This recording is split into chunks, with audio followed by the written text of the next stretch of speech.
Chapter 1708, Miraculous Hunt. Chapter 1708, Miraculous Hunt. Zero-Wing City, 4 Towers of Elements. Due to 4 Towers of Elements' teleportation function, the number of players that gathered at the 4 Towers of Elements increased with each passing day. Many among them belonged to the various adventurer teams and large guilds. This was because teleporting through the 4 Towers of Elements was the fastest way for players to reach the Orc Empire. Using this function, players could save up on over 10 hours of mounted travel time when traveling to the Orc Empire. Aside from being able to teleport into the Orc Empire, players could teleport to leveling maps around Zero-Wing City. Although these leveling maps weren't high-resource maps, the easy travel method still made these maps attractive. Because of this, the 4 Towers of Elements weren't any less lively than the city's central district, even though they stood at the edges of Zero-Wing City, far from most of the city's attractions. Quite a few players' shops had also risen around the towers. Among these players' shops stood the Purple Pavilion trading firm, a trading firm Silverwing had been quite familiar with during his previous life. This trading firm was run by none other than Susie, one of Silverwing's old friends in the past.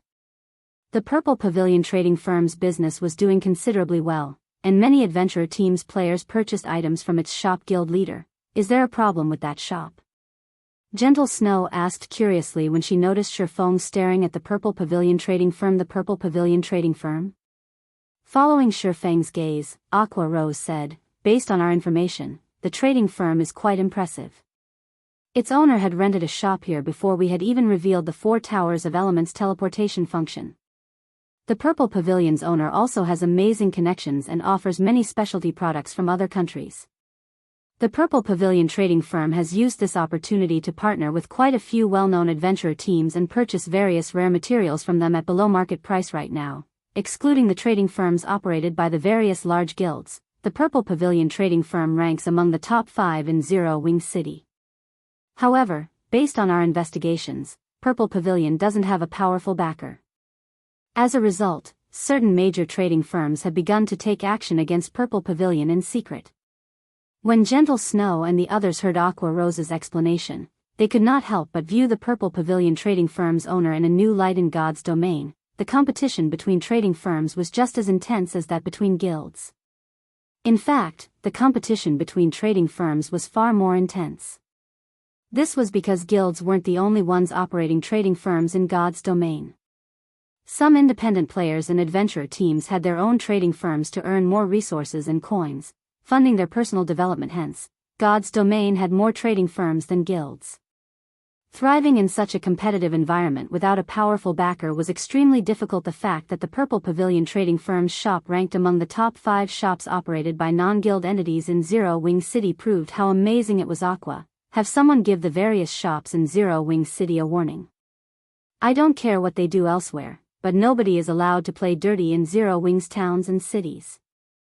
If they're caught doing so, they should prepare to face the consequences, Silverwing quietly instructed, glancing at some of the players on the street who were clearly stalking the Purple Pavilion trading firm. Part of the development of guild towns and cities relied on the development of the shops in them. If Zero-Wing couldn't provide sufficient security and fair competition for the independent merchant players in its towns and cities, these players would eventually refuse to conduct their business in Zero-Wing's territories. Understood? Aqua Rose nodded. She immediately arranged for some of her subordinates to warn the various player-operated shops in Zero-Wing City. After dealing with this matter, Silverwing and the others split into multiple groups and teleported to the Orc Empire's border at intervals.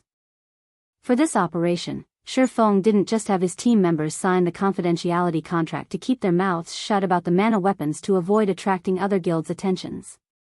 It also forced them to keep the operation itself a secret. Although this method didn't stop spies from simply logging out of the game and notifying their employers, Zero-Wing would discover anyone who violated the contract the moment they logged out, since these players had been invited at the same time. Unless these spies wanted to blow their cover and lose all of their progress in the game thus far, they wouldn't dare log out. After arriving in the Orc Empire, everyone gathered in a predetermined location.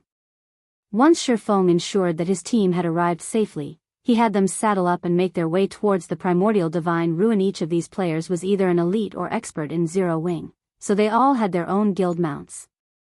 A legion of majestic thunder wolves quickly traversed the Orc Empire's barren lands, and as it passed, the areas it left behind looked as if they had been ravaged by a powerful storm. However, even amongst this legion of majestic beasts, Shifeng's demonic flame tiger stood out like a sore thumb. Although the demonic flame tiger had shrunk to 3 meters in height after its evolution, eye-catching, pitch-black flames and arcs of silver electricity danced along its paws. The demonic flame tiger also radiated an aura that rivaled that of a high lord. It was difficult not to notice the beast when other players encountered Zero Wing's legion. They grew nervous. This was because the orcs in the Orc Empire also rode gigantic battle wolves and battle tigers. At first, these players assumed that the Orc Empire's armies had ambushed them, and they had nearly turned and fled. However, after getting a closer look, they realized that the mount's riders were human, not robust orcs. Seeing this, they relaxed and sighed with relief. Crap. Who are those people? Almost all of them are using the same type of mount.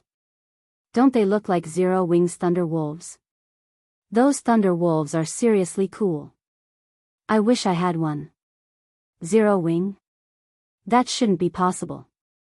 Those players are heading toward the primordial divine ruin, which is surrounded by evil beasts and evil demons. If they are Zero Wing's members, aren't they just heading towards their deaths? Could Zero Wing be trying to force their way into the ruin? That's impossible, right? There are more than 100,000 evil beasts and evil demons at the ruin. They'd even wipe out an army of several thousand experts in the blink of an eye. If not for that beast emperor wanting to avoid provoking every major power in the Orc Empire, he could easily stop anyone from entering the primordial divine ruin with his monster army. Zero Wing shouldn't be underestimated, either. The guild had already defeated Heaven's Burial's evil demon army. I've watched the recordings of that battle. Zero Wing had even faced down Mythic-ranked evil beast and demons. Didn't you see Zero Wing summon those Mythic monsters? There's no way Zero Wing can summon such powerful monsters again easily. The players that noticed Zero Wing's force discussed the guild's actions heatedly. News that Zero Wing had dispatched a force to the primordial divine ruin quickly spread. After all, it would be difficult for such a powerful army to avoid notice for long. Soon, the various major powers waiting to enter the primordial divine ruin began to discuss the matter as well. Zero Wing is taking action so soon? Is Zero Wing insane? Don't they know that there are over 100,000 evil demons and evil beasts guarding the primordial divine ruin? Zero Wing's actions confused all of the various large guilds' upper echelons. Brother Singular, like Beast Emperor has said, Zero Wing really couldn't hold back and has come running to us on its own. This is a good opportunity for us to take our revenge, Falling Fire said, a cold glint flashing in his eyes as he read the report his subordinate just sent him. We only lost because we didn't fully understand Zero Wing and fought them on their home turf. However, our battlefield will be set in the Orc Empire this time. We also have 8 mythic monsters under our command. Even if Zero Wing can summon more of those high demons to suppress our mythic monsters, we'll have plenty of Grand Lords and Great Lords to spare. We can annihilate this Zero Wing forces. Zero Wing. Singular Burial gnashed his teeth in anger when he heard the mention of the guild. His eyes turned bloodshot, and he growled, I won't let any of your members return alive this time. Zero Wing had thoroughly destroyed Heaven's Burial in their last battle. All of the time and effort he had invested in his guild's development had gone to waste, just like that. Now, hatred for Zero Wing consumed his thoughts. The evil demons and evil beasts encircling the primordial divine ruin were a suggestion he had made to Beast Emperor. He had done so to cause as much trouble for Zero Wing as possible, impeding the guild's development. As soon as Singular Burial finished speaking, a spatial gate opened above him. Once the spatial gate opened fully, cloaked figures atop mounts jumped out, one after another. When these cloaked figures landed, everyone recognized the mounts as Zero Wing's Thunder Wolves. What's going on? Zero Wing's members actually dare to charge straight into the evil demons and evil beasts' encirclement? Are they seeking death? Everyone gaped at Zero Wing's members when they realized who had emerged from the spatial gate. They had assumed that Zero Wing was simply putting up a strong front by marching into the Orc Empire. Even if Zero Wing truly intended to take action, the guild would employ hit-and-run tactics and target small groups of evil beasts and evil demons at most. However, the fact that Zero Wing's members had jumped straight into their enemies' ranks via a spatial gate left them utterly baffled. Before anyone could react, Shifeng's gaze shifted toward the nearby Blackwater members. Kill them. Chapter 1709, might of one-hit Zero Wing's sudden appearance had shocked the players at the primordial divine ruin. Shifeng's command to attack Blackwater's members only intensified their surprise. This is crazy. Zero Wing must be insane. They've actually barged into the evil demons and evil beasts' encirclement to attack Blackwater? The members from the various major powers and adventurer teams were stupefied as they watched Zero Wing's members charge into Blackwater's on their mounts. At a glance, it was clear that Zero Wing had dispatched less than 2,000 members to the primordial divine ruin. Even if all of them were experts, Blackwater's forces weren't to be trifled with. Although Blackwater had recently suffered a major loss, it had recruited many of Heaven's Burial's expert and elite members. The guild had sent 4,000 experts and 6,000 elites to the ruin this time, and the lowest leveled among them was level 49. Every one of these 10,000 players also wore top-tier equipment. An army of fewer than 2,000 experts stood no chance against Blackwater's forces. Moreover, the evil demons and evil beasts currently surrounded the primordial divine ruin. It wouldn't be long before these monsters arrived to support Blackwater's army. Zero Wing would have more opponents than just Blackwater's army. They would have to face 100,000 plus monsters as well. While the various large guilds wondered why Zero Wing had enacted such a ludicrous plan, the guild's mounted forces had almost reached Blackwater's members. Bastards. Falling Fire cursed as he commanded his players to fall into formation. Fortunately, the players Blackwater had dispatched to raid the primordial divine ruin were all well trained, and the 10,000-man army quickly took up arms. The 500-plus shield warriors and guardian knights formed two rows at the front, raising their shields as they prepared to stop their enemies' advance. Meanwhile, the clerics, oracles, and druids at the rear of the army began to cast their buffs on the army's MTs.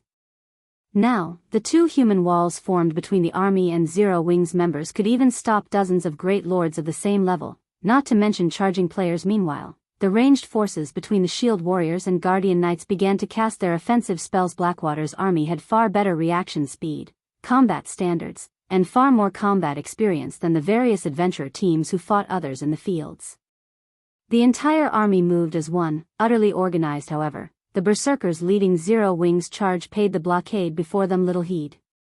They didn't even bother to wait for their own shield warriors and guardian knights to catch up as they plowed into Blackwater's formation. The moment before Zero Wing's 100-plus berserkers clashed with Blackwater's MTs, a hint of excitement could be seen flashing in their eyes as they tightened their grips on their weapons. Suddenly, silver runes began to form on their weapons, and the ambient mana gathered around the berserkers' weapons. Without hesitation, the berserkers swung their weapons at the massive shields before them. Boom.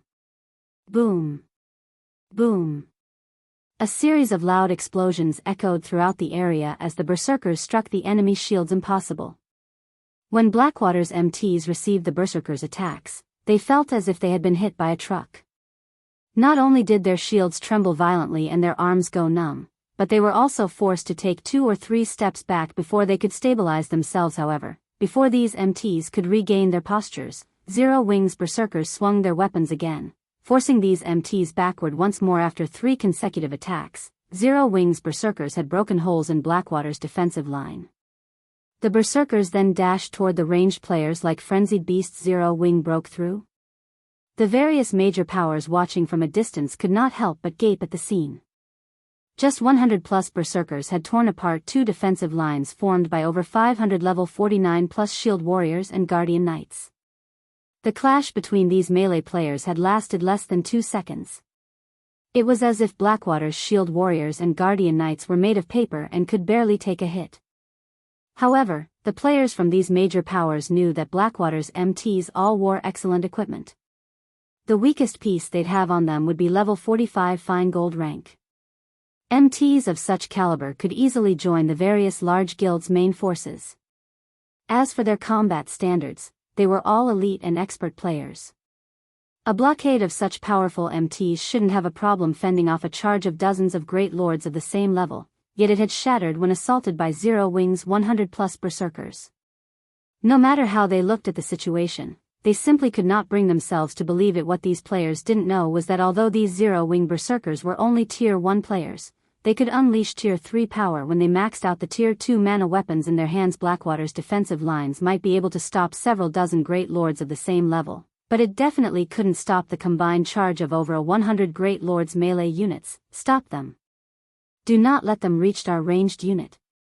Falling Fire hurriedly commanded when he noticed Zero Wing's berserkers approach. However, before Falling Fire could even finish his words, one melee fighter from Blackwater after another was thrown into the air.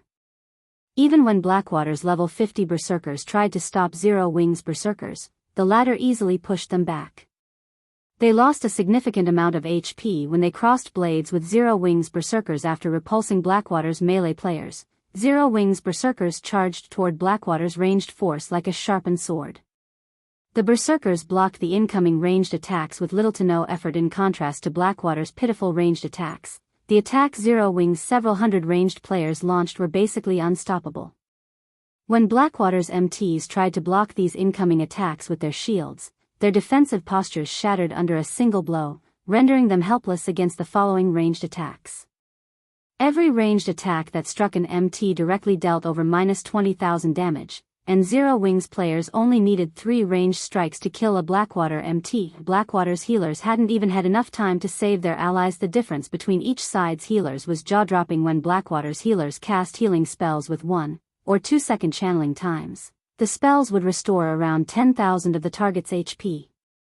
In contrast, when Zero Wing's healers used the same healing spells, their targets recovered nearly 20,000 HP. Meanwhile, Blackwater's ranged classes only dealt around -10,000 HP when they struck Zero Wing's berserkers on a direct hit, and the best among them only dealt around -13,000 damage. Zero Wing's healers could easily restore whatever HP their berserkers lost. The difference between the two forces was clear for all to see after the battle continued for a short moment. Like a group of ferocious beasts, Zero Wing's members devoured the lives of Blackwater's players, forcing Blackwater to retreat, again and again. As the army began to show signs of crumbling, the spectating crowd was dumbfounded. No matter how they thought about it, Blackwater should have had the upper hand, yet Zero Wing had an absolute advantage over its army. This didn't look like an actual battle, it was more of a one-sided beating. Zero Wing and Blackwater's strength simply weren't on the same level. So, this is the power of mana weapons? Gentle Snow, who commanded the battle from the rear, was indescribably shocked as she watched her players devour Blackwater's forces. They were too strong. Although the branch guild she commanded in the Black Dragon Empire hadn't experienced as many battles as the main branch in Starmoon Kingdom, her guild had plenty of experience in combat involving thousands of players. Hence, she knew that such a large-scale battle wouldn't reach a conclusion quickly. At the very least, the battle would last 15 to 30 minutes before anyone could tell which side had the upper hand. Yet, not even 1 minute had passed since the battle between Zero Wing and Blackwater had begun. However, even an ordinary player could see that Blackwater had no hope of winning this fight. At this rate, Zero Wing wouldn't even need 10 minutes to annihilate Blackwater's 10,000 players. Only Feng knew how typical this battle's outcome was. Blackwater's players weren't fighting 1,400 plus Tier 1 players, but a force of 1,400 plus Tier 2 experts. With so many Tier 2 experts, Zero Wing could even wipe out an army of 30,000 Tier 1 players without trouble, much less a force of 10,000. This was the difference between tiers. Silence fell over the primordial divine ruin as players witnessed Zero Wing's overwhelming power. Even the spectating superpowers wore somber expressions as they watched the massacre before them. Black Flame. Do you really think that this is the only force I've prepared for the primordial divine ruin? Pay for your foolishness. As Singular Burial watched Blackwater's army slide backward, he showed neither surprise nor fear, simply revealing an arrogant sneer. He then turned to the cloaked, bandaged man beside him and snapped, "Flame Blood, it's time for you to take action." Nodding in response, Flame Blood immediately took a gray crystal ball from his bag and began to chant an incantation. He wasn't within a kingdom or empire right now, so it didn't matter if he revealed his identity as an evil god's temple player since there weren't any NPCs around to hunt him down. Suddenly, clouds of pitch-black fog started to emerge from the crystal ball. The fog rapidly transformed into the figures of 10 evil demons. These summoned evil demons were all level 70 Grand Lords, which he had actually prepared for the Guardian boss on the ruin's 4th floor under Flame Blood's command. The 10 Grand Lord-ranked evil demons charged at Zero Wing's army just before they reached Zero Wing's frontline and could swing down their massive claws. A figure appeared before them. This figure was none other than Shadow Sword Scram. Shadow Sword tightened his grip on the edgeless blade and executed a sweeping slash with the rune-covered greatsword Tier 2 skill, Bladestorm. A silver storm engulfed 10 evil demons, sending them flying over a dozen yards away. When the monsters crashed into the ground, a damage of over -200,000 appeared above each of their heads. Chapter 1710, Gathering Place of Experts. Chapter 1710, Gathering Place of Experts. After Shadow Sword's first attack, he used Charge, accelerating toward the nearest evil demon as it was standing back up. When he got close to his target, Shadow Sword raised his greatsword high. Once again, silver divine runes lit up along the edgeless blade's body. Shadow Sword then executed Blade of Waves, one of the Sea God's Apostle class's Tier 2 legacy skills. Blade of Waves was also the most powerful Tier 2 legacy skill he had learned. Currents of blue mana circled the edgeless blade. When Shadow Sword swung his greatsword at the evil demon before him, the mana weapon transformed into a 40-yard-long blade of water. Players in the distance only saw a dark blue horizontal wall suddenly bisect the battlefield. 513-842.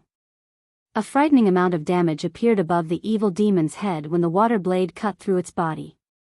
The blade also slammed into other players, and whether they wore plate armor or cloth, all of their HPs plummeted to 0. Their cleaved bodies then transformed into particles of light and disappeared from the battlefield after the attack. The evil demon that took the hit fell into a heavily injured state, his combat power drastically decreasing. The surrounding Blackwater members expressed their shock and terror when they saw this strong. Too strong. Not only had Shadow Sword repelled 10 Grand Lord-ranked evil demons with one attack, but his follow-up attack had also heavily injured one Grand Lord-ranked evil demon and killed over a dozen players. Even Shield Warriors and Guardian Knights had died instantly. How is he so powerful? Confusion filled the experts from the various major powers as they watched Shadow Sword from a distance. Even if Shadow Sword were a Tier 2 Berserker and had used a Berserk skill, his damage should not have been so frightening. He should have been lucky to hold his ground against a Grand Lord-ranked evil demon, yet even without activating a Berserk skill, Shadow Sword had heavily injured the Grand Lord. This utterly destroyed their understanding of Tier 2 classes' combat power. Damn it. Flame, split the other evil demons up and have them attack independently. Singular Burial commanded once he saw that the evil demons were no match for Shadow Sword. They had summoned 10 Grand Lord-ranked evil demons, and although they were no match for Shadow Sword, the Berserker couldn't stop them all if they split up. The evil demons Shadow Sword didn't target could continue to slaughter Zero Wings members. Hearing Singular Burial's command, Flame Blood had the other 9 evil demons circle Shadow Sword. However, as these evil demons began to move, Kola landed between 3 of them and used Justice Roar, forcing all 3 to focus on him and no one else. The 3 taunted evil demons immediately brandished their claws at Kola. Seeing this, Kola grinned as he raised the one-handed axe in his right hand. Like Shadow Sword's edgeless blade, silver runes illuminated the weapon. Taking a step forward, Kola used Holy Slash. A silver flash sliced at the 3 evil demons' extended claws. The moment Kola's axe met the monster's claws, the evil demons felt as if a current of electricity shot through them, leaving their arms numb.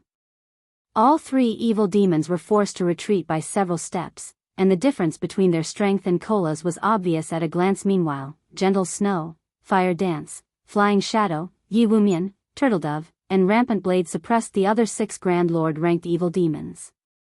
The 6 Tier 2 players halted the evil demons' advance, preventing the monsters from targeting Zero Wings Tier 1 players. The spectating powers were stunned to see all 10 Grand Lord-ranked evil demons suppressed. Who are these people? The various major powers and adventurer teams members were curious and awed as they watched Shadow Sword and his companions. They immediately began to look into the identities of these Tier 2 players from Zero Wing. The various large guilds and adventurer teams present were no strangers to Grand Lord-ranked monsters, but they usually needed 100-man teams to raid such monsters. Yet, Shadow Sword and the others actually soloed the evil demons. Moreover, they had the upper hand in the battle. This was simply unbelievable. The moment these various powers received their investigations results, they were flabbergasted. Aside from Gentle Snow, the other Tier 2 players were practically unknown in God's domain.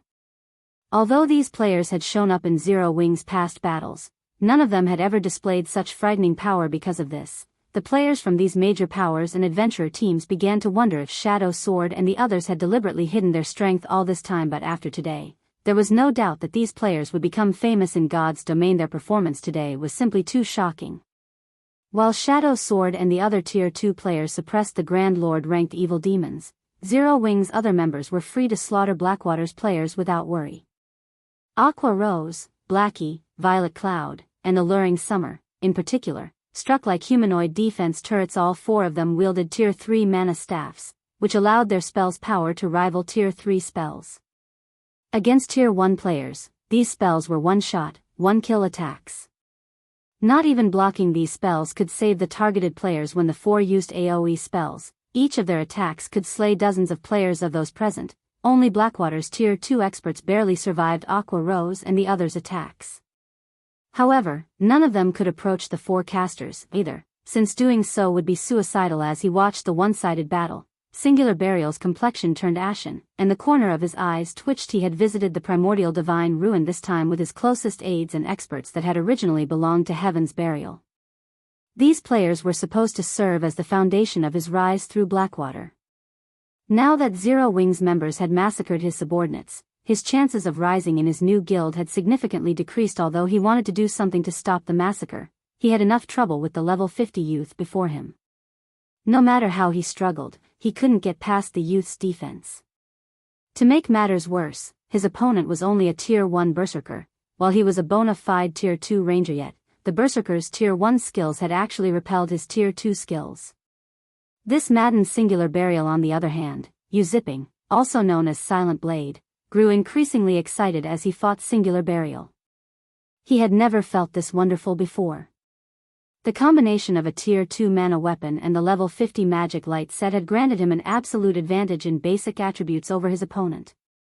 From time to time, he even caught Singular Burial by surprise when he used his mana weapon's ability. In addition, through his battle with Singular Burial, someone who had entered the refinement realm long ago, Zipping was able to recognize many of his flaws. If not for his advantage in basic attributes and Tier 2 mana weapon, the enemy ranger would have likely killed him already. Guild leader, these people from Zero Wing are too powerful.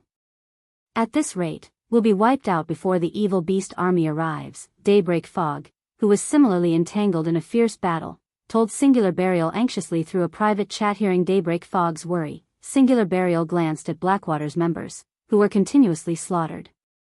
Suddenly, a sense of helplessness doused the killing intent burning in his heart. However, just as Singular Burial was about to respond, he noticed a black figure weaving across the battlefield and killing Blackwater's experts with inhuman speed.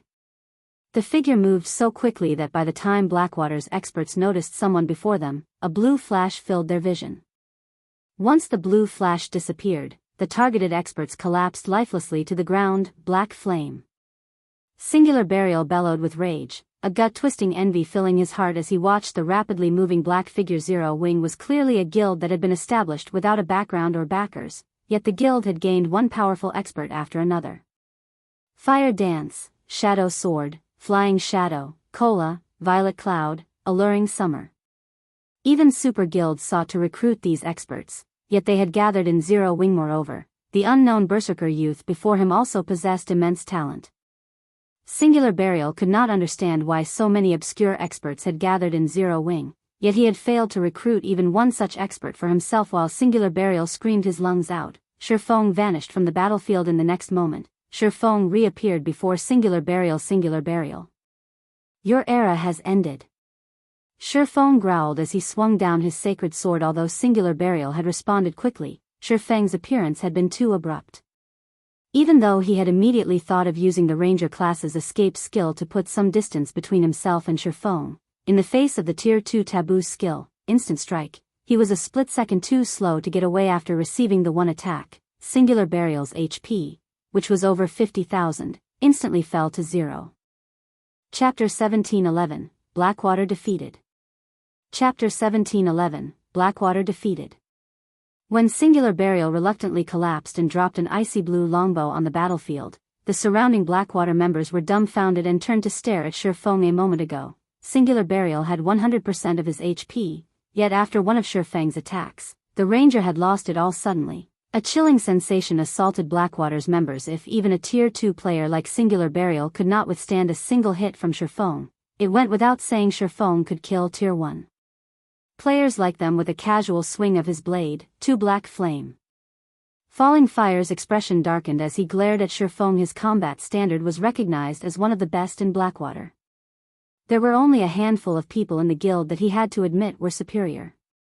However, despite having such a high combat standard, not even he was confident in keeping up with and blocking the attack Shifeng had used against Singular Burial. Shifeng's attack was simply too fast, but it wasn't just because of his high attack speed. HS neutral response time and physical acceleration were also ridiculously fast. After heaving a deep sigh, Falling Fire commanded, "Everyone, retreat." Due to Shifeng's display of overwhelming strength, his team members' morale had received a huge boost. Zero Wing's members now fought with more passion and skill than before. In contrast, the morale of Blackwater's members plummeted. Now, this battle's outcome could not be any more obvious. Continuing to fight would only incur more losses for Blackwater. Hearing Falling Fire's command, Blackwater's members immediately turned away from their opponents and fled in every possible direction. Meanwhile, Aqua Rose and Gentle Snow commanded Zero Wing's members to exploit their victory. Seeing that things had gone south for Blackwater, Flame Blood did not dare to linger. He summoned 20 Great Lord-ranked evil demons to buy himself enough time to activate a teleportation scroll. This battle's outcome had truly exceeded his expectations. He had thought that 10 Grand Lord-ranked evil demons would be more than enough to butcher Zero Wing's forces, but he had never expected the small army to have so many monstrous players. Zero Wing. Just you wait. Sooner or later, I will make you pay for this defeat. Flame Blood revealed a sneer as he watched Zero Wing's members charge towards him. He was an evil god's apostle, not a guild member. As long as he escaped capture, he'd always have a chance of making a comeback. Flame Blood sent his 20 Great Lords to stop Zero Wing's members as he activated his teleportation scroll. The teleportation scroll to teleport to the evil god's temple had a 15-second activation process, which was slightly shorter than a normal return scroll. With the power of 20 Great Lords at his side, he could easily buy enough time to get away. However, when the 7th second ticked by, Flame Blood noticed a slowly approaching figure out of the corner of his eye. This figure was none other than Shifeng. Flame Blood couldn't help his growing anxiety as he watched Shifeng approach. Although over 200 yards separated the two, Flame Blood felt as if the Grim Reaper itself had set its sights on him faster. I have to get out of here as quickly as possible. For the first time ever, Flame Blood felt that the teleportation scroll's activation time was too long. Although Shifeng's approach appeared slow, in reality, he was extremely fast. In just 3 seconds, he had halved the distance between him and Flame Blood.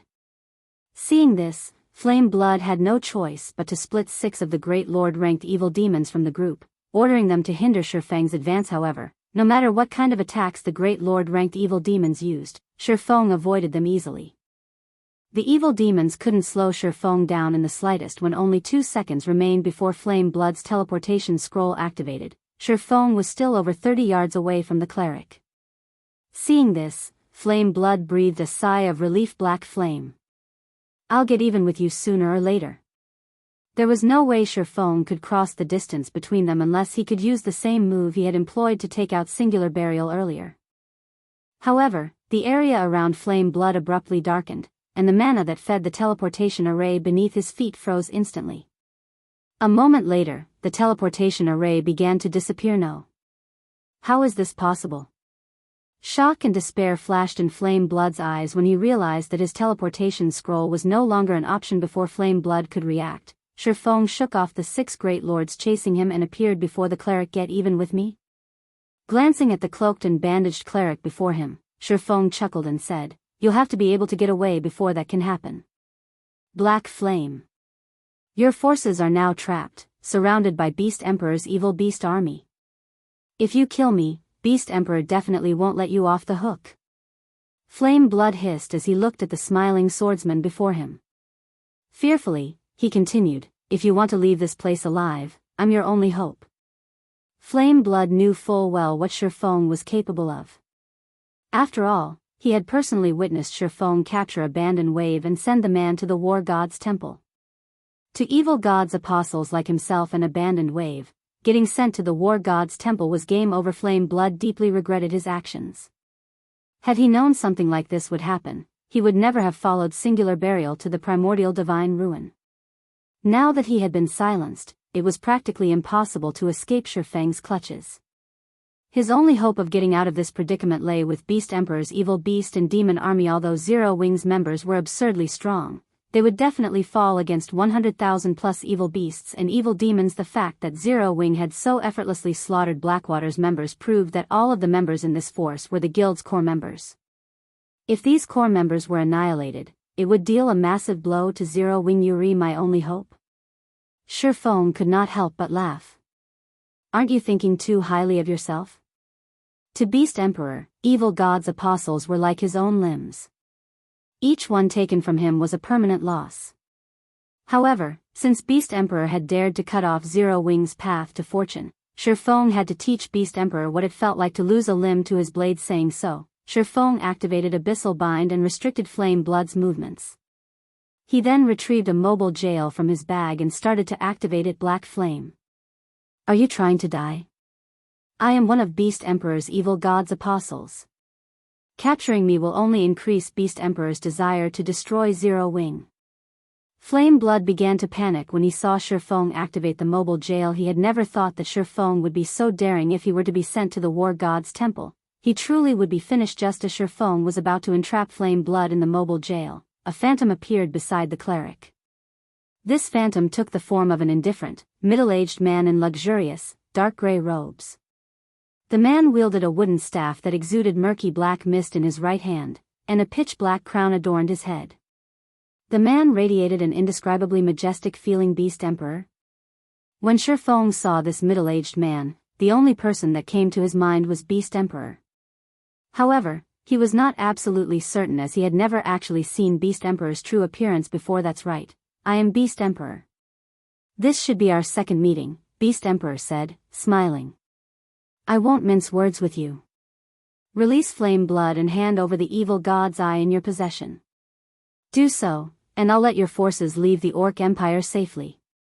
Refuse, and neither you nor your subordinates will leave the Empire. Your souls will become nourishment for my evil demons.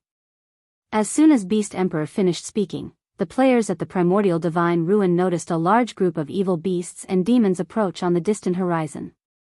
An NPC elder stood above a gigantic evil beast, radiating intense evil energy. Even though the old man was thousands of yards away, everyone outside of the Primordial Divine Ruin could feel his horrific aura. I admit that you are quite powerful, but even if you lock Flame Blood away in the mobile jail, you won't necessarily be able to leave the Orc Empire with him. As long as I kill you, I can free Flame Blood. I will only give you 10 seconds to consider my offer. Beast Emperor said, his expression calm as he looked at Shifeng. A mythic NPC? Shifeng guessed after glancing at the NPC in the distant sky. Revealing a faint smile, he said, like your subordinate, you think too highly of yourself. I will send Flame Blood to the War God's temple. Chapter 17:12, The Man Closest to Attaining a Domain.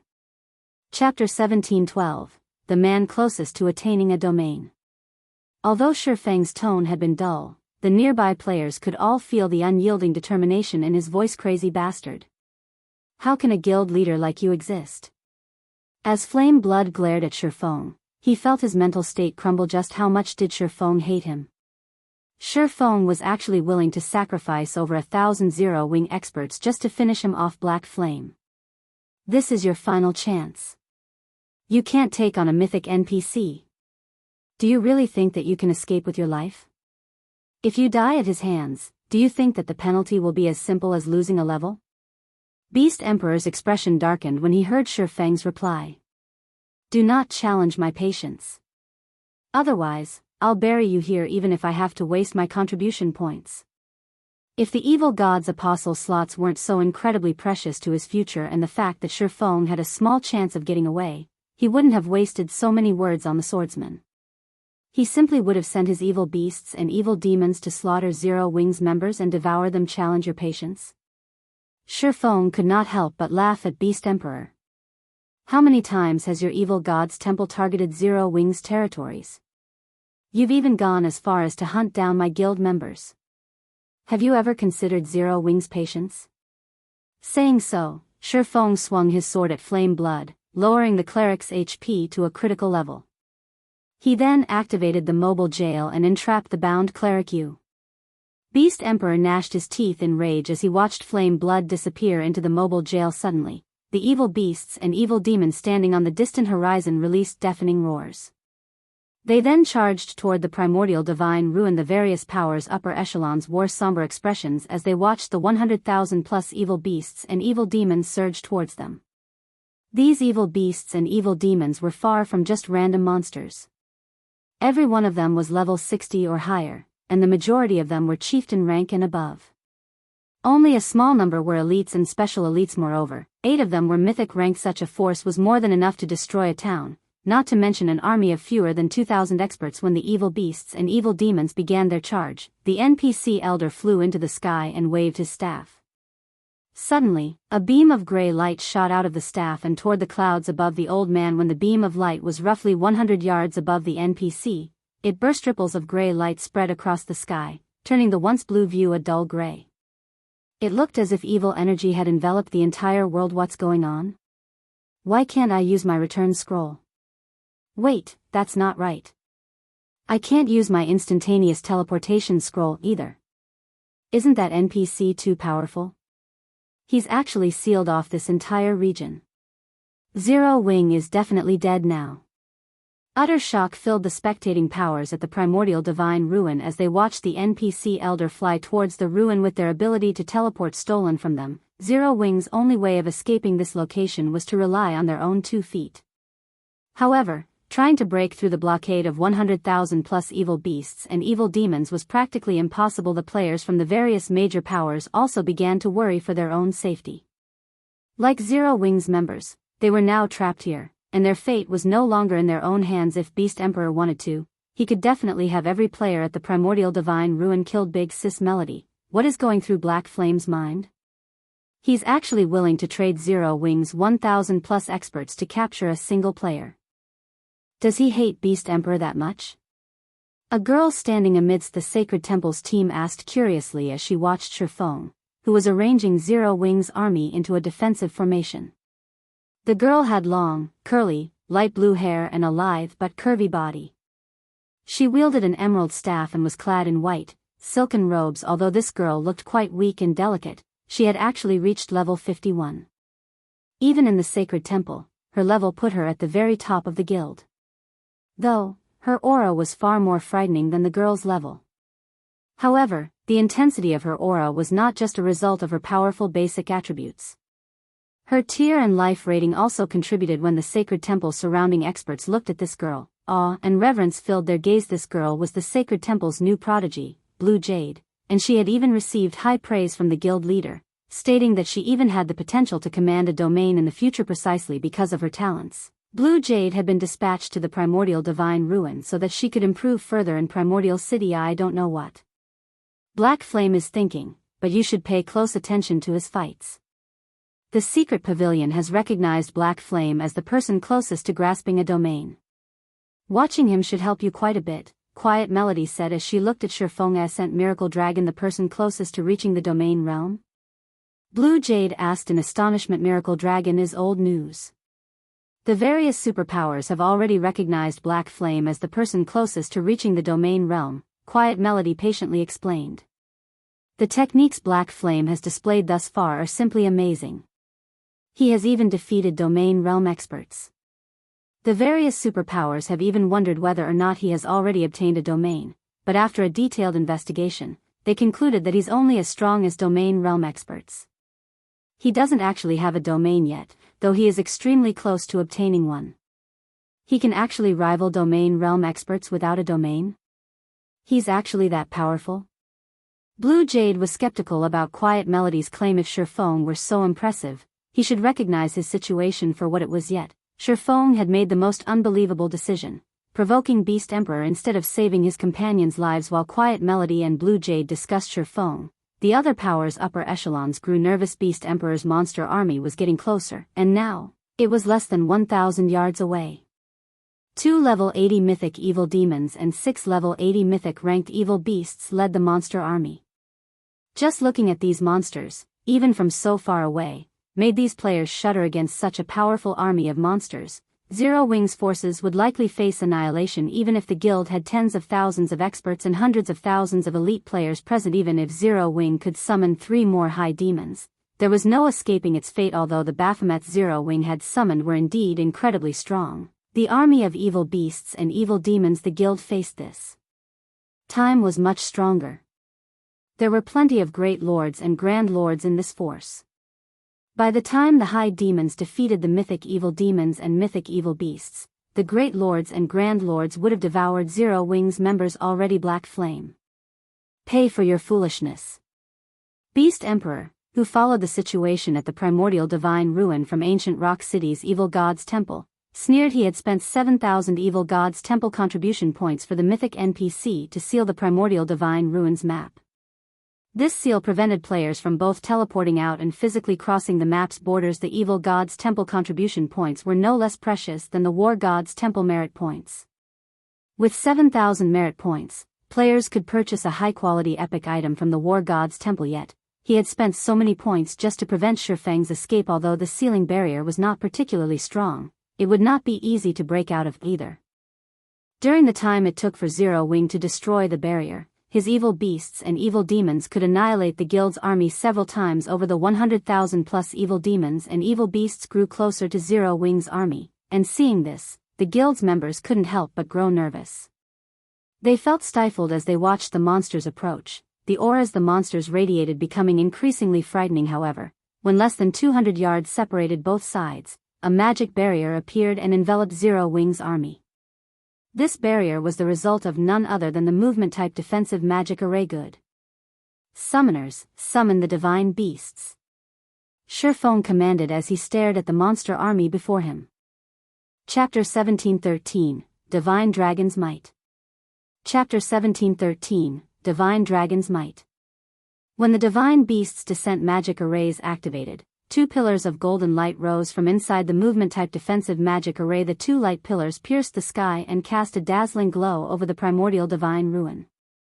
The light pillars also purified the overflowing evil energy in the area and returned a massive fraction of the gray sky to its original blue color. 2 gigantic magic arrays then appeared and swallowed Zero Wing's defensive magic array, draining the mana around the ruin. Everyone at the ruin gaped at the grand, magnificent scene. What are those? Isn't the amount of mana those magic arrays are absorbing a little too terrifying? Even though we're so far away, I can still feel the mana around me drying up. Wait. I can't even use my spells anymore. The members of the various major powers and adventure teams stared at the 2 golden magic arrays in the sky in utter disbelief. This was definitely the first time they had witnessed or experienced such a phenomenon. The 2 golden magic arrays had actually sucked away all mana in at least a 5,000-yard radius, even preventing them from using any of their skills and spells. Even Aqua Rose and Zero Wing's other upper echelons, who recognized the 2 golden magic arrays, were shocked and confused right now. This certainly wasn't their first time activating the Divine Beast's Descent magic array. At most, the magic array would stir the mana in a 500-yard radius in the past. Even when they had activated several Divine Beasts' Descent magic arrays simultaneously, the arrays hadn't absorbed so much mana that players in the affected area hadn't been able to use their skills or spells yet. Not only did the 2 Divine Beasts' Descent magic arrays affect 5,000-yard radius, but they had also devoured almost all of the mana in the affected area. Amazing. Using elemental sources as the magic array's cores can actually improve them to such a degree? Shifeng couldn't help his astonishment over the spectacular scene before him. Based on his knowledge, even advanced summoning magic arrays couldn't cause such a huge mana drain. Unfortunately, he had never seen a master summoning magic array, so he couldn't make a good judgment. As mana continued to flood into the 2 gigantic magic arrays, the figures of 2 divine beasts gradually emerged. Shortly, 2 golden dragons with wingspans of up to 600 meters appeared above the defensive magic array. Both golden dragons were covered in dark purple runes, which gave the dragons a sacred and majestic feeling roar. Once the golden dragons fully manifested, they released roars that echoed throughout the primordial divine ruin. Following their bestial announcement, they released powerful shockwaves, which repeatedly shoved back the rapidly approaching evil demons and beasts. Even the defensive magic array beneath the 2 golden dragons trembled violently, looking as if they would shatter at any moment. The 2 golden dragons had also fully unleashed their auras, freezing the space around them. Even Zero Wing's members, who were protected by a defensive magic array, felt their movements grow stiff. Dragons. Are they really dragons? Are you kidding me? Zero Wing can actually summon dragons? The players from the various major powers who watched from a distance stared at the two golden dragons with bulging eyes. The various major powers knew what kind of monsters dragons were in God's domain. They were the personification of destruction. Their life ratings were only second to ancient gods, and a single dragon was more than enough to destroy an entire kingdom. Yet, two of these great monsters floated in the sky before them. Under the pressure the two dragons emitted, they didn't even dare to think of resisting. It felt as if these two dragons were this land's absolute overlords. The pressure the two golden dragons exuded was no longer a matter of basic attributes. This was the difference in life ratings. However, after using advanced identification skills, some players soon discovered that these monsters weren't real dragons. Rather, they were merely creatures that contained a small trace of a dragon's soul. Divine Magic Dragon, Elemental Creature, Archaic Species, Mythic. Level 80. HP 600, 000/600, 000. Although the Divine Magic Dragons weren't real dragons, they still surprised Shifeng. These two Divine Magic Dragons actually possessed domains, which was also why their mere presence affected the space around them so drastically. Go. It's time for the slaughter. Shifeng commanded Flying Shadow and Shadow Sword, who controlled the Divine Magic Dragons. A level 80 Mythic ranked archaic species was already a nightmare for current players, let alone a Mythic ranked archaic species that could use a domain. The reason that Tier 4 NPCs could go toe-to-toe with a mythic monster of the same level was their control of a domain. While inside their own domain, Tier 4 NPCs could enhance their abilities and suppress their enemies at the same time. However, it would be a different story if the targeted mythic monster had its own domain. Such an existence would be practically invincible among those of the same rank and tier. Even the High Demon, Baphomet, would receive a one-sided beating if it tried to face the Divine Magic Dragon in a one-on-one fight. Hearing Shifeng's command, Shadow Sword and Flying Shadow, who stood in the center of two magic arrays on the ground, nodded.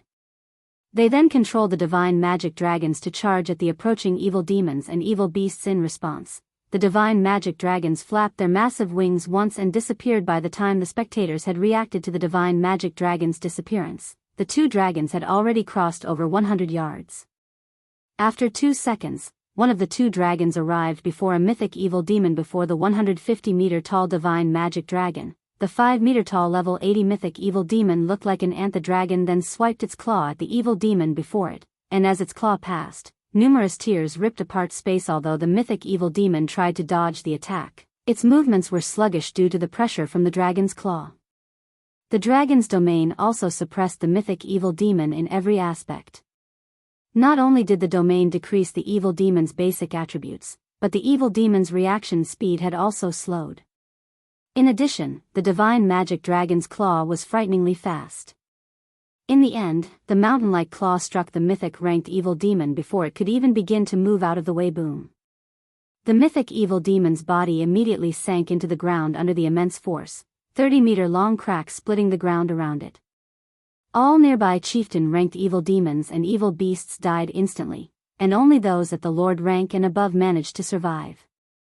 However, the surviving monsters sustained a heavily injured state. In the meantime, the other Divine Magic Dragon had stomped on a level 80 evil Earth Dragon, crushing the mythic evil beast's 40-meter-tall body into the ground. The Divine Magic Dragon then swiped its tail, flattening the ground around it and sweeping away a large number of low-ranked evil beasts and evil demons. Seeing this, the watching players from the various major powers and adventurer teams were dumbfounded. Too strong. The difference in strength between the Divine Magic Dragons and Beast Emperor's monster army was past the point where the latter could compensate with numbers. The mythic-ranked evil demons and evil beasts couldn't pin down the Divine Magic Dragons for even a moment. As a result, the Divine Magic Dragons were free to attack the Grand Lord and Great Lord-ranked evil demons and evil beasts, who were trying to attack Zero Wing's defensive magic array. When the Divine Magic Dragon struck, even the Grand Lords instantly became heavily injured, drastically decreasing their combat powers. Even if these heavily injured Grand Lords and Great Lords reached Zero Wing's defensive barrier, Zero Wing's experts, who wielded mana weapons, could repel and kill them easily, following which, the two divine magic dragons wreaked havoc across the battlefield. Although the mythic-ranked evil demons and evil beasts tried to pin the two dragons down, the divine magic dragons didn't bother with their mythic opponents. Instead, the two dragons sent their mythic opponents flying and focused on the lower-ranked evil demons and evil beasts. Even when these mythic-ranked evil beasts and demons targeted Zero Wing's defensive magic array, the divine magic dragons got ahead of them and sent them flying again. With their massive frames, the two divine earth dragons could protect Zero Wing's members almost perfectly. At the very least, none of the enemy's mythic monsters could touch Zero Wing's defensive magic array before even 1 minute had passed. Nearly 2,000 evil demons and evil beasts had been killed. The two divine magic dragons were like colossal killing machines that continuously earned EXP for Zero Wing's members. So, this is why Zero Wing was so confident. Watching Zero Wing's forces rapidly wear down the evil demon and beast army, the various major powers finally understood why Zero Wing had dared to dive into enemy territory with so few members. Black Flame. Beast Emperor wore a solemn expression as he watched his minions being massacred by the dozens and hundreds from inside the evil god's branch temple in ancient rock city. He had carefully nurtured these evil demons and evil beasts so that they could serve as the foundation for his rule in the Orc Empire, yet his hated enemy was slaughtering them for EXP. If the battle continued at this rate, it was only a matter of time before Zero Wing annihilated his minions. Considering the situation, Beast Emperor gritted his teeth and left to meet with an old man in black robes within the temple. Very respectfully, he said, "Lord Byrne, I wish to hire Lord Dyro to annihilate these ignorant adventurers personally. I hope that you will grant me your permission." "You want to get Dyro to take action?" the black-robed elder asked indifferently. "That won't be a problem, but Dyro's services aren't cheap. It'll cost you 12,000 contribution points per hour." "So expensive?" Beast Emperor could not help his frown upon hearing this price. He had already spent 7,000 CPs to hire Dyro to cast a sealing barrier over the primordial divine ruin.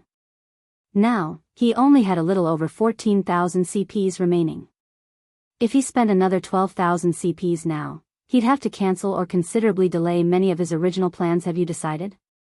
Byrne asked Lord Byrne. "I wish to hire Lord Dyro for 1 hour, Beast Emperor responded after giving the matter some thought.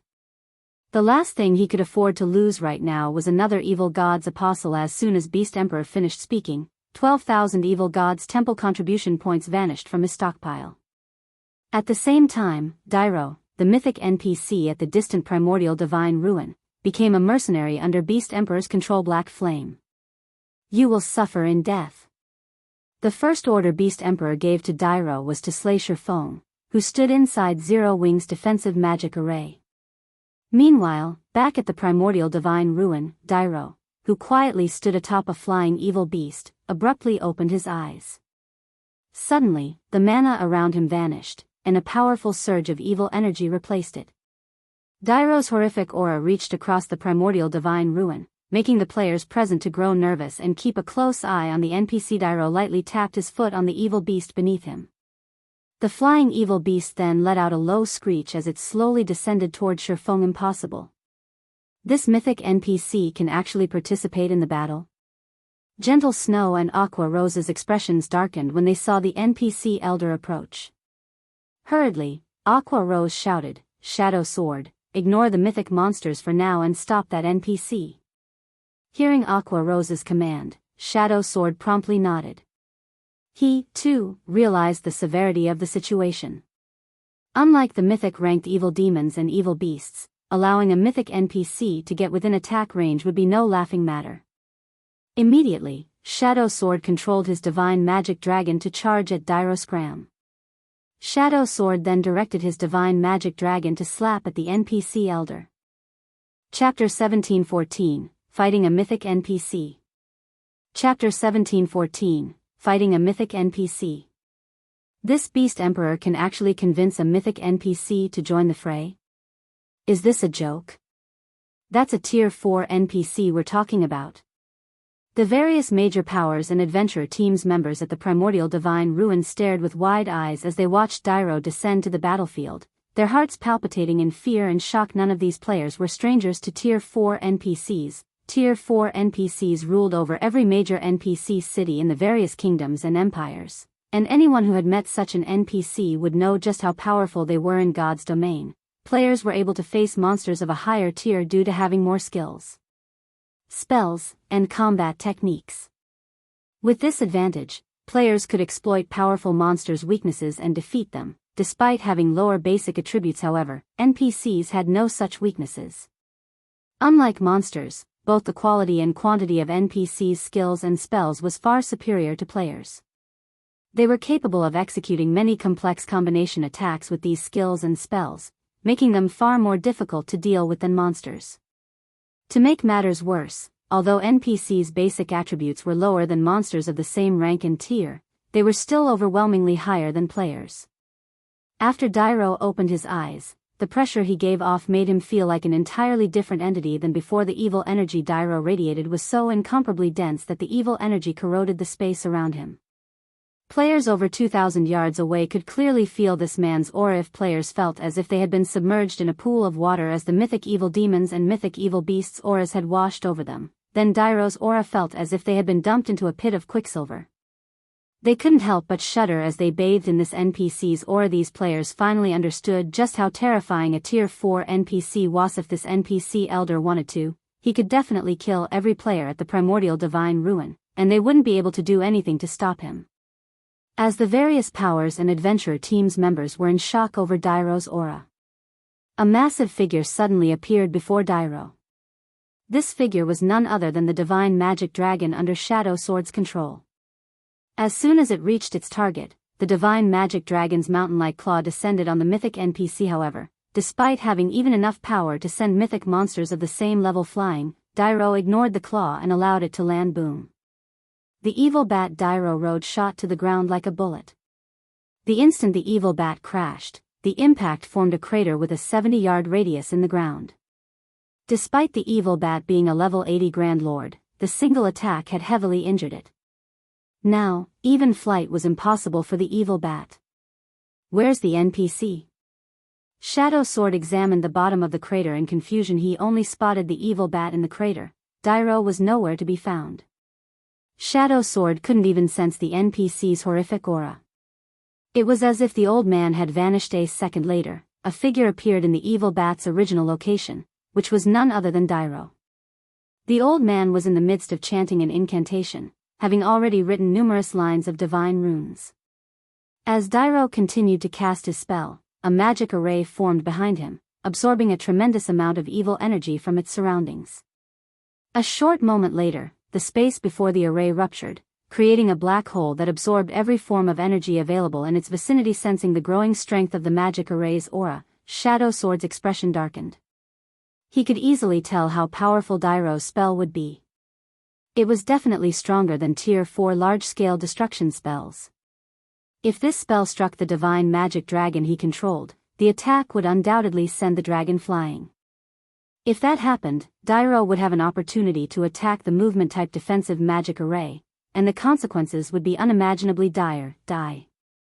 Shadow Sword swiftly used the Tier 4 skill, 5 Thunder Fingers, aiming the cone attack at Dairo. As the divine magic dragon's claw sped towards the NPC, countless arcs of electricity extended from the tip of its digits and reached for Dairo.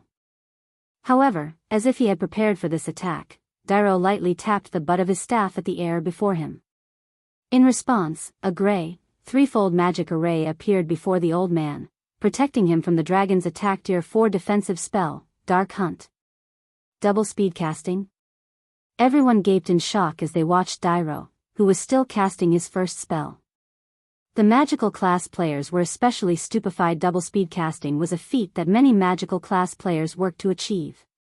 Unfortunately, very few magical class experts could actually do it. Moreover, the higher a spell's tier was, the more difficult it would be to double cast, not to mention double speed casting. Even Tier 2 peak experts had great difficulty double speed casting 2 Tier 2 spells, yet Dairo could cast 2 Tier 4 spells simultaneously. The NPC's spellcasting was already on par with peak experts. Dairo's threefold magic array instantly stopped the incoming arcs of electricity. None of the arcs had managed to deal any damage. Seeing that Dairo was about to complete his first spell, Shadow Sword hurriedly directed his divine magic dragon to attack the NPC from another direction. Dark Hunt could only block attacks from one direction, It was useless against attacks from other angles however. Just when the divine magic dragon's claw was about to reach Dairo, the NPC disappeared once again. This time, he reappeared 100 yards away from the attacking dragon tier 3 spell, Advanced Movement. Crap. Supplementary casting? The magical class experts' minds were blown when they saw Dairo appear 100 yards away from the divine magic dragon. Advanced Movement was not a particularly rare spell. It was actually a common spell that tier 3 magical class NPCs used. What was truly astounding was the way Dairo had used the spell. In a way, supplementary casting was similar to double casting, but rather than channeling two spells at the same time, one could abruptly cast the second spell midway through casting their first spell when supplementary casting. This technique was even more difficult than double speed casting. Meanwhile, before the divine magic dragon could reach Dairo to launch another attack, the NPC finished writing the last line of divine runes for his spell. A sneer twisted Dairo's wizened face. Do you think you can stop me, the dark wizard Dairo, with a lowly summoned creature? Dairo said as he looked at Shurfong as he made a wave with his staff. Suddenly, cracks in space began to split the sky. Boundless evil energy then flooded out of these cracks and gathered at the tip of Dairo's staff. After gathering enough evil energy, Dairo created 21 pitch-black spears around him with another wave of his staff. Silver arcs of electricity crackled along these spears. Tier 4 Curse, Destruction Spear. Go! Dairo waved his hand. The 21 pitch-black spears flew towards the divine magic dragon as the product of a tier 4 curse. Each pitch-black spear carried a frightening amount of power. When Shadow Sword tried to attack the spears with the divine magic dragon, repelling one spear actually pushed the dragon back slightly. The strength within the pitch-black spears was actually on par with the dragoness. Although both sides had equal strength, there were 21 pitch-black spears. Meanwhile, when players controlled a summoned creature, they couldn't control it as easily as their own body, which ultimately decreased their combat standards when controlling the creature.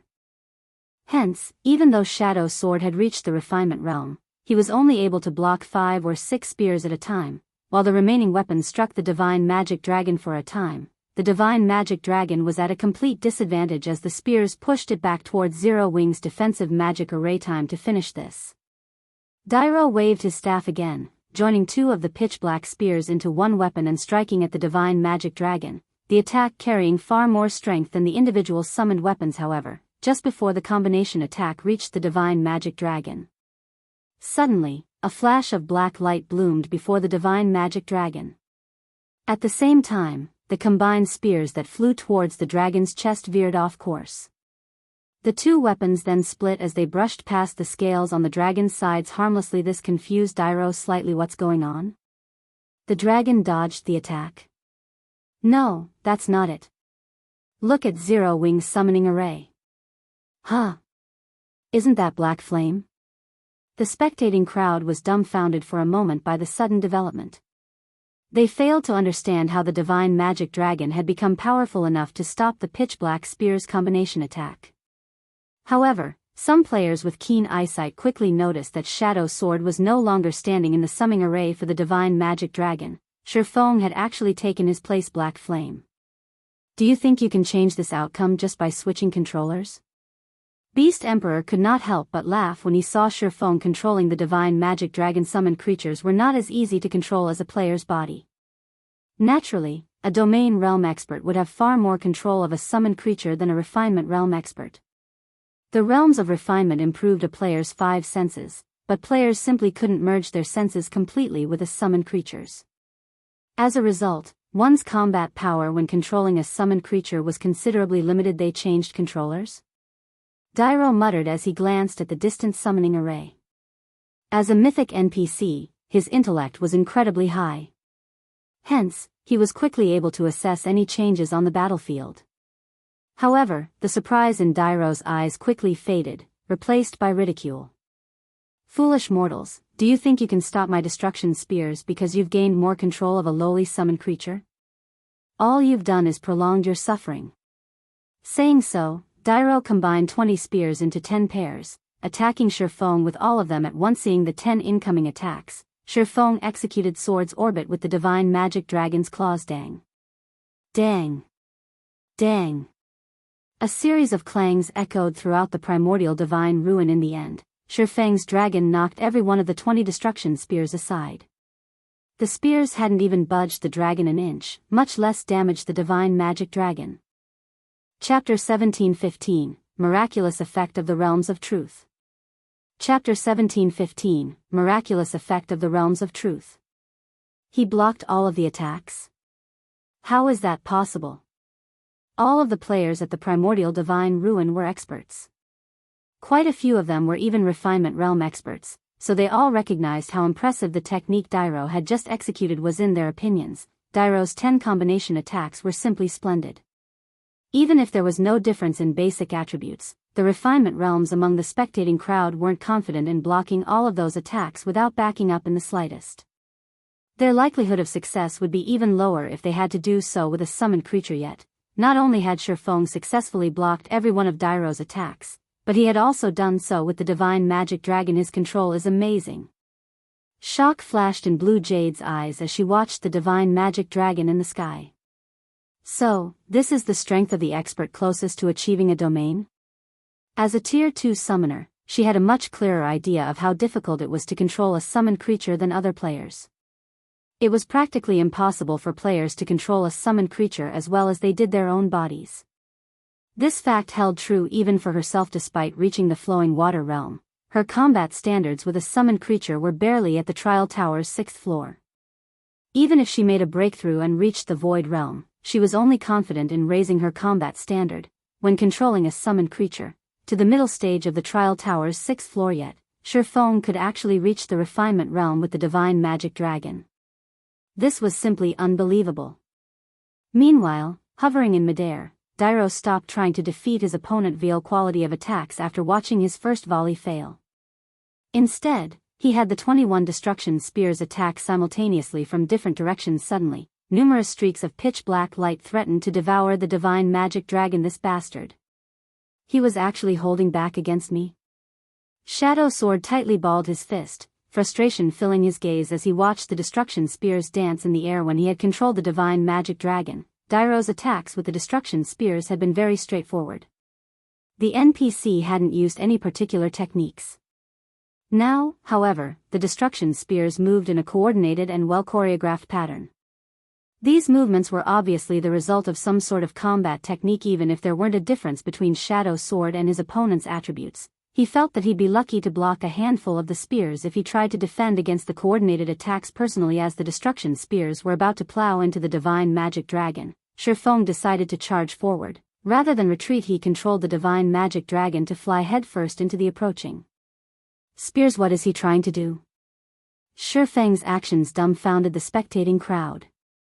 Although the destruction spears couldn't kill the divine magic dragon, if all 21 spears struck the summoned creature, the impact would certainly send it flying several hundred yards back. If that happened, Dairo would have plenty of opportunities to destroy Zero Wing's defensive magic array. However, as everyone assumed that Feng was trying to force his way through the attacks, the divine magic dragon began to maneuver agilely around the spears and rapidly closed the distance between it and Dairo. Any destruction spear that came near the dragon either brushed past its scales, or the summoned creature batted it away with a claw. They couldn't actually hit the divine magic dragon.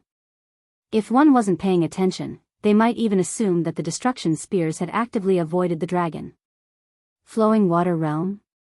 Blue Jade could not help but rub her eyes as she watched the scene before her, unable to believe it.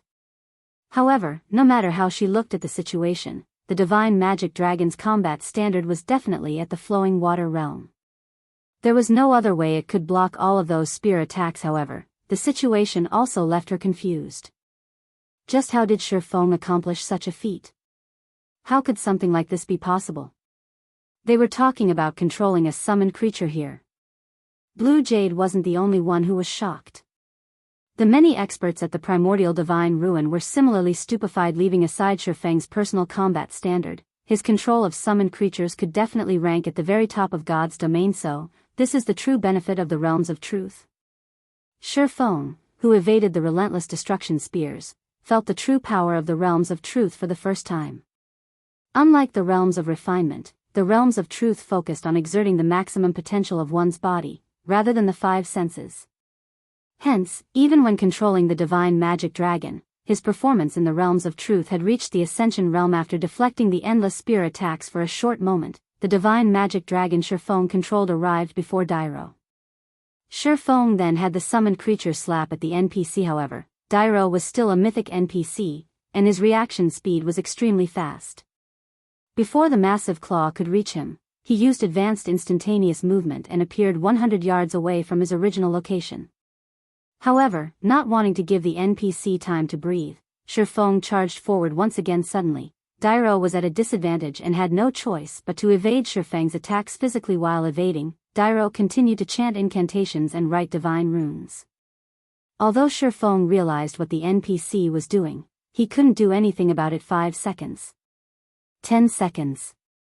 20 seconds. After chanting for a total of 24 seconds, Dairo abruptly stopped and sneered at the divine magic dragon before him fall into eternal darkness. Dairo shouted before twirling the staff in his right hand. Suddenly, the sky darkened, and 36 gigantic magic arrays appeared around the divine magic dragon. Pitch-black chains then emerged from the magic arrays, binding the dragon. The chains then bound the divine magic dragon in a gigantic, pitch-black ball Tier 4 curse, dark prison. Although the divine magic dragon was powerful, not even a monster of its caliber would be able to struggle free from a Tier 4 curse's restrictions. After all, a Tier 4 curse had the power to rival Tier 5 spells. Crap. The divine magic dragon has been tied up.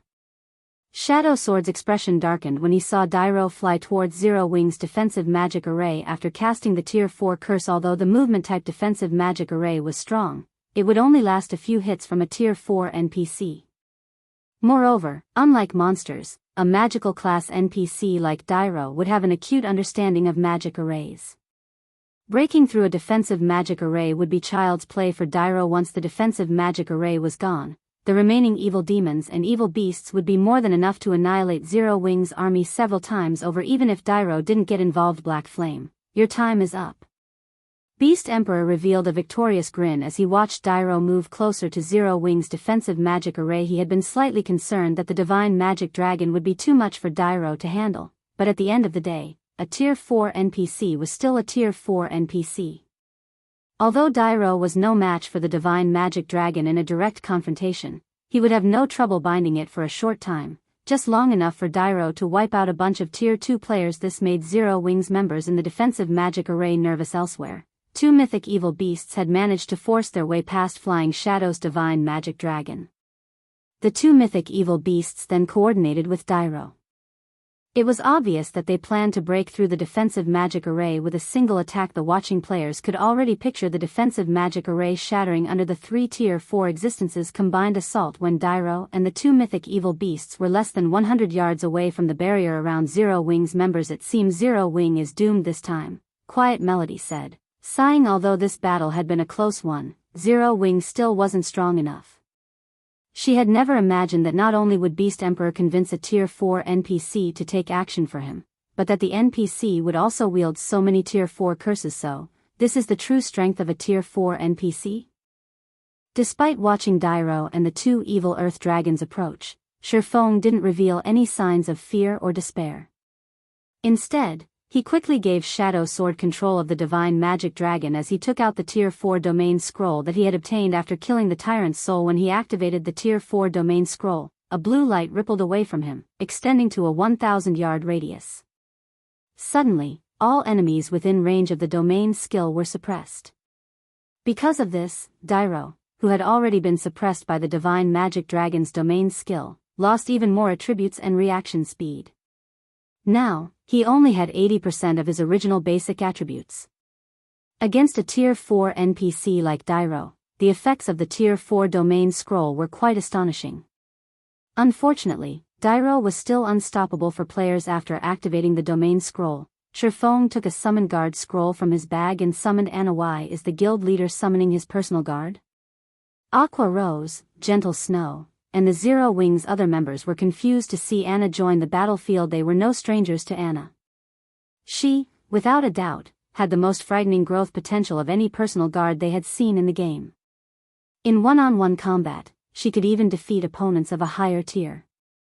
However, Anna was only a Tier 2 NPC. Even if Dairo's attributes and reaction speed were suppressed, Anna still had no hope of taking him down. However, as Zero Wings members doubted Shifeng's sanity, Shifeng retrieved a crimson potion from his bag and handed it to Anna. After receiving the potion, Anna removed the lid on the bottle and drank it without hesitation. Players weren't the only ones who could use potions in God's domain. NPCs could as well. The crimson potion was none other than the Grandmaster ranked growth potion Shifeng had obtained after killing Baphomet. When consumed, the potion would forcefully elevate the user by 1 tier. After consuming the potion, Anna's physique began to transform. The surrounding ambient mana flooded into her, and as it did, golden divine runes began to decorate Anna's body, adding a hint of holiness and beauty to her appearance. Anna's aura had also undergone a heaven-defying transformation. If her previous aura was like flowing water, her new aura felt like the endless ocean. If one paid close attention, they would notice that Anna was no longer a Tier 2 NPC, but a bona fide Tier 3 NPC. How is this possible? Even the various major powers and Beast Emperor had noticed Anna's transformation, let alone Zero Wings members. After all, her rise from a Tier 2 NPC to Tier 3 had caused quite the commotion. Alright, let's begin the second round. Shifeng smiled at the approaching Dairo. Chapter 1716, Tier 3 Anna. Chapter 1716, Tier 3 Anna. A Tier 3 personal guard? Beast Emperor, who watched the battle through a crystal ball in the Evil God's Branch Temple, was slightly surprised when Anna appeared beside Shifeng. However, his surprise quickly turned into a sneer as he said, "Do you really think that a measly Tier 3 personal guard can stop a Tier 4 NPC?" To put it simply, personal guards were hired NPCs in God's domain. However, since they were enhanced through a contract, personal guards' basic attributes were slightly higher than ordinary NPCs of the same level. Although Anna had been promoted to Tier 3, she was only slightly stronger than other Tier 3 NPCs. She might be invincible against current players, but she was still far from being able to contend with Tier 4 existences. Meanwhile, when the Tier 4 Cursed Dark Prison was used on ordinary mythic monsters of the same level, it could trap the monster for at least an hour. Although the divine magic dragon was extremely powerful, Beast Emperor guessed that the dark prison should hold it for at least 20 minutes. Although no one could damage the sealed monster during that time, it couldn't do anything either. Meanwhile, relying on a Tier 3 personal guard to distract a Tier 4 NPC like Dairo was a joke. Beast Emperor wasn't the only one who thought so.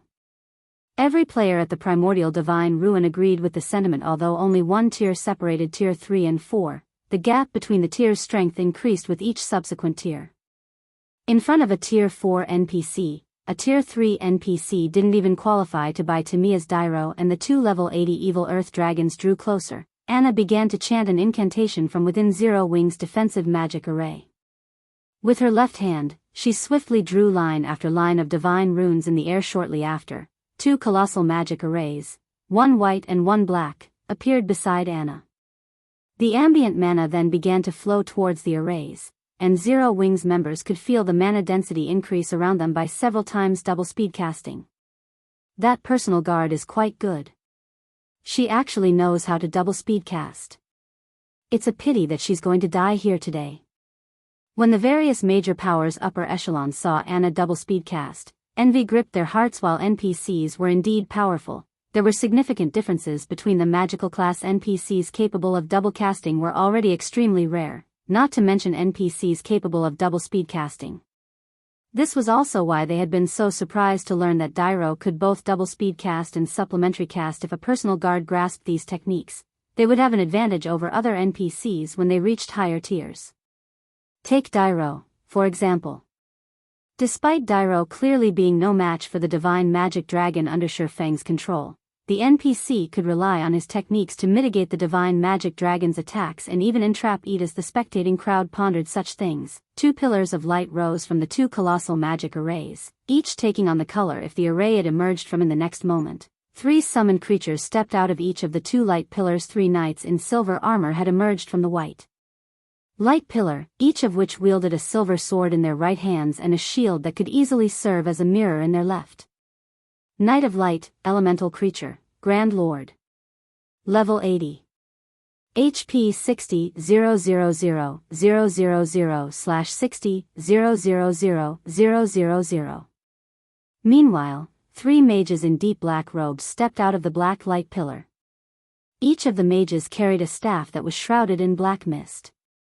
The crystals embedded in the top of the staves radiated 4 different colors. Envoy of Darkness, Elemental Creature, Grand Lord. Level 80. HP 45,000/45,000,000. Tier 3 Spell, Light Summoning.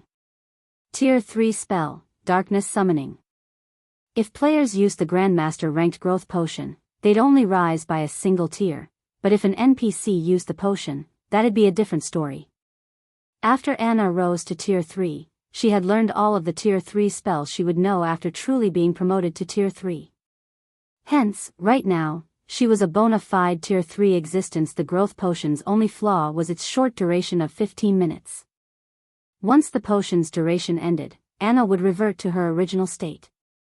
Hence, players had only used these potions in crucial moments in the past. They could not be treated like trump cards in guild wars or siege battles. What a powerful personal guard. The instant the 6 level 80 Grand Lords appeared beside Anna, silence fell over the spectating crowd. Nobody had thought that Anna was actually strong enough to summon 6 Grand Lords of the same level. With this, she was basically invincible among Tier 3 existences. Before the spectating crowd could recover from their shock, Anna controlled the Knights of Light and Envoys of Darkness to charge out of the defensive magic array and attack Dyro and the 2 mythic evil beasts. In the next moment, the Knights of Light vanished, reappearing instantly around their mythic rank targets. Once the knights surrounded their opponents in a triangular formation, they raised their shields before them. Suddenly, a magic array of light manifested beneath each of the knights, linking with each other to form a prism of light that trapped Dyro and the mythic evil beasts.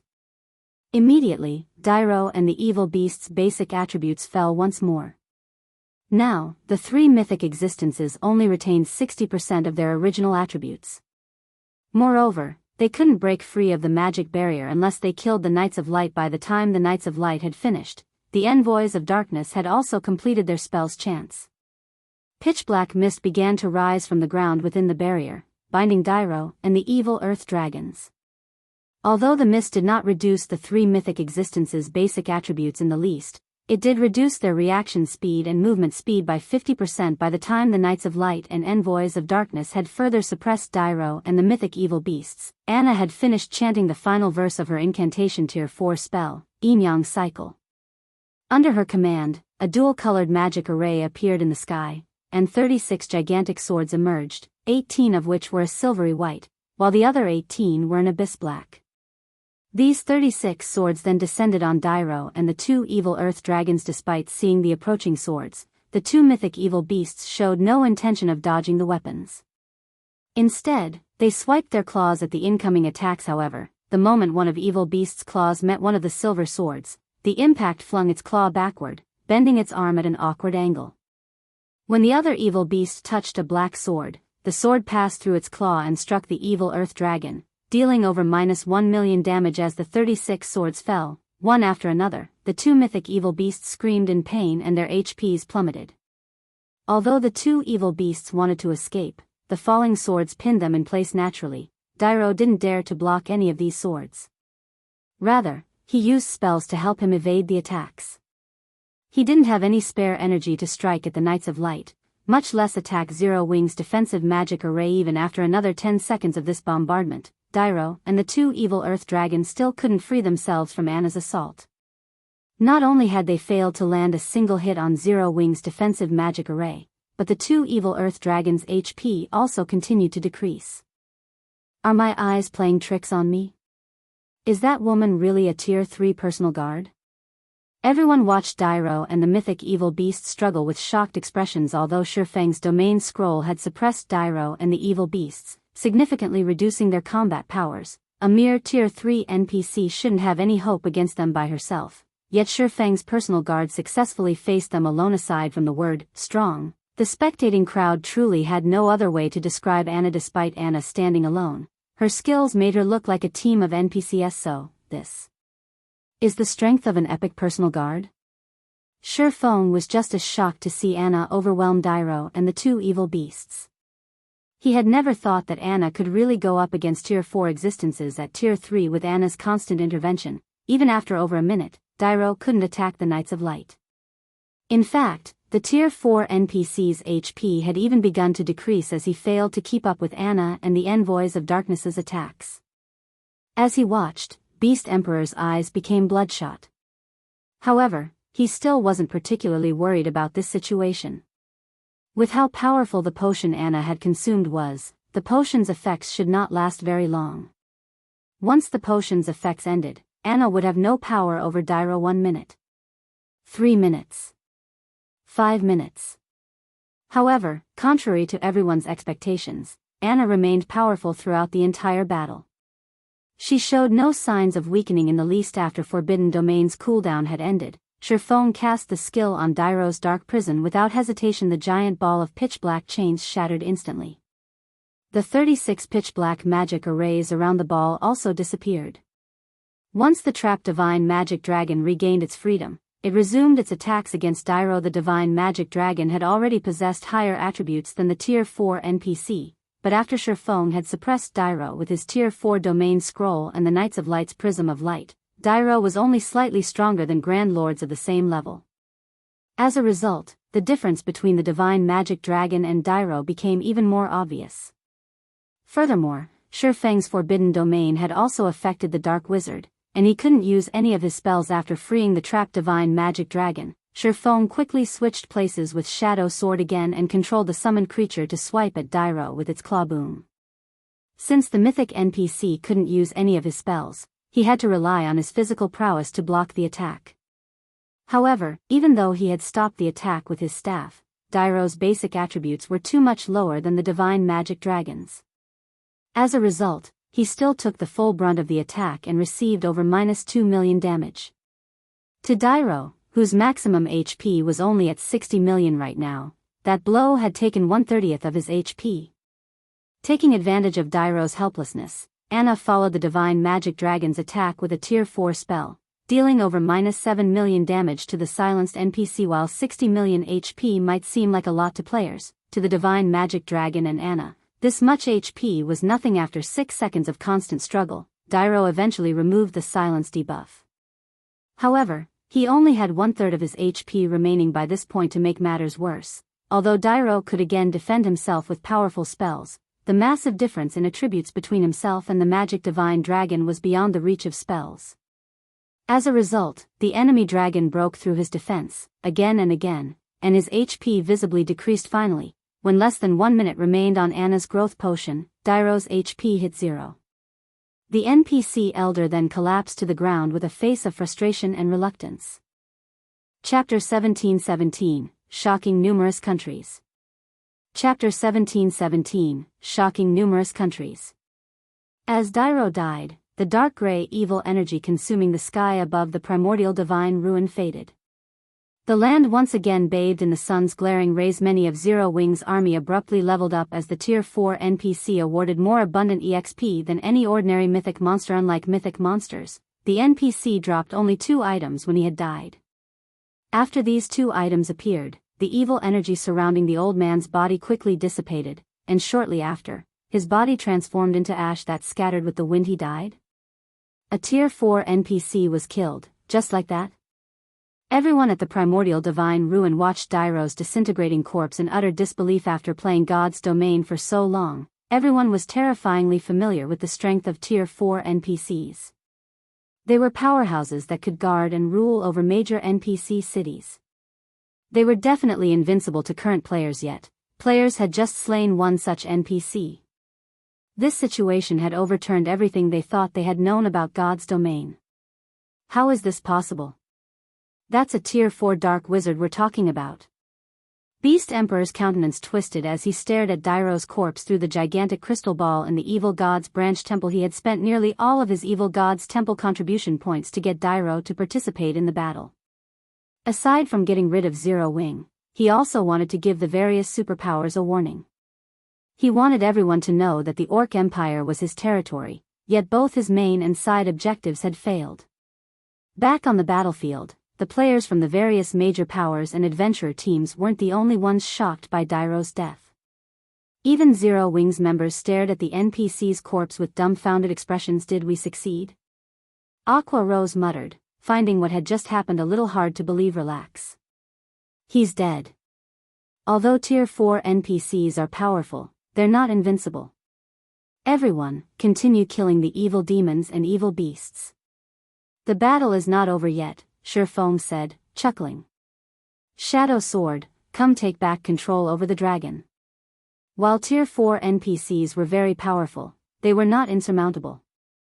As players reached higher levels and gained more strength, some would even take out the level 200, Tier 4 NPCs that protected major NPC cities, let alone a lowly level 80, Tier 4 NPC. Understood.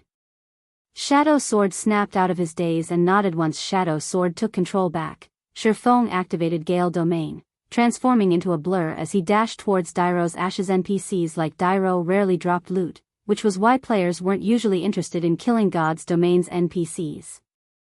Not only were NPCs built to counter players, but they also didn't drop much loot even after they died.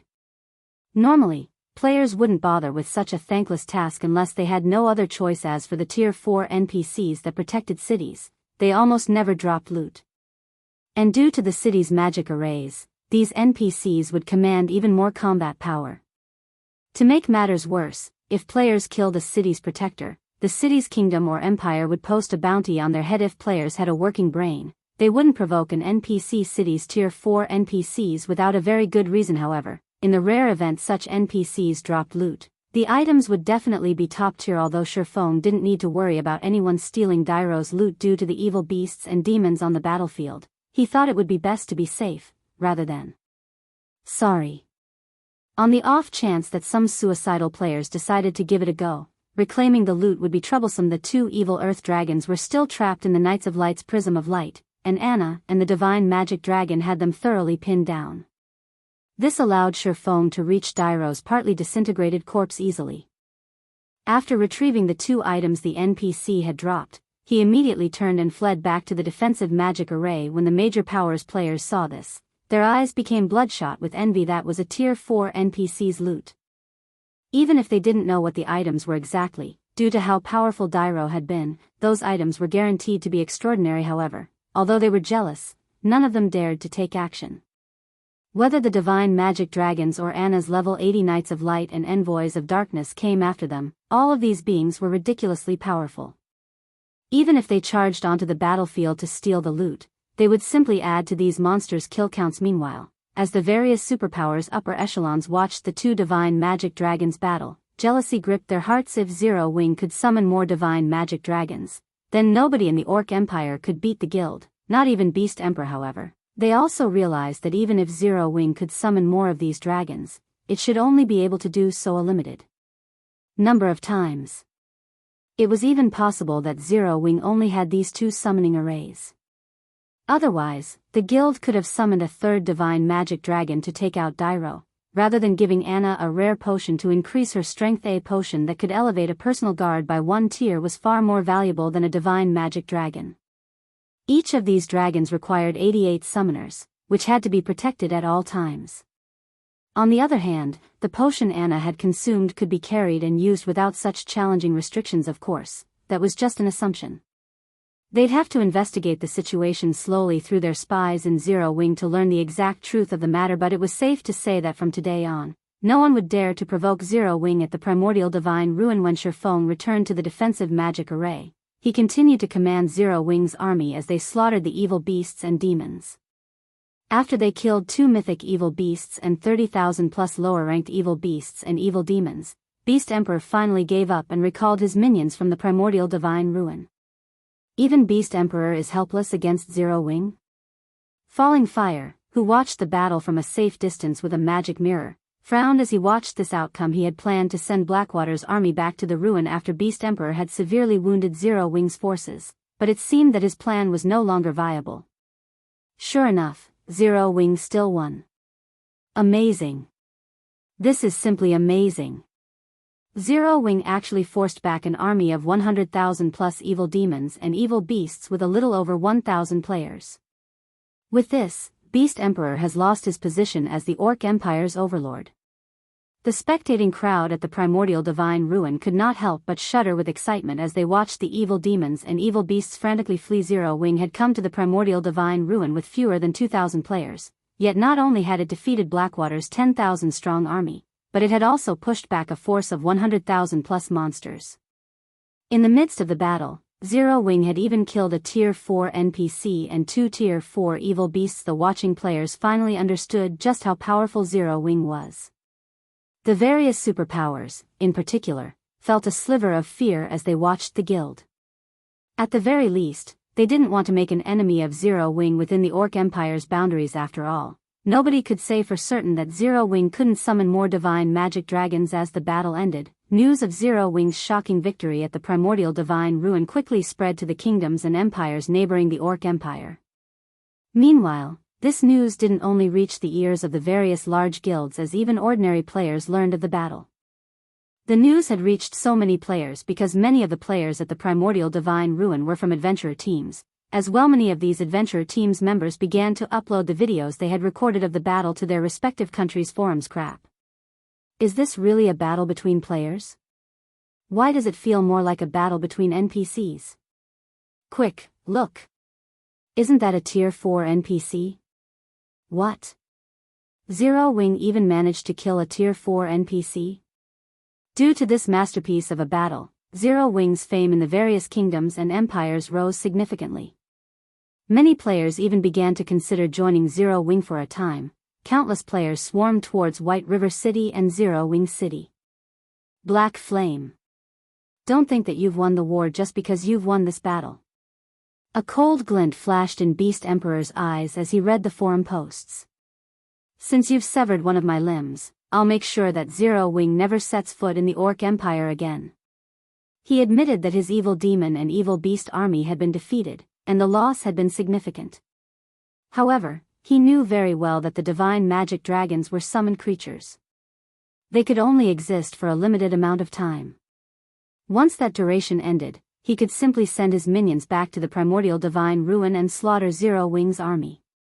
Even if Zero Wing could summon the divine magic dragons again, he could just order another retreat and attack at a later time. He had more than enough evil demons and evil beasts to bleed Zero Wing dry. Star Moon Kingdom, White River City. After seeing that the battle was over, Shifeng used a return scroll to return to White River City. However, Shifeng did not head directly to the War God's Temple. Instead, he visited White River City's Adventurers Association. In a VIP room on the Adventurers Association's second floor. When one of the association's senior administrators entered the room, he greeted Shifeng, who rested on a sofa, and asked, "Lord Protector, how may I be of service today? I wish to build a town in a neutral map outside of the kingdom, and I need the Adventurers Association's help," Shifeng said, nodding. He then revealed the town building order he had acquired from the Lost Town. Chapter 1718, Building a Neutral Town. Chapter 1718, Building a Neutral Town. Inside the luxurious VIP room, the NPC senior adopted a more respectful attitude toward Shifeng upon watching the swordsman pull a tattered piece of parchment from his bag and place it on the table. Following which, the NPC inspected the parchment carefully. Although the town building order was nowhere near as valuable as a Star Moon Kingdom city building order on its own, it could rival, even surpass, the value of the Kingdom city building order depending on how it was used. This was because the town building order didn't have location restrictions. One could even construct a town in a neutral map if they wished to. Neutral maps were not under any kingdom or empire's jurisdiction, so building a town in one of these maps was akin to securing rule over the map. On the other hand, while the Star Moon Kingdom city building order was indeed very valuable, the city built had to be constructed within Star Moon Kingdom's borders. In other words, the city would still be under the kingdom's jurisdiction and would be largely influenced by the kingdom. The simplest example of such influence was the monthly management fee towns and cities had to pay the kingdom. For a basic city like Zero Wing City, players had to pay a monthly management fee of 30,000 gold. If the city were promoted to an intermediate or advanced city, the fee would increase by several times. However, if a town or city were constructed in a neutral map, players wouldn't be required to hand over an exorbitant management fee to any kingdom or empire. Instead, players only had to pay a small management fee to the system. Of course, such a benefit had a huge drawback. the lack of safety. Towns and cities within a kingdom or empire were under that kingdom or empire's protection. Monster attacks were the greatest threat these towns and cities would have to face. However, monsters weren't the only threat in a neutral map. Raids from other races would be commonplace, as well. If a guild weren't strong enough, building a town in a neutral map would simply be a waste of manpower and resources. In fact, guilds had often overestimated their strength during Shifeng's previous life, constructing towns in neutral maps, which were subsequently destroyed. However, this drawback included another benefit, which was the greatest benefit of building a town in a neutral map. Since neutral maps were not under a kingdom or empire's jurisdiction, guild towns and guild cities in neutral maps could trade with other races. God's domain had many different races. Aside from creatures with low intellect, which only knew how to slaughter other beings for survival, there were intelligent races that could communicate with players, such as dwarves, elves, orcs, half-elves, and half-orcs. Only, these races were prohibited from entering guild towns and cities within kingdoms and empires' borders. At most, players might encounter these races in NPC towns and cities, but even then, these races would only conduct basic trade with players. However, these foreign races produced many products that were better than those made by human hands. Moreover, each race had their own specialty products that would be of great help to players' survival when fighting in the fields. Take dwarven-made weapons and equipment, for example. As the dwarves had better techniques and special forging methods, their weapons and equipment performed far better than human-made products. Meanwhile, guild towns and neutral maps weren't prohibited from trading with foreign races. As long as a town were attractive enough, it could inspire members of the foreign races to visit. Aside from trade, players could also employ foreign races to serve as the town's soldiers. Unlike human warriors, these races' warriors generally specialized in a particular aspect.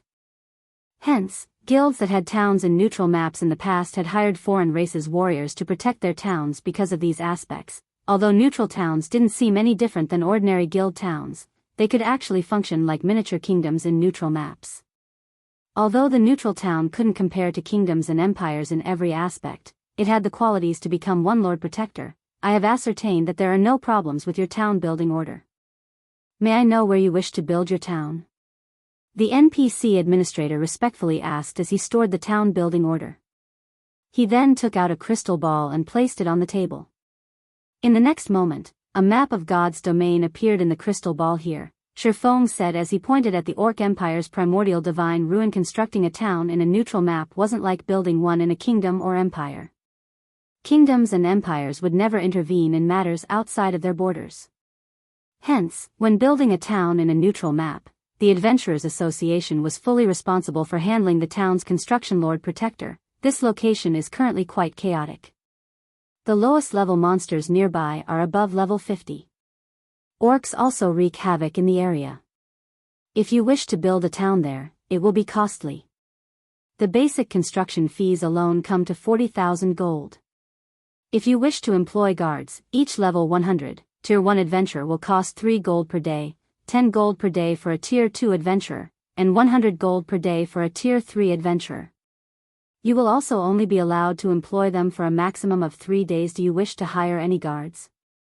I'll hire 1,000 Tier 1 adventurers, 500 Tier 2 adventurers, and 20 Tier 3 adventurers for 3 days. This wasn't the first time Shifeng had built a neutral town, so the cost didn't particularly surprise him. While neutral maps were extremely dangerous, the profit one could obtain from them was immense. Hence, towns in neutral maps were only given 3-day protection periods. Not only were these NPC guards expensive, but their levels wouldn't scale along with players, remaining only slightly higher than the local monsters. These NPC guards were mainly there to repel monster and foreign race assaults, not players. Silverwing had recently earned a fortune from selling the equipment it had obtained after killing Heaven's Burial and Blackwater's members. It also had the profit from Stone Forest Town and Silverwing City. However, since a large part of the money had to be invested in the guild's development, Silverwing only had a little over 80,000 gold in the bank right now. The construction alone cost 40,000 gold, which was many times higher than building a town within Starmoon Kingdom. With how expensive the adventurers were, Shifeng didn't dare to hire too many at once. Furthermore, if a town wished to survive in a neutral map long-term, relying on temporary guards definitely wasn't a viable solution. Hence, the guild had to set some money aside to build static defenses in the town, as well. All right. Your total bill comes to 70,000 gold. No discounts are available at this time, the NPC administrator said, nodding. Once you complete the payment, the Adventurers Association will send our people to the chosen location within 1 minute. It will take them roughly 20 minutes to complete the town's construction. 20 minutes? The senior administrator's explanation surprised Shifeng a little. He had never thought that the town's construction would take so long. When the Adventurers Association constructed a town in a nearby neutral map, it normally completed the construction within 10 minutes. Unlike cities, towns had fewer facilities and structures, after all. But his town required twice as long to construct. One could just imagine how dangerous the area around the primordial divine ruin was right now. However, Shifeng did not give the matter much thought. He handed 70,000 gold to the NPC and departed from the Adventurers Association. He then headed to the War God's Temple to earn himself some merit points. While Shifeng was on his way to the War God's Temple, he received a call from Aqua Rose Guild leader. Another problem has cropped up at the primordial divine ruin. As soon as we left the ruin, Beast Emperor sent his evil beasts and evil demons to surround the ruin again. We still can't send our elite members to garrison in the ruin, Aqua Rose reported with a somber expression. She hadn't expected Beast Emperor to be so shameless, making such a move. One of Beast Emperor's subordinates has also contacted us, informing us that he won't stop harassing us at the primordial divine ruin unless we release flame blood. Although Beast Emperor's actions were shameless, Zero Wing couldn't do anything about it. Zero Wing only had 2 magic arrays that could summon divine magic dragons, and both had been used during the previous battle. Now that Zero Wing had nothing to counter the evil beast and demon armies, sending in a player army would be suicidals prepared to fight to the bitter end? Shifeng could not help but chuckle. Since that is the case, let him have his fun. We'll see how long he can continue his struggle. But what about Primordial City? Aqua Rose could tell that Shifeng was determined to destroy Beast Emperor thoroughly. However, Primordial City played a key role in helping Zero Wing's members reach Tier 2. Just ignore him, Shifeng said. For now, gather every architect in the Candlelight trading firm and have them gather in the guild residence. Then, contact Melancholic and tell her to prepare these materials for me. I'll need them in a moment. After saying so, Shifeng disconnected the call and quietly waited for his horse carriage to reach the War God's Temple. Meanwhile, Aqua Rose stared at the darkened screen before her with a confused look. Is it really fine to leave him alone? Aqua Rose muttered to herself worriedly. However, the expression Shifeng has worn during their conversation indicated that he had a well-thought-out plan in mind. Immediately, she shook her worries out of her mind and sent Beast Emperor's subordinate a reply. Once that was done, she started to gather the necessary manpower and notified Melancholic Smile to collect the necessary materials. Ancient Rock City. Good. Very good. When Beast Emperor received Aqua Rose's reply via his subordinate, his complexion turned frighteningly ashen, and killing intent radiated from his entire body. He had never thought that Shifeng would be mad enough to fight him to the bitter end. Just as Beast Emperor was about to declare a war of annihilation on Zero Wing, the sound of a system notification reached his ears. System announcement: congratulations to Zero Wing for being the first guild to construct a town in a neutral map. Rewarding 30,000 guild popularity and 10,000 popularity to the new town.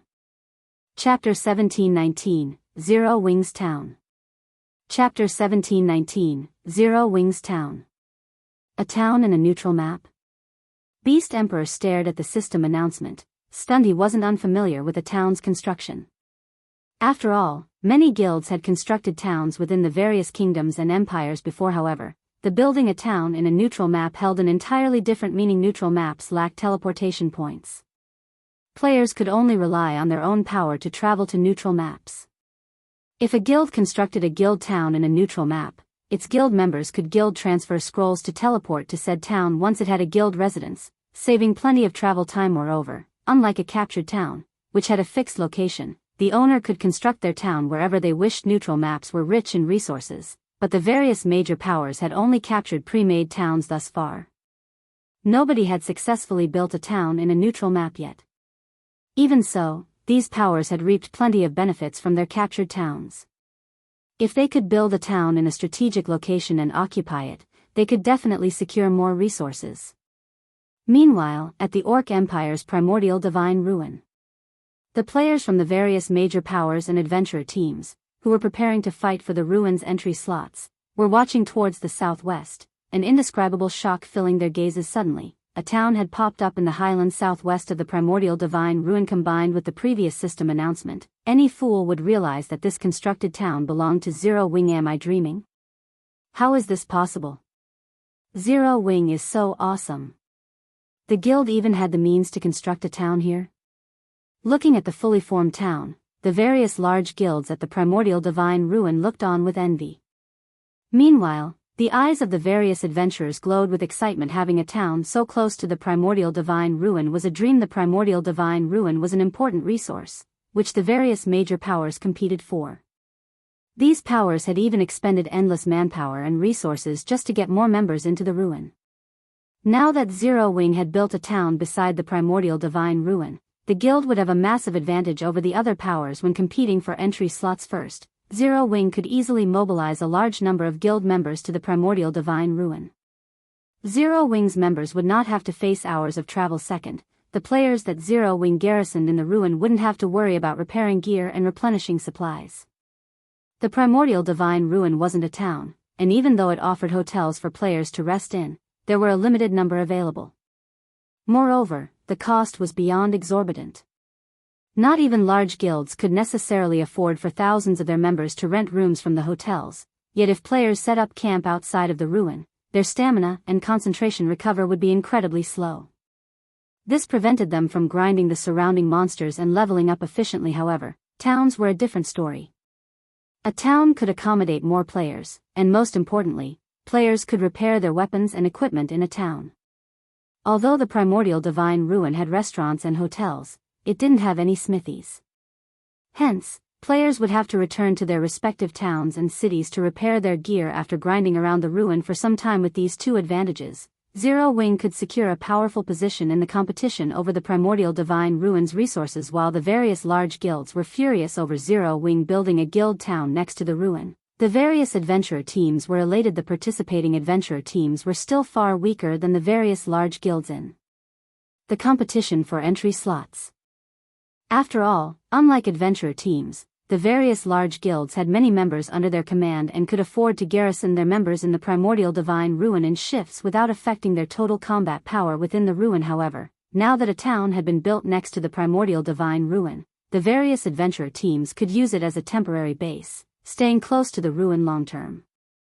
With this, the various adventurer teams could compete with the various large guilds on a more even playing field. Meanwhile, news of Zero Wing's new town in the Orc Empire quickly spread to the neighboring kingdoms and empires. For a time, the various large guilds and independent experts were all talking about Zero Wing. Zero Wing's rise is certain now. Not only does the guild have the advanced combat rooms and a guild city, but it also has built a town right beside the Orc Empire's primordial divine ruin. That's right. I heard that many independent experts have chosen to join Zero Wing to better develop themselves. Apparently, not only has the guild reserved specific advanced combat rooms for its members, but Zero Wing members can also learn the guild's combat techniques for a much lower price than non-guild players. I knew I should have joined Zero Wing earlier. Many independent experts from the various kingdoms and empires neighboring the Orc Empire were tempted to join Zero Wing after learning about the guild's latest achievement. They hadn't known much about Zero Wing previously, and those that had known hadn't had a particularly optimistic view of the guild. However, that had all changed after the guild's overwhelming victory against Blackwater and Beast Emperor. Now that Zero Wing had constructed a guild town beside the primordial divine ruin, even a fool could tell that the guild had a very high chance of becoming a super first-rate guild in the future. Many expert players targeted super first-rate guilds. If one could become an internal member of such an organization, they'd be able to live a life free of worry in the real world. However, super first-rate guilds had plenty of expert players, and only a limited number of people could become internal members. Hence, the competition within super first-rate guilds was intense. However, if players joined a guild that had the potential to become a super first-rate guild, even if they were only ordinary experts, they still had a high chance of becoming an internal member. Thinking about the potential benefits, many of the various kingdoms and empires' experts hurried towards Star Moon Kingdom for a time. More players gathered before Zero Wing's residence in White River City and Zero Wing City, allowing the guild to recruit another large batch of elite and expert players.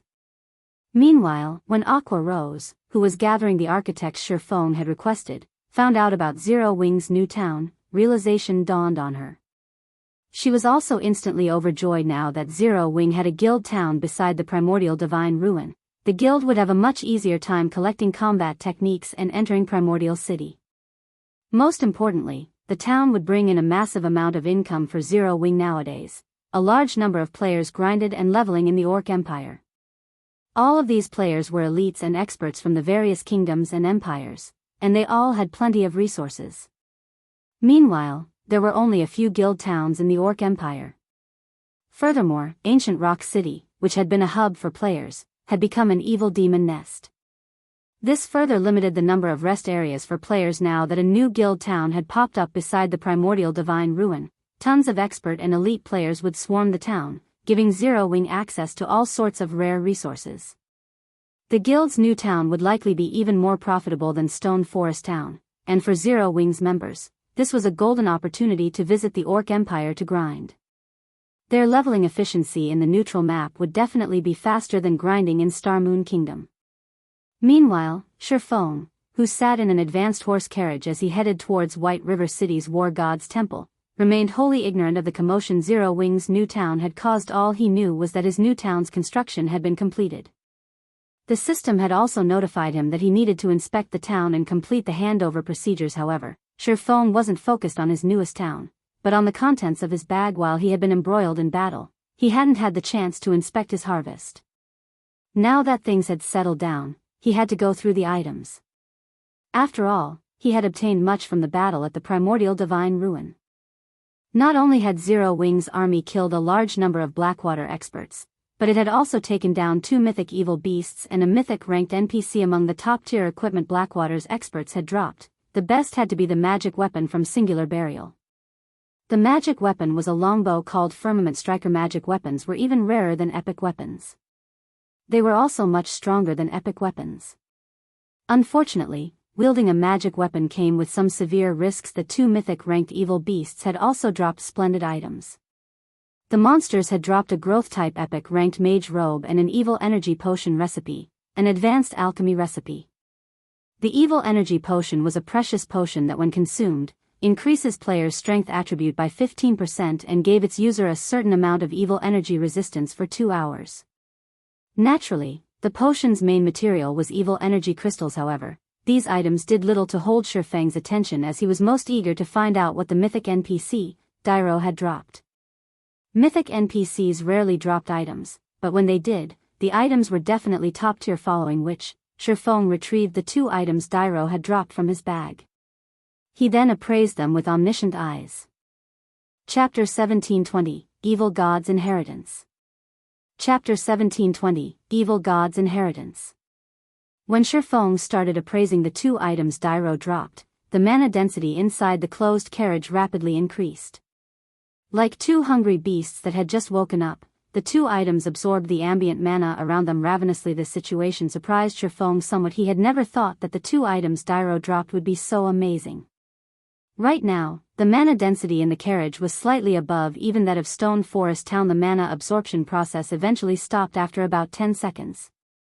The situation inside the carriage then quickly reverted to its original state. Previously, the 2 items Shirfong obtained had been sealed, which gave them the appearance of purplish gold crystal balls and made it impossible to discern their identity. In fact, the only information Shirfong got when he tried inspecting the items was their name, sealed crystal ball, and nothing else. Meanwhile, upon seeing the 2 unsealed items, Shirfong could not help but be stunned. Of the 2 items, one was a broken longsword, and the other was a gemstone that radiated 5 different colored glows. Evil God's Inheritance, One-Handed Sword. A treasured sword that the evil god once used. However, the sword was destroyed in a battle, shattered into 3 pieces.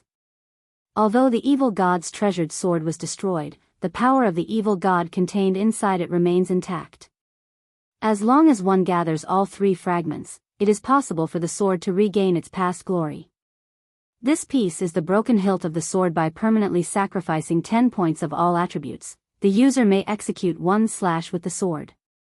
Although this sword has been severely damaged, it can still exert 1/10 of its original power. When this fragment is within 1,000 yards of other fragments, the fragments will resonate with each other. Drops upon death cannot be traded. Limit Gemstone, Epic Consumable. Can be embedded into a weapon or equipment to permanently improve it. Can be used on only epic ranked items or below. Shifeng shuddered involuntarily as he looked at the descriptions of these two items, his eyes glowing with excitement. Although he had long since known that the loot of a Tier 4 NPC would be extraordinary and certainly superior to epic items, he had never imagined that Dairo would drop these two items. The Evil God's Inheritance was a weapon the Evil God had used frequently when it was still intact. In its complete form, it should be a legendary weapon at the very least. Although he had only a fragment of the weapon, it could lead to obtaining a real legendary weapon. Its value was definitely higher than that of a fragmented legendary weapon. After all, legendary items were exceedingly rare in God's domain, and every one of them had extraordinary origins. Not to mention, most of the clues players found that were related to legendary items were usually fake. Meanwhile, the most valuable aspect about the Evil God's Inheritance was the fact that it could be used. Even though it was capable of exerting only 10% of its original power, that was 10% of a legendary weapon's power, not something a fragmented legendary weapon could hope to compare to. Only, the price to use the weapon was a little steep. Let alone other players. Even Shifeng would feel a sting if he had to pay 10 points in all attributes just to swing the weapon once. As for the other item Dairo dropped, it was something Shifeng had only ever heard about before. During his previous life, the Limit Gemstone had appeared in an auction hosted by a super guild. However, the Limit Gemstone sold back then wasn't supplied by the hosting super guild. Instead, it was an item some other player had put up for trade. When this item appeared during the bartering session of the auction, it had immediately caused an uproar at the auction venue. After all, the best weapon and equipment that peak experts could get their hands on back then were only epic rank. Fragmented legendary items were still far out of their reach. Hence, to them, an item capable of improving epic weapons and equipment was far more valuable than even epic weapons. In the end, the Limit Gemstone had been traded for one epic weapon and 3 pieces of top-tier dark gold equipment. Of that time back then, nobody had a strong opinion on this price. It was neither too expensive nor too cheap. Only sometime later did everyone find out that the buyer of the Limit Gemstone had ended up making a huge profit. The Limit Gemstone turned out to be even more amazing than everyone thought it to be. Just like its name implied, it improved a weapon or equipment to its maximum limit, not just slightly. From then onward, whenever a Limit Gemstone appeared, it would sell for astronomical prices, even as much as 3 epic items back then. However, Shifeng was only qualified to use the Limit Gemstone as a topic of conversation. Actually owning one had been far beyond him. He never dreamed that he would obtain one himself in this life. It can upgrade only weapons and equipment at the epic rank or below. As Shifeng looked at the resplendent gemstone in his hand, he could not help but think of the sacred sword Killing Ray. As one of the 36 famed swords of God's domain, Killing Ray was much stronger than any ordinary epic weapon. Moreover, it also had immense growth potential, as it was one of the fragments of Solomon's sword, one of God's domain's 10 great legendary weapons. Since it was once part of a legendary weapon, the quality of the materials used to forge Killing Ray went without saying. One could say that it was the best item to improve with the Limit Gemstone. Immediately, Shifeng unsheathed Killing Ray and placed the Limit Gemstone on the flat of the sword. Following which, the sound of a system notification entered his ears. System, do you wish to embed the Limit Gemstone in Killing Ray? Embed it. Shifeng agreed decisively. Suddenly, the 5-colored gemstone liquefied and spread itself across Killing Ray. A short moment later, the sacred sword was encased entirely in a layer of 5-colored liquid, as if the longsword had just put on a 5-colored sheath. Following which, the glow from the 5-colored liquid intensified, so much so that Shifeng couldn't look at the sword directly. After several seconds the phenomenon subsided, and Killing Ray reverted to its original state. At this moment, however, several divine runes graced the sword's body, adding a hint of divinity to the sacred sword. As Shifeng wielded Killing Ray, he felt a pleasant feeling like never before. Right now, aside from his impression that the sacred sword was more powerful than before, Shifeng sensed that his compatibility with it had improved substantially. Now, Killing Ray felt more like an extension of his arm rather than a weapon. He could clearly perceive the layers of air the sacred sword was cutting through. In addition, golden arcs of electricity were sparking along the edges of the sword. Even after the sacred sword had moved away, arcs of electricity still lingered in the space it occupied before, vaporizing the air and anything else that came across them. Amazing. It is actually capable of causing continuous damage to places I've attacked before? Is this the true power of Killing Ray? Shurfeng was astonished as he looked at Killing Ray. Epic weapons and equipment were extremely rare in God's domain. Those that had hidden effects were even rarer. These hidden effects went unstated in the attribute panel and did not appear to be salient. However, only players that had wielded these kinds of weapons and equipment before would realize how significant these hidden effects actually were toward improving one's combat power. In fact, they were much more important than the attributes listed in the attribute panel. Take Fire Dance's 1000 transformations for example. The hidden effect the fragmented legendary weapon possessed was simply heaven-defying. No matter what kind of attacks Fire Dance faced, she could easily block it by executing a random swing with her short sword. It was as if the entire space around her was within the attack trajectory of her weapon. It was simply impossible to predict her trajectory with 1000 transformations due to 1000 transformations as hidden effect. Even if Fire Dance's combat standards were lacking, she could still hold her ground against Apex experts. Meanwhile, although Killing Ray's hidden effect was not a match for 1000 transformations as, it was still very frightening. Being able to cause damage to places he had attacked before would undoubtedly increase his DPS significantly if utilized properly. He could even seal his opponent's movements, preventing all retaliation. Killing Ray's hidden effect would pose trouble even for Void Realm experts, not to mention other experts. After playing with Killing Ray's hidden effect for a while longer, Shurfeng could no longer hold back, tapping open the Sacred Sword's attribute panel. He was very curious to find out just how much Killing Ray had improved. Chapter 1721, Upgraded Sacred Sword. Chapter 1721, Upgraded Sacred Sword. After Shurfeng opened Killing Ray's attribute panel and read it, he could not help but gasp. Killing Ray, One-Handed Sword, Sacred Sword, Epic Rank. Level 30, Level 120. Equipment requirement, Strength 1200, Agility 1000. Attributes adjust according to user's level. Attack power plus 2440, level 65. Strength plus 173, Agility plus 165, Endurance plus 162. Attack speed plus 25. Ignore 30% of the target's defense when equipped. Strength increased by 20%, Agility increased by 15%, and attack speed increased by 10%. Ignore levels plus 20. All sword skills plus 3 levels. All item level requirements reduced by 5 levels. Attacks have a 40% chance to trigger the lightning effect, increasing initial attack speed to 50% of the maximum and damage by 260%. Additional skill 1 dash. Summon Lightning. Summons lightning to deal 600% lightning damage to enemies within a range of 20 yards and inflict the numb effect for 5 seconds. Afterward, attack range increased by 20 yards for 30 seconds. Cooldown, 5 minutes.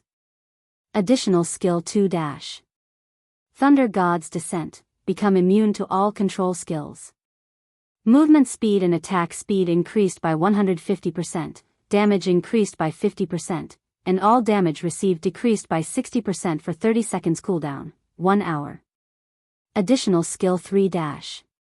Lightning Slash. Imbue the power of lightning on the body of the sword, increasing strength by 330% and attack speed by 100% to execute a frontal attack that covers an area of 3 by 80 yards. Cooldown, 15 minutes.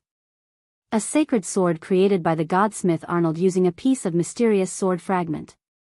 Killing Ray is one of the 36 famed swords of God's domain, ranking 20th.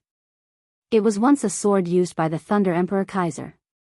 Allows the wielder to have the speed of lightning. When fighting against dark creatures, damage increased by 100%. Can be evolved. Cannot be destroyed. For a moment, Shurfeng even suspected that his eyes were playing tricks on him. Not only had Killing Ray's equipment requirement increased by a significant margin, but even its attack power had risen drastically. At level 65, its attack power already exceeded 2400. Close to rivaling the attack power of an epic two-handed weapon of the same level originally. Killing Ray was already a top-tier epic weapon. After being upgraded by the Limit Gemstone, its basic attributes had improved by 20%. Even the other effects were 5% better. The weapon's skills had also been strengthened to a certain degree, and there was even the addition of a new skill, Lightning Slash. Although Lightning Slash did not deal a lot of damage, the increase in strength it provided was crucial to expert players because higher strength allowed players to suppress their opponent and create gaps to land a fatal blow. With my current attack power, I can most likely break through even a Tier 2 MT's defense. Shurfeng was startled as he looked at his own statistics in God's domain. Even if players landed a direct hit on another player's body, their target's defense would weaken their attacks, preventing 100% damage dealing. To deal 100% damage with an attack, a player would have to overcome their opponent's defense limit, which was determined by a player's defense value and armor type. Even at the same defense value, different armor types would grant different defense limits. For example, at the same defense value, the defense limit of plate armor would greatly exceed that of cloth armor. However, once a player's strength and attack power reached a certain measure, they could break through even an MT's defense limit and deal 100% damage with their attacks. After achieving such a measure of strength and attack power, what kind of armor one's opponent wore would no longer matter. Just as Shurfeng was getting a feel for Killing Ray's newfound power, the advanced horse carriage he was riding finally arrived at the entrance of the War God's Temple. Currently, the War God's Temple was as lively as ever. The number of players visiting the temple was not the slightest bit lower than that of the city's auction house and of the Adventurers Association. However, in Shurfeng's opinion, the traffic at the War God's Temple was still relatively low. The War God's Temple was the protector of the entire continent of God's domain. As players reached higher levels, they would come across the dark forces, such as demons, evil demons, and abyssal creatures, more frequently. Moreover, after players got promoted to Tier 2, so long as their War God's Temple reputation points reached 300, they could receive special quests to deal with these dark forces. These quests generally awarded plenty of merit points, in addition to some special resources. Meanwhile, after players accumulated 500 reputation points with the temple, they could start accepting large-scale crusade quests, which required players to target the gathering points for the dark forces. In the past, this was the type of quest that the various large guilds enjoyed accepting the most because at least half of the town building orders they obtained originated from these crusade quests. If a large guild wished to have a better time developing in neutral maps, they would shift their focus to the War God's Temple. Currently, most of the players visiting the War God's Temple were independent players. Only a small minority were guild players. In the future, however, the situation would be reversed with a large majority of the players visiting the War God's Temple being members of large guilds. As soon as Shurfeng arrived at the main entrance of the War God's Temple, he attracted the attention of the nearby players. Crap. That's a 6-winged bronze-ranked guild emblem. That person must be a member of Zero Wing's main force. It would be great if I could get acquainted with such a big shot. That way, I'll have an easier time joining Zero Wing. Keep on dreaming. How could people like us possibly come into contact with a big shot from Zero Wing? He belongs to an entirely different world. Not to mention, everyone trying to join Zero Wing has to go through the same entrance test. I heard that even players personally introduced by Zero Wing's guild leader, Black Flame, have to pass the test to join the guild. The eyes of the players standing outside the War God's Temple's main entrance were filled with awe and envy as they looked at the guild emblem pinned on Shurfeng's black cloak from the recent battle at the Primordial Divine Ruin. Both the various large guilds and independent players could already tell that the odds of Zero Wing becoming a super first-rate guild in the future were excellent. Super first-rate guilds were powers that stood at the apex of God's domain. Even a first-rate guild backed by multiple major corporations would have to treat super first-rate guilds with great respect lest it provoke them. Meanwhile, who wouldn't want to join a guild with such great potential? In the virtual gaming world's past 100 years of history, players that belonged to first-rate guilds that eventually grew into super first-rate guilds had received great benefits. Particularly, expert players that originally belonged to the first-rate guild had been able to live the rest of their lives without worry. Those that had contributed greatly towards the guild's promotion into a super first-rate guild even lived an enviable and affluent life. Now that Zero Wing had displayed the potential to become a super first-rate guild, let alone Star Moon Kingdom's players, even players from other kingdoms and empires had come to Star Moon Kingdom to apply to Zero Wing. When Shurfeng overheard the hushed conversations of the surrounding crowd, he simply chuckled as he continued into the War God's Temple. After entering the temple's lobby, he immediately went to the third-floor hall. Lord Protector, how may I be of service to you today? Senior Administrator Roland asked as he approached Shifeng. I have caught an evil god apostle and wish to hand him over to Vice Temple Lord Capra, Shifeng said. Another evil god apostle? Roland's eyes twitched slightly as he looked at Shifeng in surprise. Every evil god apostle was incomparably cunning and extremely difficult to catch. Since Shifeng had already caught an apostle before, logically, other evil god apostles should operate with even greater care, increasing the difficulty of capturing them. Yet, now, Shifeng had actually managed to capture another one shortly after he captured the last one. Lord Protector, please follow me. This time, Roland did not bother verifying the truth of Shifeng's words. Instead, he directly brought Shifeng to the fourth floor's triumphant hall. Afterward, Shifeng entered the same astrology room he had gone to during his last visit to the triumphant hall. Currently, Vice Temple Lord Capra was carrying out research through the gigantic magic water ball at the center of the room. Lord Capra, I caught another evil god apostle. Please verify it, Shifeng said as he took out the mobile jail detaining Flame Blood. Young adventurer, you truly are the nemesis of the evil god apostles, Capra said, laughing as he paused his work. With a light wave of his hand, Shifeng's mobile jail then suddenly appeared in his palm. After Capra received the mobile jail, Flame Blood's figure appeared before Capra. How is this possible? Flame Blood's complexion paled when he saw Capra and the nearby Shifeng. Beast Emperor actually failed? At this moment, he could easily guess what kind of place he was at. Only, he never thought that Shifeng would actually elude Beast Emperor's capture and successfully deliver him to the War God's Temple. Black Flame. You cannot do this. If you hand me over to the War God's Temple, Beast Emperor definitely won't let you get away. Flame Blood shouted as he glared at Shifeng. Right now, he was pinning all his hopes on Beast Emperor's deterrence. He knew that, unless Shifeng gave up on turning him in, he no longer had any hope of escaping from the War God's Temple. You should give up now if you think Beast Emperor will save you. If you really wish to survive, tell me the location of Star Moon Kingdom's evil god's temple. Shifeng said, chuckling. He remained wholly unperturbed by Flame Blood's threat. Right now, the cleric was still ignorant of Beast Emperor's overwhelming defeat. Remember. You have only 5 seconds to consider. After saying so, Shifeng began counting down from 5. Meanwhile, an incomparably ugly expression appeared on Flame Blood's face, his heart filled with misgivings. Chapter 1722, Beast Emperor's Rage.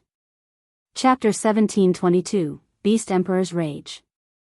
Inside the silent astrology room, Flame Blood glared at Shifeng hatefully.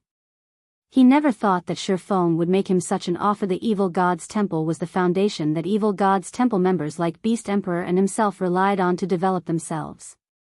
If the evil god's temple they belonged to got destroyed, then all the progress they had made thus far would disappear. Hence, Beast Emperor had repeatedly warned him that under no circumstances should he reveal information about Star Moon Kingdom's evil god's temple. Black Flame. I can tell you with confidence that the evil god's temple's strength is far beyond your imagination. As long as the evil beast army breaks through the Star Moon Kingdom's defensive line, at that time, not to mention Stone Forest Town, even Zero Wing will turn into nothing. If you let me go, Beast Emperor might give up on invading Star Moon Kingdom and target other kingdoms instead.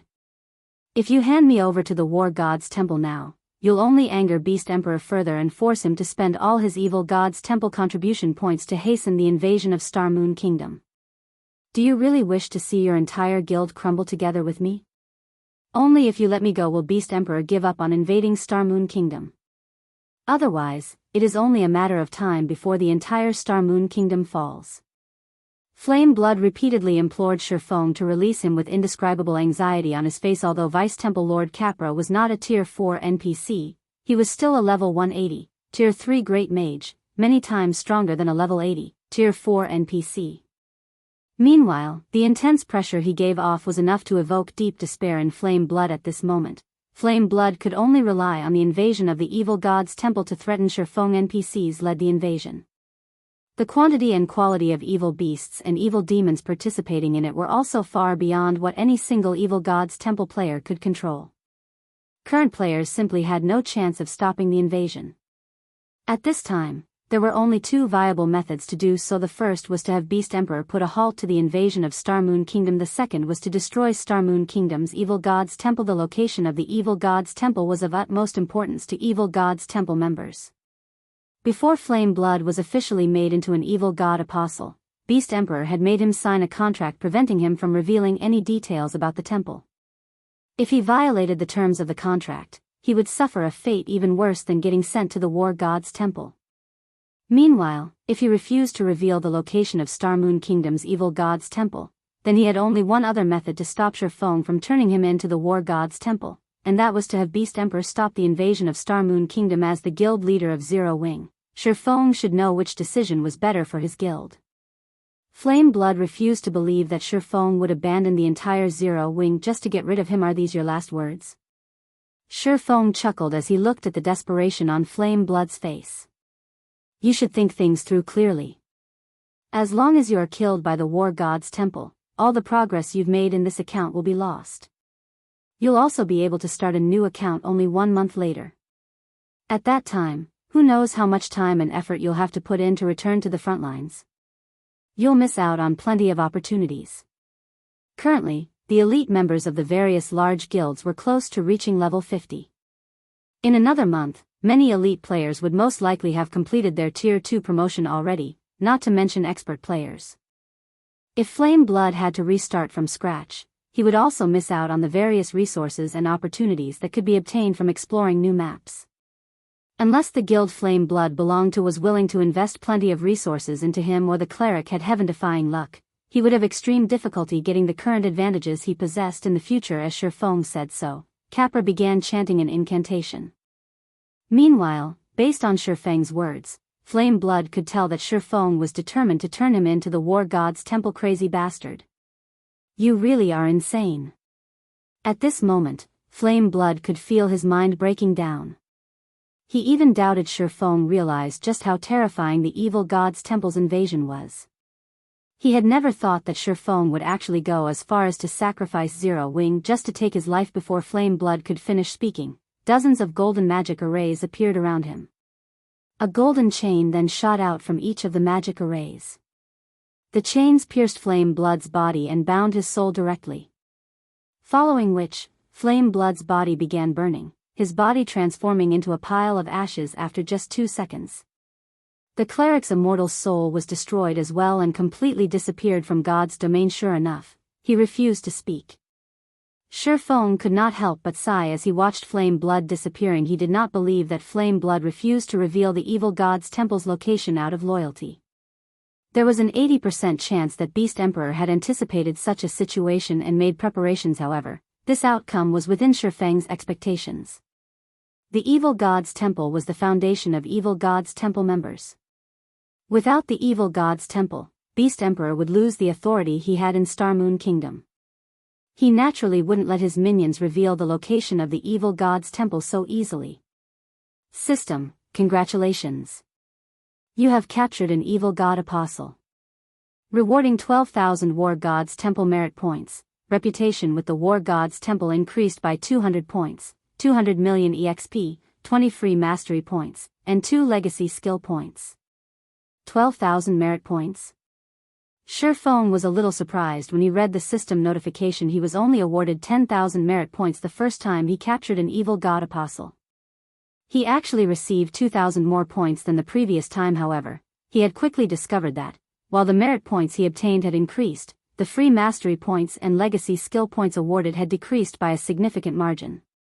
Previously, he had gotten 50 free mastery points and 5 legacy skill points. Now, he had received only 40% of the previous amounts compared to obtaining an additional 2,000 merit points. He would rather have the 30 free mastery points and 3 legacy skill points. Meanwhile, after Flame Blood's permanent disappearance from God's domain, Beast Emperor, who was currently controlling his evil demon army from the Evil Gods Branch Temple at Ancient Rock City, received a system notification informing him about it. Black Flame. Beast Emperor bellowed, his expression twisting. Since you dare destroy my path to promotion, I'll have your Zero Wing go down with me as well. He was granted only 5 Evil God Apostle slots. Now that he had permanently lost 2 of them, he would have a much more difficult time developing himself further at this moment. The man standing beside Beast Emperor spoke up. "Boss, Black Flame is simply too arrogant. Why don't I mobilize my evil beast and evil demon armies in the Purple Thorns Kingdom and have them destroy Zero Wings Town at the Primordial Divine Ruin? That'll teach Black Flame a good lesson." This man had a tough appearance and was clad in silver scale armor. Unlike other evil god apostles, this man did not wrap himself in bandages. Instead, like Beast Emperor, he did nothing to hide his skin tone. Meanwhile, if one were to use an advanced identification skill on this man, one would discover that not only was he a level 52 berserker, but he was even in possession of the tier 2 hidden class savage warrior. No. That town is still in its protection period right now. Although the NPC guards there aren't as high leveled as the NPC guards available inside a kingdom, they are still level 100 NPCs. There are also 20 tier 3 NPCs. Even 10 level 80 mythic ranked evil beasts wouldn't be enough to break the town, Beast Emperor said, shaking his head. What we need to do for now is wait. Based on the information Blackwater sent me, the town's protection period is only 3 days. During these 3 days, properly prepare yourself, Wind. Once the town's protection period is over, we'll attack. Boss, rest assured. I guarantee that Zero Wings Town will be flattened as soon as its protection period is over. The silver-armored man named Wind Hunter said with a confident smile on his face. Beast Emperor nodded in response to Wind Hunter's words. He had a lot of confidence in the man before him. Wind Hunter was not only his closest confidant but also the first person he had turned into an evil god apostle. Contrary to everyone's expectations, Star Moon Kingdom wasn't Beast Emperor's main headquarters, which was actually the Purple Thorns Kingdom. Wind Hunter had been operating in the Purple Thorns Kingdom for a very long time already, building up a foundation for himself that simply wasn't something newly minted evil god apostles like Abandoned Wave and Flame Blood could hope to compare to. Meanwhile, back inside the astrology room in the War God's Temple, Shurfong had realigned his thoughts. Although he had failed to obtain the location of Star Moon Kingdom's evil god's temple, he still managed to garner some information regarding the invasion of Star Moon Kingdom, which was the fact that Beast Emperor first needed to have enough evil god's temple contribution points to advance the invasion. Without sufficient contribution points, the invasion would have no way of breaking through the kingdom's defensive line. To Shurfong, this was undoubtedly good news. At the very least, he would not have to worry about the invasion progressing into the kingdom anytime soon. After all, Beast Emperor should have spent a lot of his contribution points on the previous battle at the Primordial Divine Ruin. Shurfong refused to believe that Beast Emperor had managed to get a tier 4 NPC to take action for free. With this knowledge in mind, what he needed to do now was strengthen himself as quickly as possible and find the location of the evil god's temple, following which, Shurfong approached Capra and asked, "Lord Capra, I have an evil god's eye here. May I know if the War God's Temple is able to repair it for me?" Chapter 1723, Complete Evil God's Eye and Evil God's Eye? A hint of shock flashed across Capra's wizened face as he stared at Shurfong. Clearly excited, he asked, "Did you really obtain an evil god's eye?" Seeing the excitement and passion on Capra's face, Shurfong retrieved dark gray, runic crystal ball from his bag. As the crystal ball appeared in the room, it began to leak small traces of evil energy. This crystal ball was none other than the evil god's eye that he had obtained after destroying the evil god's sealing magic array. The moment Shurfong revealed the evil god's eye, Capra's gaze sharpened as he examined the crystal ball. If Shurfong hadn't known that good aligned NPCs wouldn't steal from players, he wouldn't have doubted that Capra would have snatched the evil god's eye from him without hesitation. It's actually real. Capra became even more excited after a detailed inspection of the item. He then shifted his gaze back to Shurfong and said, "Although this evil god's eye has been damaged, it is still very valuable. It's also the material I've been searching for. If you are willing to sell this evil god's eye to me, I will offer you this elemental crown and 5,000 merit points." Capra grinned as he retrieved a crown studded with 7 resplendent gemstones. Shurfong could feel the mana around him grow restless the moment the crown appeared in the room. A fragmented legendary item? Shurfong could not help but gasp when he saw the elemental crown. He had never thought that Capra would be so generous. If he obtained the elemental crown now, he could instantly transform one of Zero Wings members into a peak expert. Moreover, Capra had also offered an additional 5,000 merit points. That was nearly the price of an epic item. Of course, you can choose to repair the evil god's eye. However, doing so will be incredibly expensive. In addition to 15,000 merit points, you'll need 100 mana stones and 3 units of 7 luminaries crystal. Shifeng was inwardly astonished. He hadn't expected the repair costs for this item to be so exorbitant. Generally, players could only obtain mana stones from raiding team dungeons, but even 100-man Hell mode team dungeons had very low drop rates. As for the 7 luminaries crystals, it was likely that not a single guild had even 1 unit at this stage of the game. You can take your time to consider your options. There is no need to make a decision now, Capra said, chuckling. Lord Capra, I've already decided. I want to repair the evil god's eye, Shifeng said, determined. His desire for fragmented legendary items was intense right now, especially for fragmented legendary items that were suited for magical classes. If he gave the elemental crown to one of Zero Wing's magical class experts, that expert's firepower would rise to a whole new level. However, the evil god's eye would help the guild as a whole far more than the elemental crown. Although miniature worlds only produced a small number of resources, the power ore they produced was incomparably valuable. Normally, the power ore could only be acquired from unstable otherworlds. Moreover, the miniature world was far rarer and more valuable than a fragmented legendary item. Many first-rate guilds in the past had even been willing to trade over a dozen fragmented legendary items for a single miniature world. Hence, the wisest decision for Shifeng was to repair the evil god's eye. How unfortunate. Capra sighed before regaining his usual calm. He then looked at Shifeng and said, hand over the materials, then. If you don't have them ready, you can go collect them. You can find me again once you have the required materials. Shifeng nodded in response. He then left the war god's temple and rushed to the candlelight trading firm. Others might struggle to gather 100 mana stones and 3 units of 7 luminaries crystal, but the task wasn't difficult for Shifeng in the least. With the Philosopher's Stone, he could synthesize the 2 items from magic crystals and 7 luminaries shards, following which, Shifeng transformed 5,000 magic crystals and 100 plus 7 luminary shards, which had been left over from the 4 towers of elements construction, into 100 mana stones and 2 7 luminaries crystals. He then hurried back to meet with Capra. When Capra saw that Shifeng had the required materials, he gave the swordsman a serious look before asking, do you really wish to repair the evil god's eye? System, repairing the evil god's eye will cost 15,000 merit points. As you have 3,700 War God's Temple reputation points, you can pay 20% of the merit points with coins. Do you wish to pay with coins? System, based on the system's analysis of the current market, each merit point is worth 2 gold, 10 silver. Do you wish to proceed? Yes. Shifeng answered without hesitation. He currently had over 12,000 merit points. If he paid 3,000 merit points with coins, he would have just enough merit points to repair the evil god's eye instantly. 6,300 gold vanished from Shifeng's bag after Capra received the materials. He began to chant an incantation and write line after line of divine runes. The ambient mana and Capra's runes then gradually flowed into the evil god's eye, which hovered before the vice-temple lord. As this process continued, Shifeng could see the runes on the surface of the evil god's eye sharpen. The density of the evil energy the dark gray crystal ball radiated also increased when every mana stone and 7 luminaries crystal had merged with the evil god's eye. The runes on the orb released a dazzling, gray glow.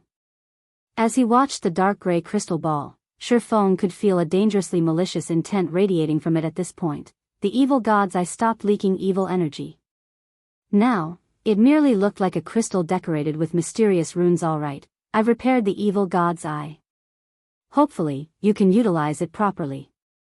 Make sure that you don't let those from the evil god's temple find out that you have it. Otherwise, they'll use everything in their power to destroy you, Capra warned as he reluctantly handed the evil god's eye back to Shifeng. When Shifeng received the evil god's eye, he felt an immense weight in his hands. Rather than an ordinary crystal, he felt as if he had just received a miniature mountain. If he weren't a tier 2 player with over 1,500 points in his strength, he might not even be able to carry the fist-sized crystal ballet so heavy. So, this is the intact evil god's eye? As he held the evil god's eye, Shifeng inspected the item's attribute panel. Evil god's eye, fragmented legendary rank item. This item had been created by the evil god for the specific purpose of opening a path through the world's barrier. The evil god's eye contains a sealed miniature world, and can be used as a conduit to transfer the miniature world's power to the outside world. The evil god's eye also grants its holder sovereignty over the miniature world within additional skill 1-. World's power can be used as a magic array's power source, improving the magic array's effects by a maximum of 120% cooldown, 48 hours. Additional skill 2-.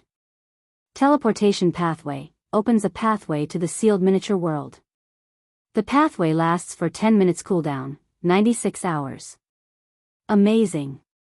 Surephone was utterly dumbfounded after inspecting the intact evil god's eye. He finally understood why the various superpowers in the past had valued miniature worlds to such an extreme as Surephone quietly admired the evil god's eye. Aqua Rose contacted him. Guild leader, Melancholic Smile has gathered the materials you require.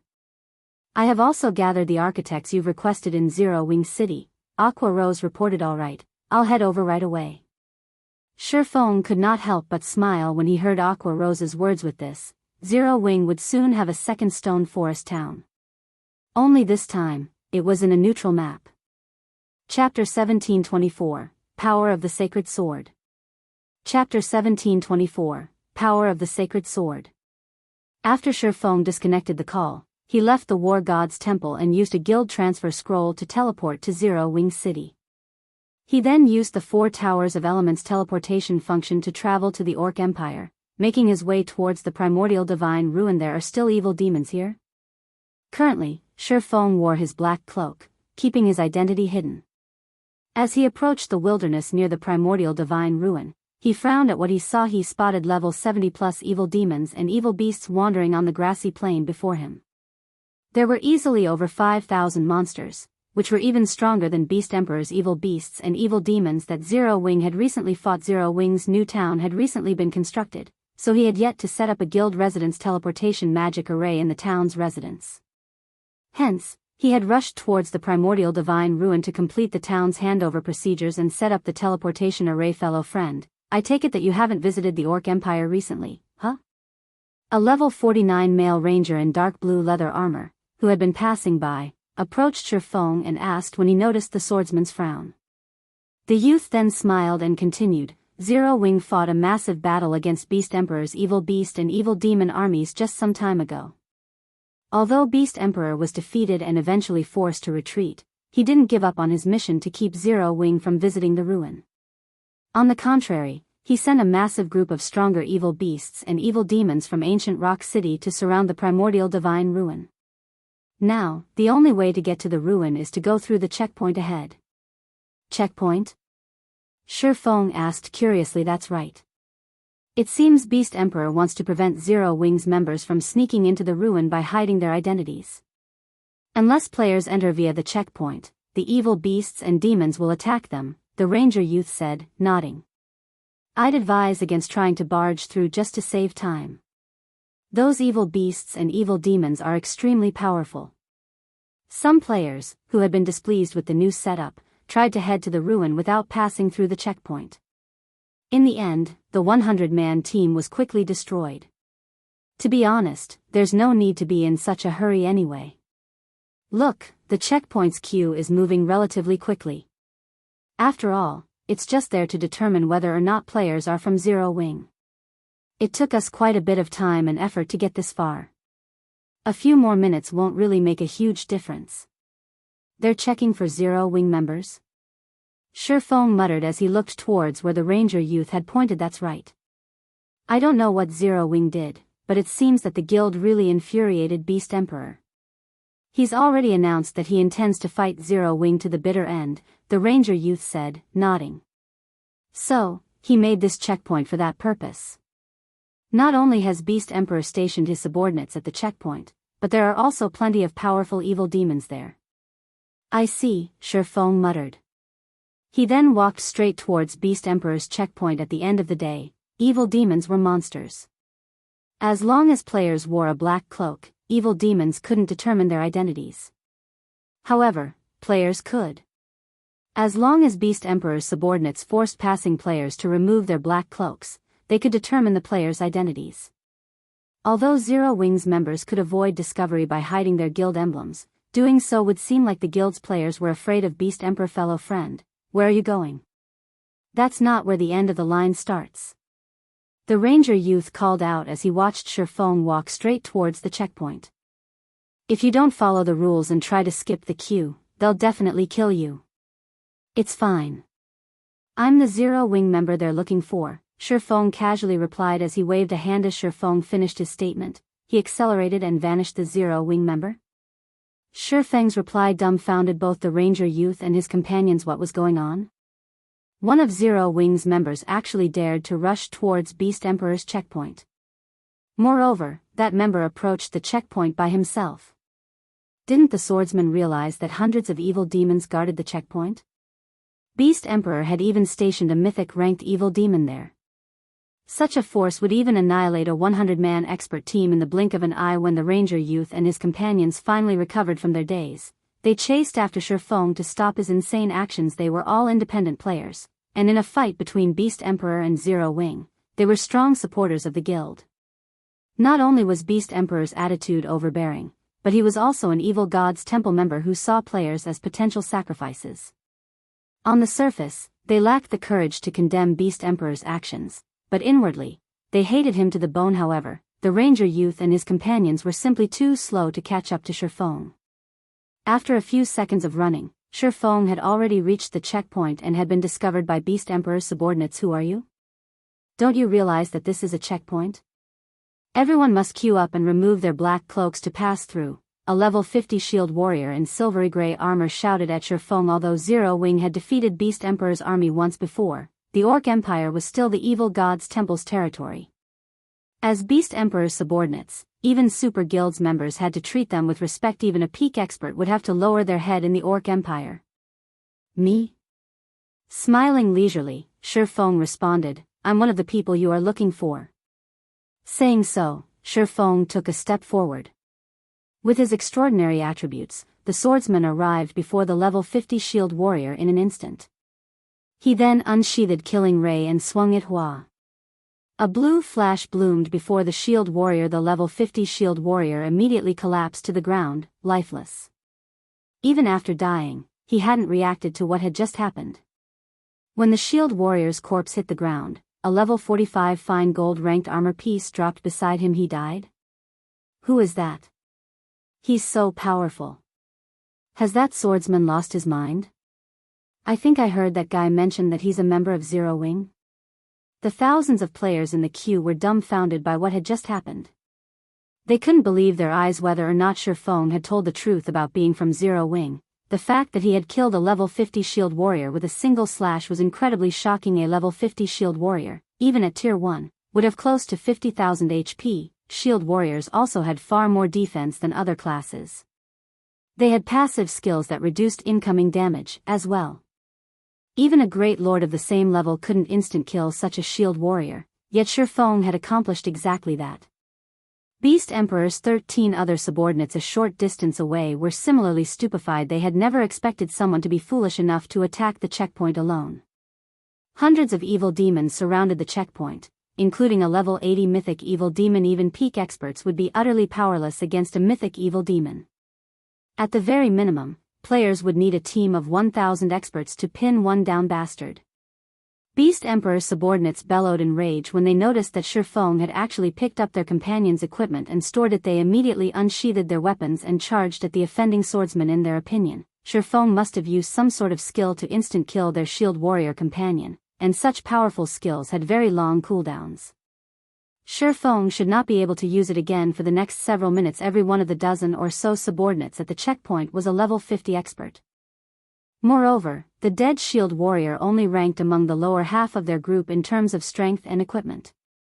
Even if they weren't a match for Shifeng, they could still involve the nearby evil demons. However, when only 15 yards separated Shifeng and the 5 melee experts, who led the charge, Shifeng abruptly disappeared. By the time the 5 melee experts realized Shifeng was gone, he reappeared right in front of them. No. Finding Shifeng before them so suddenly, the 5 melee experts panicked, trying to focus on full defense, but Zero Wing's top swordsman didn't give them the opportunity to defend themselves as he brandished Killing Ray Shadow Blade. Suddenly, 10 sword lights, 1 blue and 9 black, sliced at the 5 melee experts before they could react. The experts' HP plummeted rapidly, reaching 0 in a fraction of a second. All 5 melee experts then hit the ground simultaneously. Wait. That's Shadow Blade. He's Black Flame, Zero Wings Guild leader. Chapter 1725, Fighting a Mythic with Brute Force. Chapter 1725, Fighting a Mythic with Brute Force. Shadow Blade? Is he really the Sword King?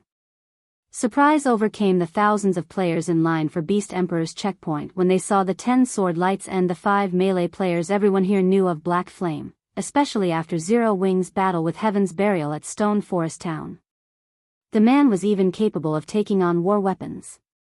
During the battle with Blackwater at the Primordial Divine Ruin, Black Flame had even slain Singular Burial, Heaven's Burial's original guild leader. With one attack, Black Flame's shocking battle records had become a hot topic for players in the various kingdoms and empires neighboring the Orc Empire long ago. Due to Black Flame's popularity, many players had attempted to analyze why he was so powerful. These players had even publicly exposed some of Black Flame's skills. Among Black Flame's various skills, Shadow Blade was considered one of the man's trademark moves because it wasn't a skill of a Tier 2 sword master. Based on everyone's deduction, it was most likely a unique skill of a hidden class. Fang's summoning of 9 additional attacks with a single swing of his sword was likely a result of his Shadow Blade skill.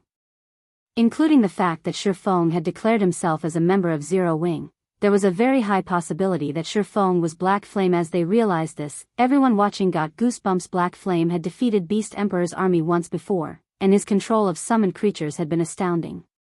He was definitely one of God's domain's mythical characters. They never expected to have a chance to meet or interact with this swordsman now. Not only did they get to see Black Flame in person, but they also got to watch him attack Beast Emperor's checkpoint. They were going to watch a historic moment happen right before their very eyes. Why wouldn't they be excited? Black Flame? What? Why are we so unlucky? Beast Emperor's subordinates, who had planned to charge at Feng, slid to a stop as they stared at their adversary. All of their prior confidence and rage disappeared. Now, only fear flashed in their eyes. Although they were expert players and wore excellent equipment, they did not think, even for a second, that they could contend with Feng. Moreover, they had all watched this man's battle videos. He could even slay Tier 2 experts as easily as slicing vegetables, let alone Tier 1 players like themselves. They could only hope to buy as much time as possible for the evil demons to arrive and deal with Feng. There were hundreds of evil demons nearby, the weakest of which was a level 70 lord, while the strongest was a level 80 mythic ranked evil demon. Even if Feng were more powerful, there was no way he could solo a level 80 mythic evil demon. Not gonna attack? Feng smiled as he swept a glance across Beast Emperor's remaining 8 subordinates. Then, I guess it's my turn. Saying so, Feng vanished, only leaving behind an afterimage. In the blink of an eye, Feng reappeared roughly 10 yards away from a level 50 summoner. Before this summoner could cast a spell, a blue flash devoured him. Chop. The summoner's HP, which had been over 34,000, hit 0 instantly. The summoner's vision then darkened as his body collapsed, a pair of level 45 dark gold ranked gloves dropping beside his corpse.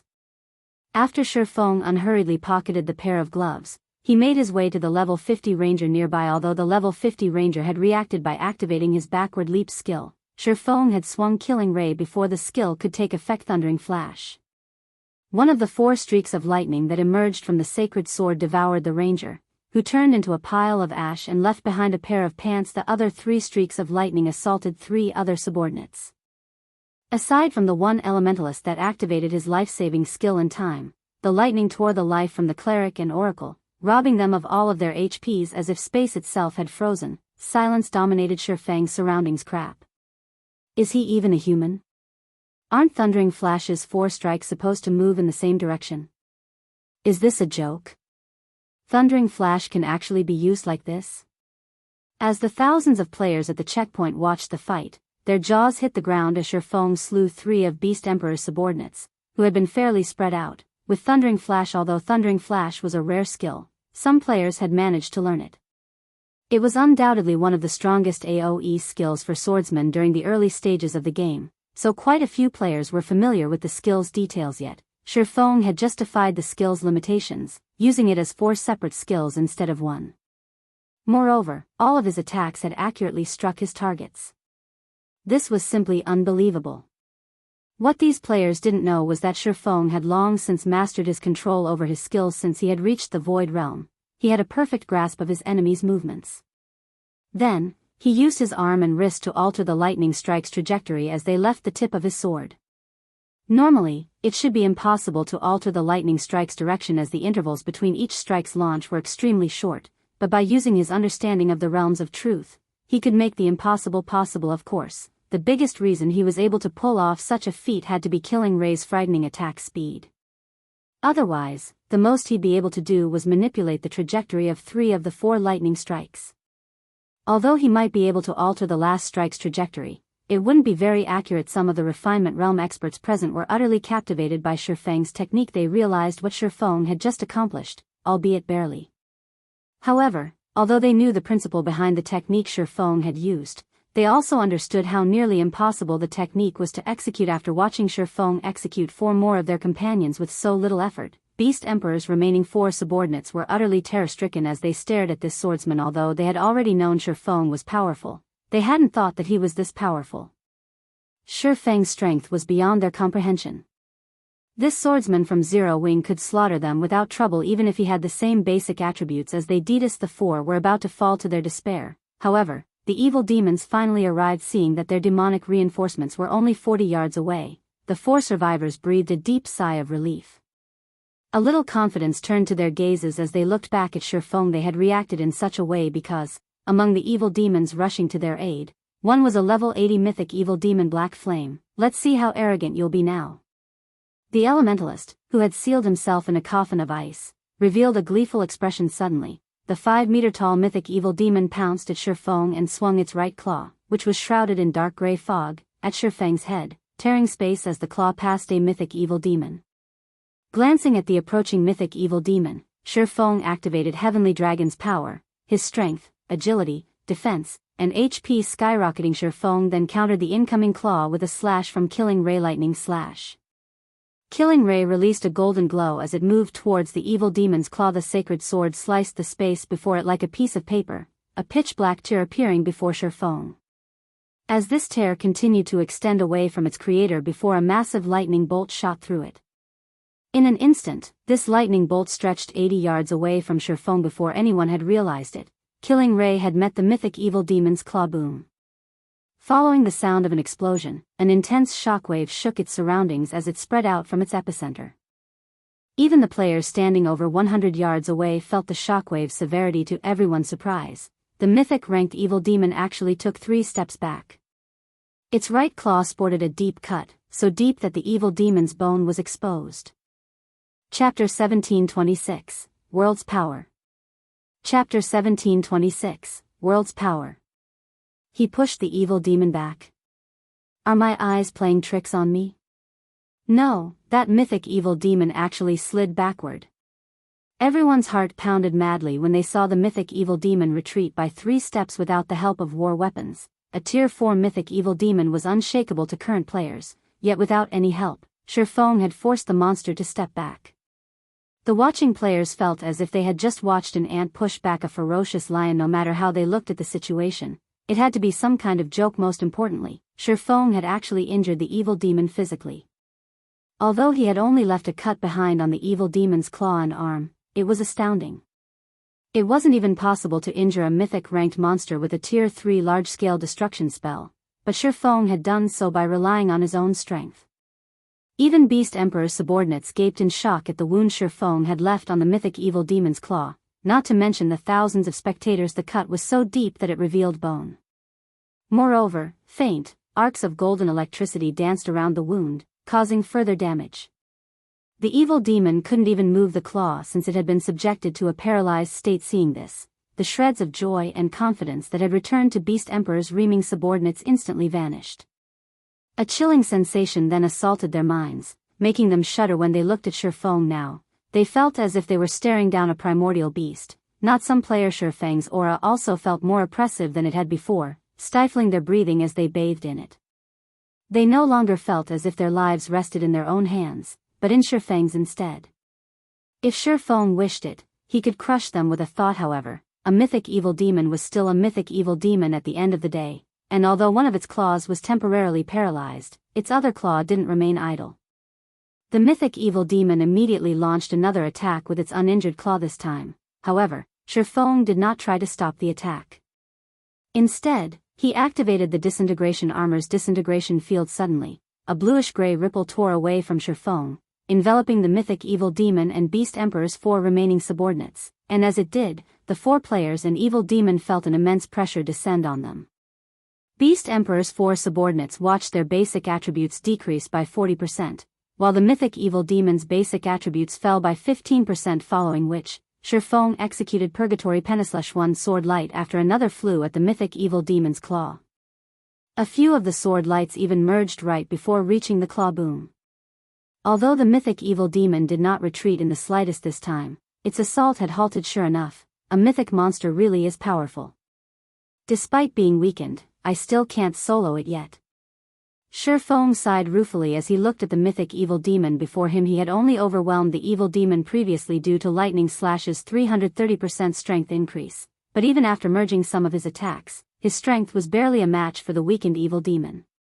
After this, aside from activating Twofold Berserk, he had no means of taking the mythic evil demon head-on. Obviously, Twofold Berserk wasn't viable for this situation. Twofold Berserk only had a 20-second duration, but even after being weakened, the mythic evil demon still had a maximum HP of 127,500,000.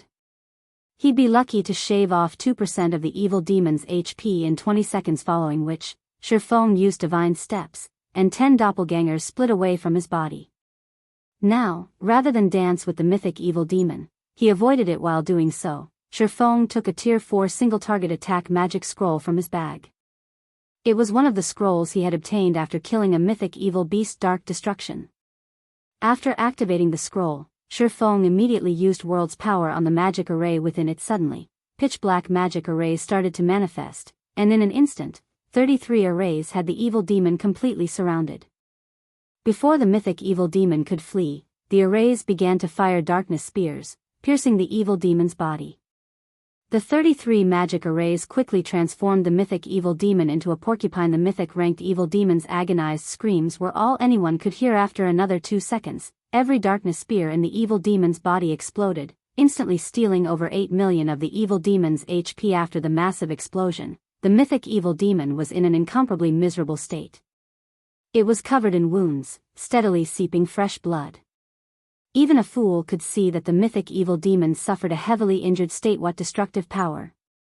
He actually injured a mythic-ranked evil demon so severely.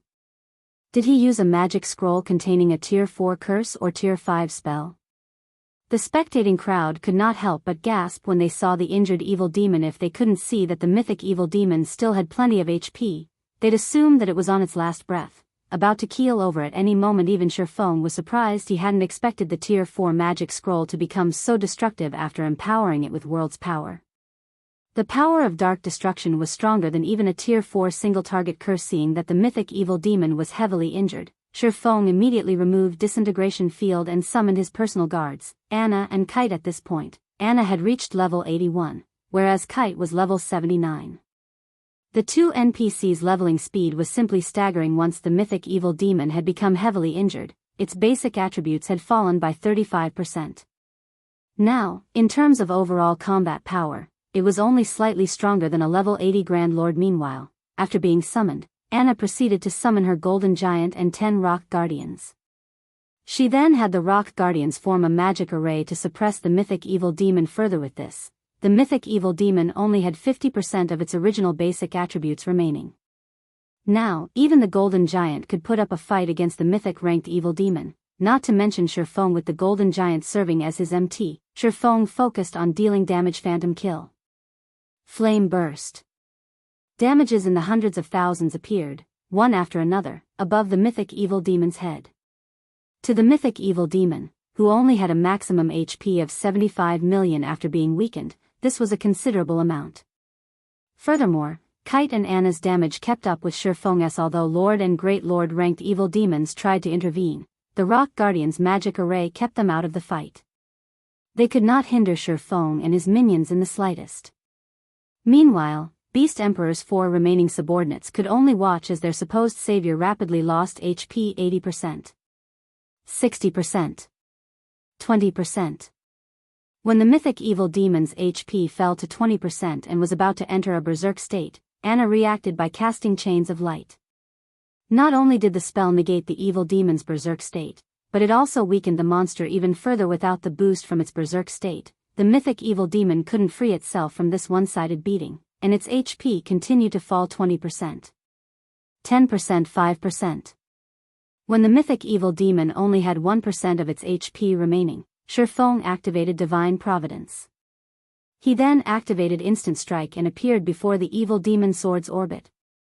Suddenly, a series of blue stars bombarded the mythic evil demon, plundering its final strand of HP. As the mythic ranked evil demon died, a golden flash enveloped Shurfeng.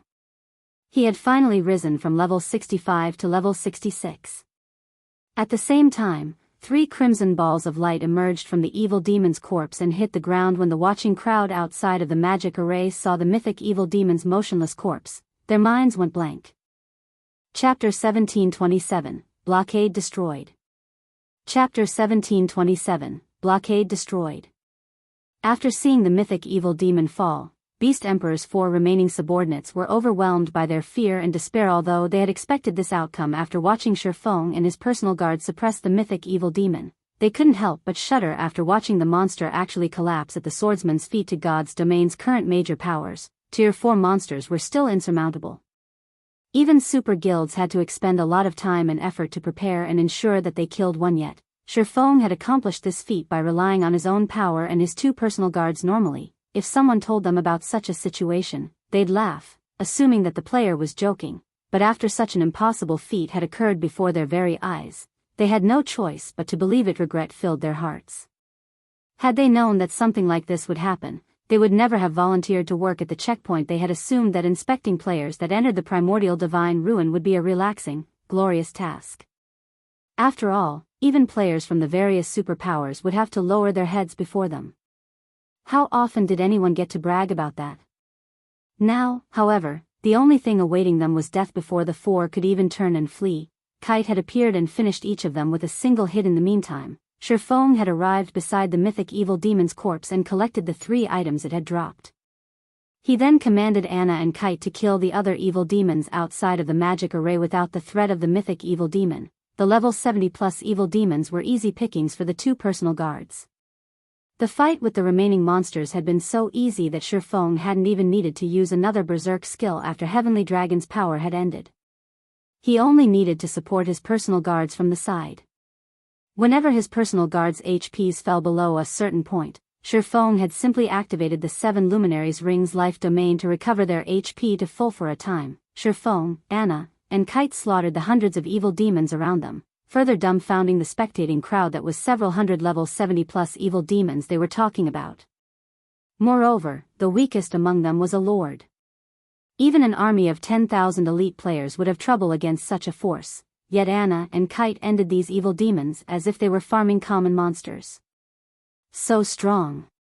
Black Flame's personal guards are awesome. They should both be fine gold rank. I've seen fine gold personal guards before, so I am certain that fine gold personal guards are definitely not that powerful. I'm willing to bet that the female summoner is dark gold rank. I doubt even super guilds have dark gold personal guards. It would be great if I had a personal guard like that. I'd have such an easier time grinding and raiding bosses. Keep dreaming. Do you know how much secret silver personal guards are selling for? Nobody will even sell them for 2 or 3 epic items. If there's a fine gold or dark gold personal guard on the market, even super guilds will do everything they can to get their hands on them. Once the crowd of players snapped out of their daze, they turned to look at Anna and Kite, who stood beside Shurfeng, with passionate gazes. They all felt a vicious jealousy tear at their hearts. The combat power Shurfeng had displayed was indeed frightening. Even without a berserk skill, the man could go toe-to-toe with a great lord-ranked evil demon. Even experts like them dreamed of wielding that kind of power. However, compared to Shurfeng's strength, Anna and Kite's combat power was monstrous. This was especially true for Anna. Many of the players present were experts, and quite a few of these experts usually commanded their guild's dungeon raids. Hence, they recognized the factors that contributed to Shifeng's victory over the mythic evil demon. The first factor was the Tier 4 magic scroll Shifeng had used to injure the mythic evil demon and significantly lower its combat power. Anna was the second factor. The Tier 3 golden giant Anna had summoned had played a vital role in tanking the mythic evil demon. Meanwhile, her summoned rock guardians had formed a magic array that had suppressed the mythic-ranked evil demon further. Without these two factors, Shifeng wouldn't have been able to defeat the mythic evil demon. After watching this battle, the spectating crowd realized how important personal guards truly were. Even if a player were weak, they could rise to prominence in God's domain as long as they had sufficiently strong personal guards. When the various adventure teams members, in particular, saw Anna and Kite, they felt as if doors to an entirely new world had opened before them. Personal guards, huh? Send the battle video to the commander immediately. With this, our Blazing Owl adventurer team will have a chance of becoming a top adventurer team in the future. The players from the various adventurer teams burst into action. Some players, who commanded their own adventurer teams, immediately ordered their members to do everything they could to find high-quality personal guards. Unlike large guilds, adventurer teams generally had very few members. As a result, these teams struggled when organizing dungeon raids. Large-sized adventurer teams, with over 1,000 members, might not face as much difficulty in this regard, but mid-sized adventurer teams like theirs, which only had several hundred members, even had trouble organizing raids for 50-man team dungeons. However, if they employed a capable personal guard, even a mysterious iron personal guard, it could help make up for the team's lack of manpower when raiding team dungeons. If they had a secret silver personal guard, they could even raid 100-man team dungeons. Then, they'd be able to obtain far better weapons and equipment for their adventure team's members. These players now realized that personal guards played a crucial role in determining a mid-sized adventure team's success. For a time, the various adventure teams started a campaign to find powerful personal guards after watching Shifeng's battle. As a result, personal guards' prices skyrocketed. Meanwhile, inside the Evil God's Branch Temple in Ancient Rock City, Beast Emperor wore a gloomy expression as he stared at the magic water ball before him. How is this possible? As he read the report one of his subordinates had sent, he couldn't bring himself to believe its contents. He had dispatched over a dozen subordinates and hundreds of evil demons to operate his checkpoint, yet Shifeng had killed everyone there. Even one of the only two remaining mythic evil demons had fallen to Shifeng's blade. "Boss, why don't I lead some men to annihilate Zero Wing?" Wind Hunter suggested from beside Beast Emperor. "Although Zero Wing has set up a town near the primordial divine ruin, we can surround the town and prevent anyone from entering or leaving. If they summon another one of those divine magic dragons, we'll just pack up and run away. Once the dragon's duration ends, we can simply encircle the town again." "All right. Get it done. But as a precaution, you absolutely must not reveal yourself," Beast Emperor commanded with a nod. "Boss, rest assured, I'll make sure Zero Wing's town is nothing more than a pile of ruin once its protection period ends," Wind Hunter said, laughing. He then turned and left the Evil God's Branch Temple. Elsewhere, after Shifeng had annihilated the evil demons at the checkpoint, he made his way toward the primordial divine ruin. Players crowded the ruin, and even though a massive battle had taken place right outside of it, these players chatted and laughed merrily. Some players even hawked their wares here. However, far more players wandered around outside of the town, which had recently been established near the ruin, than those within the primordial divine ruin itself. All of these players examined Zero Wing's new town with curiosity and anticipation. As everyone watched, Shifeng rode his demonic flame tiger towards the town that had the protection of level 100 NPC adventurers. Chapter 1728, Silverwing Town. Chapter 1728, Silverwing Town. As Shifeng set foot in the town, the patrolling NPCs didn't move to stop him. However, once he reached the town's guild residence, a middle-aged man in dark blue robes appeared before Shifeng. The logo of a silver sword had been embroidered on the chest of this man's robe. This middle-aged man was one of the senior administrators from White River City's Adventurers Association. Although the man was only Tier 2, he had reached level 150. "Lord Protector, we have constructed your town according to your wishes. If there are no problems, please write its name on this town order," the NPC's senior administrator said after approaching Shifeng. "System, Please name your town. If you fail to do so within 5 minutes, a name will be automatically generated. A name, huh? After Shifeng accepted the town order and pondered for a short moment, he entered the name of his new town on the town order Silverwing. Since there was already a Zero-Wing city in Starmoon Kingdom, he couldn't name the town Zero-Wing Town. Meanwhile, as this town developed as a neutral town, it would definitely become well known. Hence, to ensure that everyone knew that it belonged to Zero-Wing, and to increase the guild's popularity, Shifeng decided to name the town based on Zero-Wing's guild emblem, the silver, six-winged emblem. System, naming successful. Your town is now Silverwing Town.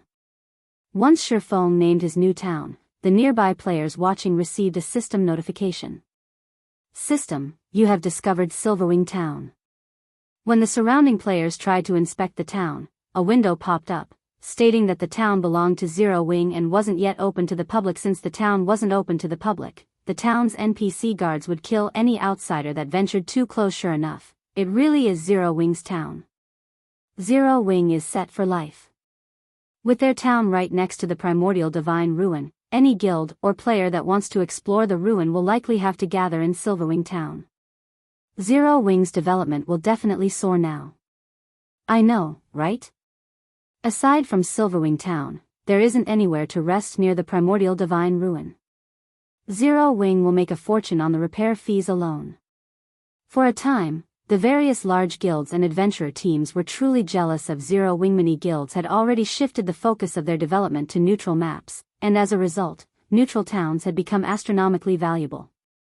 This was even more true for a neutral town beside a primordial divine ruin. Silverwing Town's value could likely rival that of 4 or more ordinary neutral towns. Meanwhile, the scouts the various large guilds and adventurer teams had stationed to watch the new town beside the ruin immediately reported the latest development to their superior Silverwing Town. Cuttlefish, one of Crimson Emperor's elders, caressed his white beard as he looked at Silverwing Town from a short distance away. Uncle Cuttlefish, many guilds are trying to partner with Zero-Wing right now. Should we send someone to contact the guild as well? A level 51, Tier 2 Berserker beside Cuttlefish asked.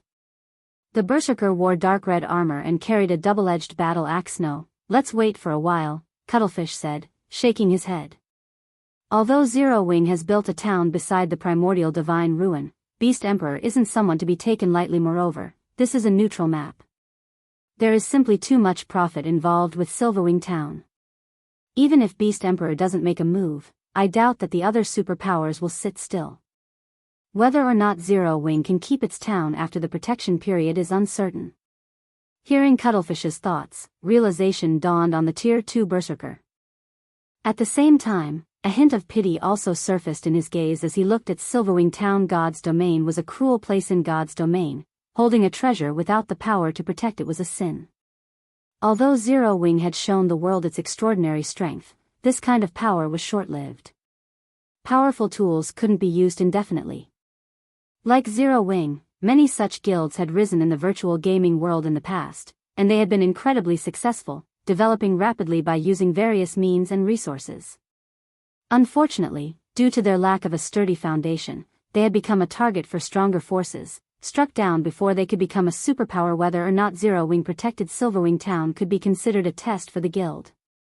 Meanwhile, after Shifeng entered Silverwing Town's guild residence, he began to set up the guild residence teleportation magic array. Once he finished and made teleportation to Silverwing Town via guild transfer scrolls possible, he instructed Aqua Rose to bring all of the architects he had requested and a large number of elite members to the town. When the group emerged from the guild residence, seeing Silverwing Town for the first time, they could not help but grow excited, especially the elite members. With Silverwing Town, they'd have a much easier time getting into the primordial divine ruin.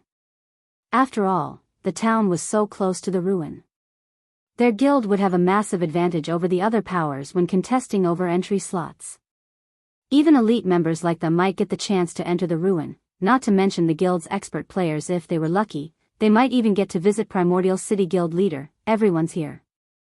We can begin constructing the hotels and smithies right away, Aqua Rose excitedly reported as she walked up to Shifeng. Although Zero-Wing had earned quite a lot of coins through Zero-Wing City, coins were only coins. A lot of coins didn't necessarily equate a lot of resources. Furthermore, Zero Wing's range of influence was much smaller than first-rate guilds and superpowers. This greatly limited the guild's ability to collect and purchase resources. However, Zero Wing now had Silverwing Town. With a treasure trove of resources like the primordial divine ruin right beside the town, Zero Wing would have a much easier time acquiring the resources it needed. Most importantly, players had long since passed the Stoneclaw Mountains level range. As a result, Stone Forest Town's popularity had started to wane.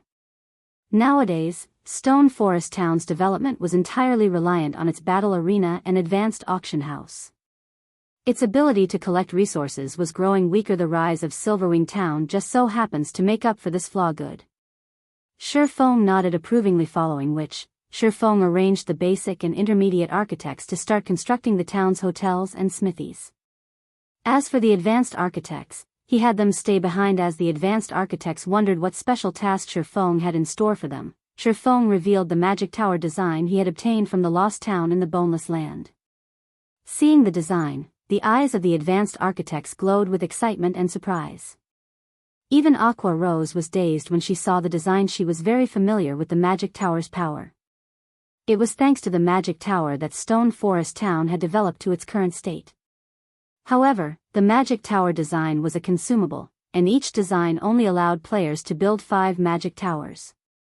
Unfortunately, Zero Wing had expended all 5 of its last design's uses. Although they had done their best to find another magic tower design, their search hadn't borne fruit thus far. Even the various super guilds struggled to find one for themselves, yet Shifeng had just revealed a new magic tower design.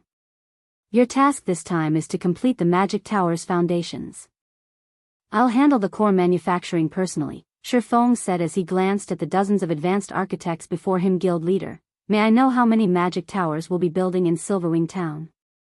An advanced architect asked curiously. We're building all 5. Shifeng said the players before Shifeng gasped, and even Aqua Rose stared at her guild leader with wide eyes. These were magic towers they were talking about. Even one magic tower was enough to forge a popular battle arena. They had only constructed 3 magic towers in Stone Forest Town to protect the town from invasion. Spending a full magic tower design on Silverwing Town was simply extravagant.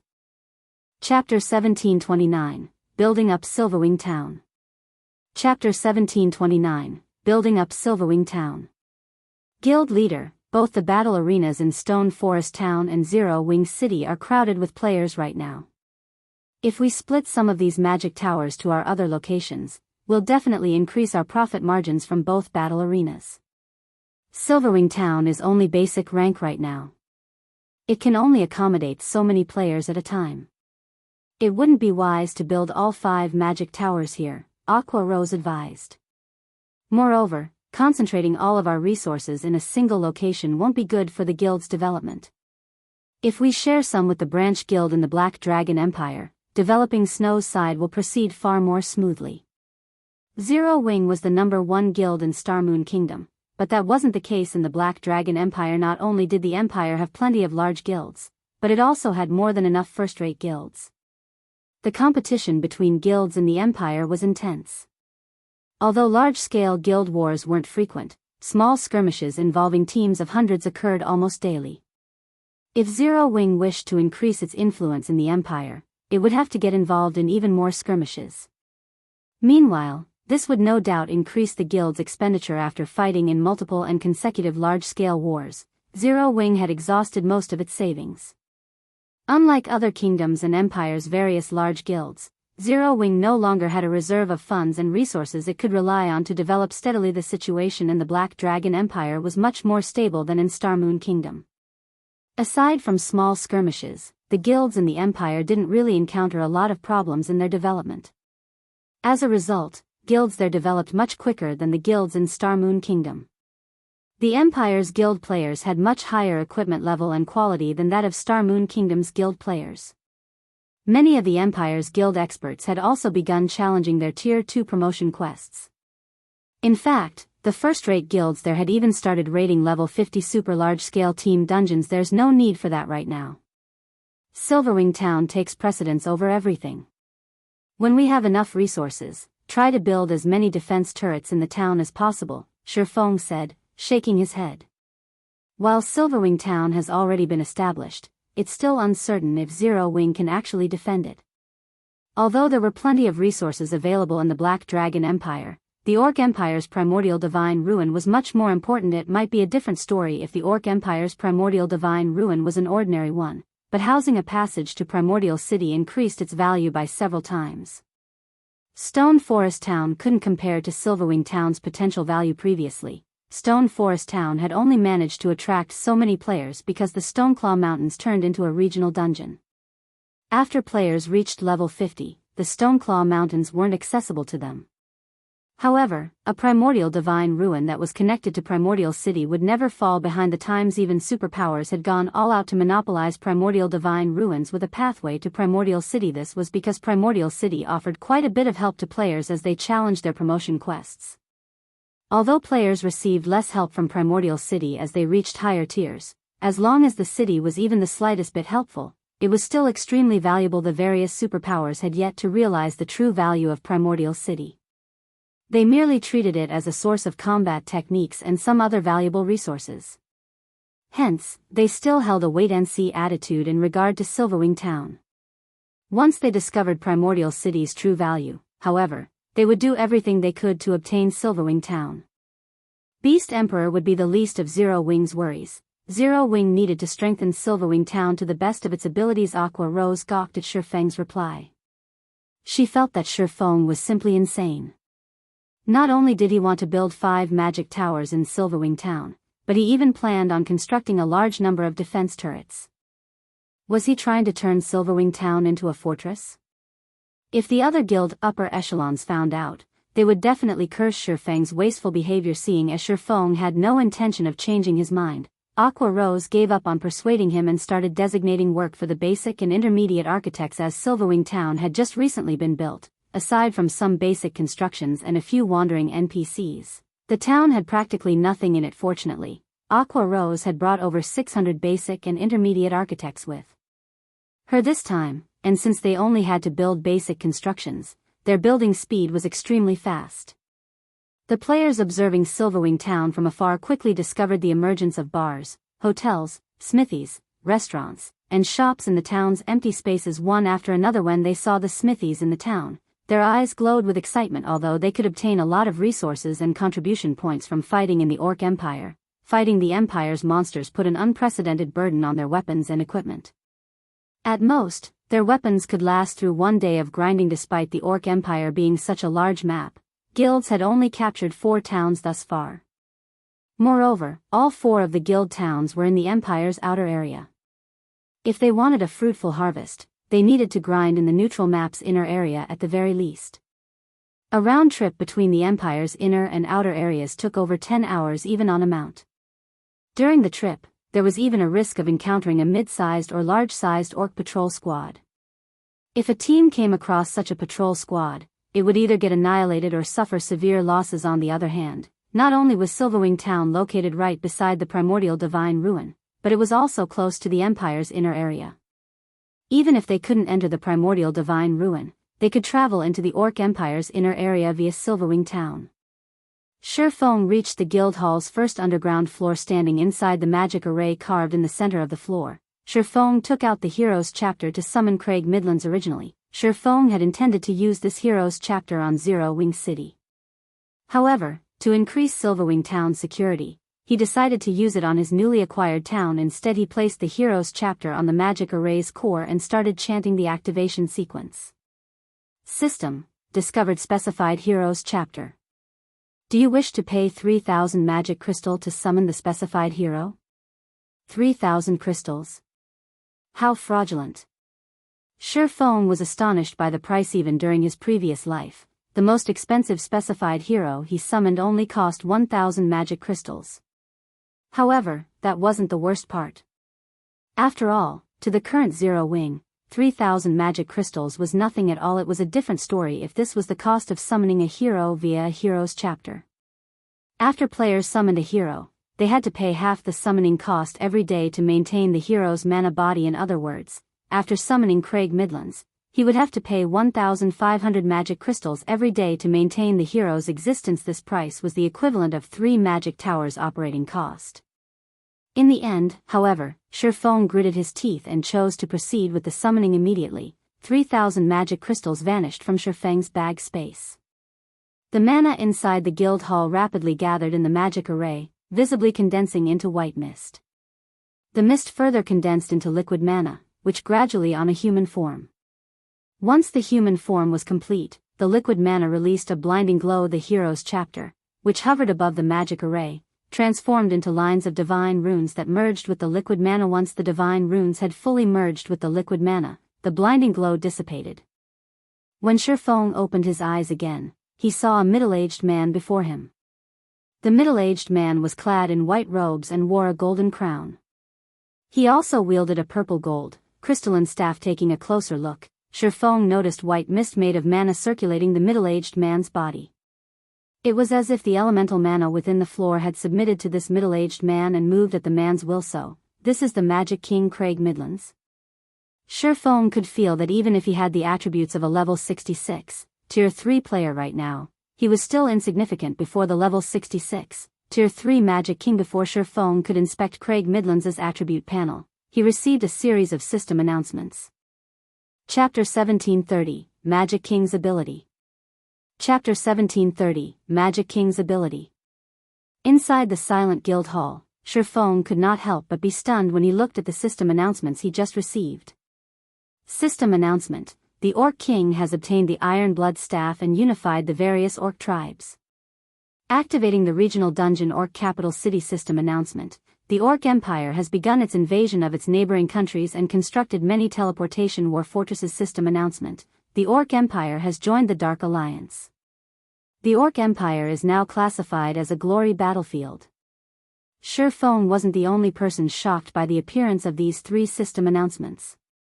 The players residing within the Orc Empire and its neighboring countries were all stunned by these sudden announcements. A regional dungeon, fortresses, and a glory battlefield? Is the system trying to turn the entire Orc Empire into a war zone? Shifeng could not help but frown as he studied the contents of the system announcements. First of all, the Orc capital city. The quantity and quality of resources available inside a regional dungeon located in a neutral map were far better than what regional dungeons located within kingdoms and empires could offer. Not to mention, the Orc capital city was an Asura mode regional dungeon. Setting aside the quality of the weapons and equipment one could obtain from it, just the magic crystals one could get there would make it a target of competition for the various large guilds. Moreover, the Orc capital city's level limit started from level 50 and ended at level 100. A regional dungeon that covered such a wide level range was extremely rare in God's domain. In the future, the large guilds would definitely contest fiercely for the Orc capital city. Aside from the regional dungeon, the teleportation war fortresses would most likely become a fuse that would ignite a war between the major powers as well. The Orc capital city was located in the core area of the Orc Empire. Just traveling from the outer area to the core area would most likely require dozens of hours. However, the teleportation war fortresses could shorten this travel time to just a few seconds. This was possible because of the teleportation arrays set up in these fortresses, which could teleport players to anywhere within their range, just like the 4 towers of elements. These fortresses were scattered around the inner and outer areas of the Orc Empire.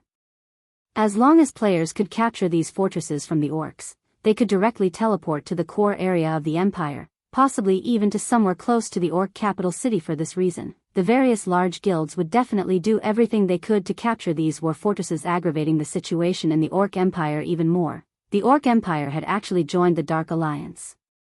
With this, not only could players belonging to the Dark Forces move about fearlessly within the Orc Empire, but they would even receive help from the Orc Empire itself. Moreover, now that the entire Orc Empire had been classified as a glory battlefield, Dark players and normal players would be after each other's necks constantly inside the Orc Empire. The reason for this was the glory points that players would earn from killing players of the opposing faction.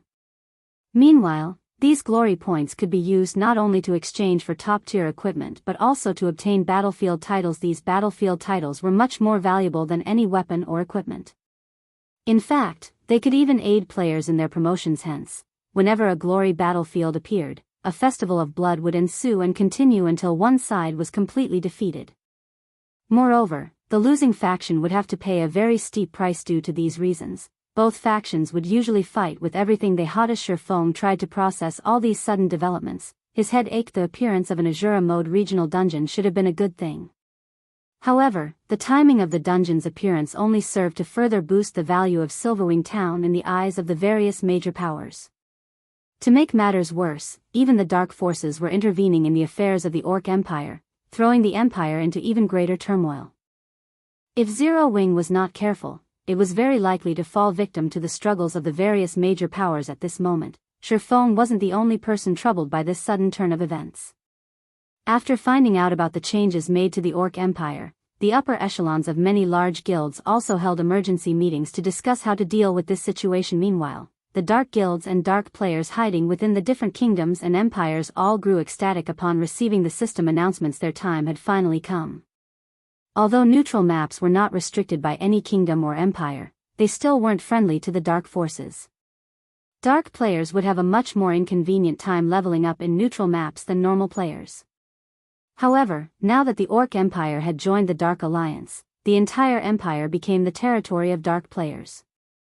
They would have a much easier time moving in the Orc Empire than in other NPC kingdoms and empires.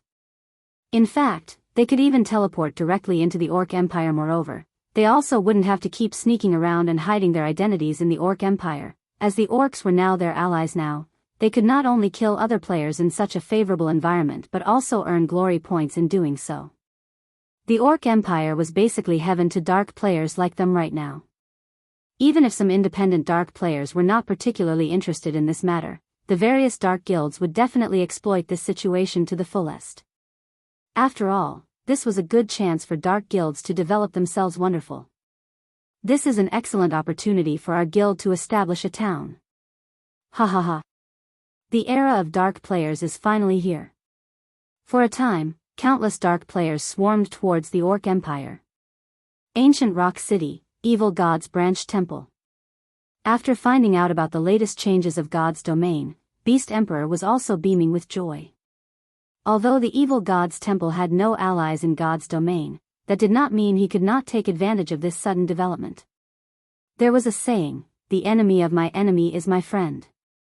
With the various large guilds and dark players at loggerheads, he could cooperate with the dark players to deal with Zero Wing. Doing so would allow him to exact his revenge and destroy Silverwing Town, as well as accelerate the collection of enough contribution points to hasten the invasion of Star Moon Kingdom. Wind, get in touch with the dark guilds in the different kingdoms and empires and tell them that I have a proposition for them. Beast Emperor said, chuckling wickedly. Understood. Wind Hunter nodded. He then ordered his subordinates in the Purple Thorns Empire to arrange for a meeting with the upper echelons of the various dark guilds. Meanwhile, inside the first underground floor of Zero Wing's guild hall in Silverwing Town, Shifeng had recollected himself and returned his attention to Craig Midlands. Craig Midlands, Hero, Great Lord, Wizard Saint. Level 66. HP 36,000/36,000,000. Growth potential, 96. As one of the 32 pillars, Craig Midlands had completed the God's Trial and gained the recognition of ancient gods for his achievements and strength.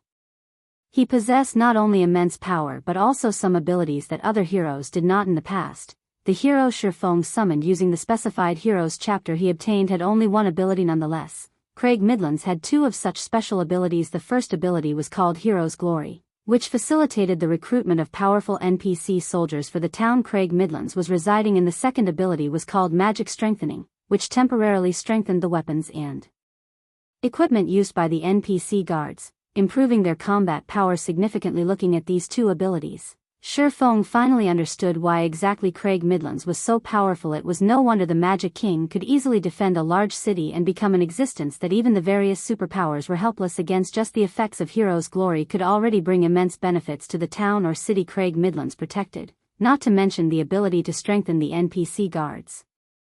There. Every guild, town and city could recruit only a limited number of NPC soldiers. Hence, raising the quality of NPC soldiers was important. However, doing so was extremely difficult. The Magic King's ability to directly increase the combat power of NPC soldiers was simply absurd. Immediately, Shifeng assigned Craig Midlands as Silverwing Town's magistrate. Now, not only did the NPC have authority similar to Shifeng's, but the Magic King could also recruit and manage NPC soldiers on his own. Shifeng had given Craig the highest possible authority an NPC could have in a guild town. Just as Shifeng was about to have Craig start recruiting NPC soldiers, Aqua Rose suddenly sent him a message. The contents of the message were straightforward. The foundations of the 5 magic towers have already been completed. Only the cores are missing now. They're redone already? Sure enough, having advanced architects construct the magic towers is much better. Shifeng felt a little surprised as he read the message. However, after giving the matter some thought, he found it reasonable. Constructing the foundations of the magic tower was a joke that even basic architects could handle with ease, not to mention advanced architects. With dozens of advanced architects working together, it was only natural that they completed the task so quickly, following which, Shifeng had the Magic King take independent action. As for himself, he left the guild residence and hurried to the magic towers in Silverwing Town. Chapter 1731, Taking Shape. Chapter 1731, Taking Shape. After leaving the guild residence and entering the street outside, Shifeng noticed that Silverwing Town looked much more like a proper town than before. Many new buildings decorated the town now. Even the 5-story tall shop meant for the candlelight trading firm had already been constructed. Now, all that shop needed was a link up with the other shops owned by Candlelight and products to be put up for sale. Once that was done, Candlelight would be able to start doing business officially in Silverwing Town. Due to Silverwing Town having already reached a certain scale, the number of NPCs wandering about its streets had also increased. Now, the patrolling NPC adventurers and Zero Wings members weren't the only ones filling the streets. Moreover, Shifeng even noticed a few mercenary NPCs, wearing tattered armor, walking towards Zero Wings' residence, possibly drawn by the Magic King. Although these NPCs looked destitute, when Shifeng used omniscient eyes to inspect them, he discovered that even the weakest among them was a level 70, Tier 2 NPC. Normally, a recently established town would be fortunate to attract Tier 1 NPCs to become soldiers. Majority of the NPCs applying to garrison the town would only be at the elite standard. As for Tier 2 NPCs, those were basically impossible to find yet. Now, 3 Tier 2 NPCs were showing interest in becoming soldiers in Silverwing Town. For comparison, Zero Wings City had only a few hundred Tier 2 soldiers guarding it even until now. Although the 3 NPCs Shifeng spotted were not particularly high-leveled, they were more than enough to deal with current players. Besides, NPC soldiers leveled up much more quickly than players. It's no wonder people were saying that a powerful hero could give rise to a city. When Shifeng looked at the 3 Tier 2 NPCs, he could not help but recall the first-rate guilds that owned powerful heroes in the past. Although the funds and resources of those first-rate guilds were far from comparable to what super first-rate guilds and super guilds had, due to them obtaining powerful heroes, the defensive capability of their cities was not one bit lower than that of cities operated by superpowers back then. Even super guilds had trouble taking action against cities defended by powerful heroes. Only after acquiring Tier 6 players were super guilds able to deal with those cities easily. The reason for this was the strength of a hero not being limited to just themselves. Powerful heroes were also capable of recruiting powerful and talented NPCs to become soldiers of the cities they protected. In the past, the cities protected by such powerful heroes had plenty of its soldiers promoted to Tier 3, with some even reaching Tier 4. Buffed by the city's defensive magic array, these NPCs were capable of exhibiting extremely frightening combat power without an absolute advantage. Trying to capture such a city was practically impossible. After walking a short while, Shifeng arrived at the edge of Silverwing Town. Currently, a large number of architects could be seen demolishing the old walls of the town and building new ones in their place. Although the town's original walls had some defensive properties, they were useless against attacks at the Tier 2 standard and above. The new walls being built, however, could stop even Tier 3 attacks. Moreover, they possessed much higher durability as well as resistance to siege weapons. They also had an added effect that prevented players from crossing over them from above.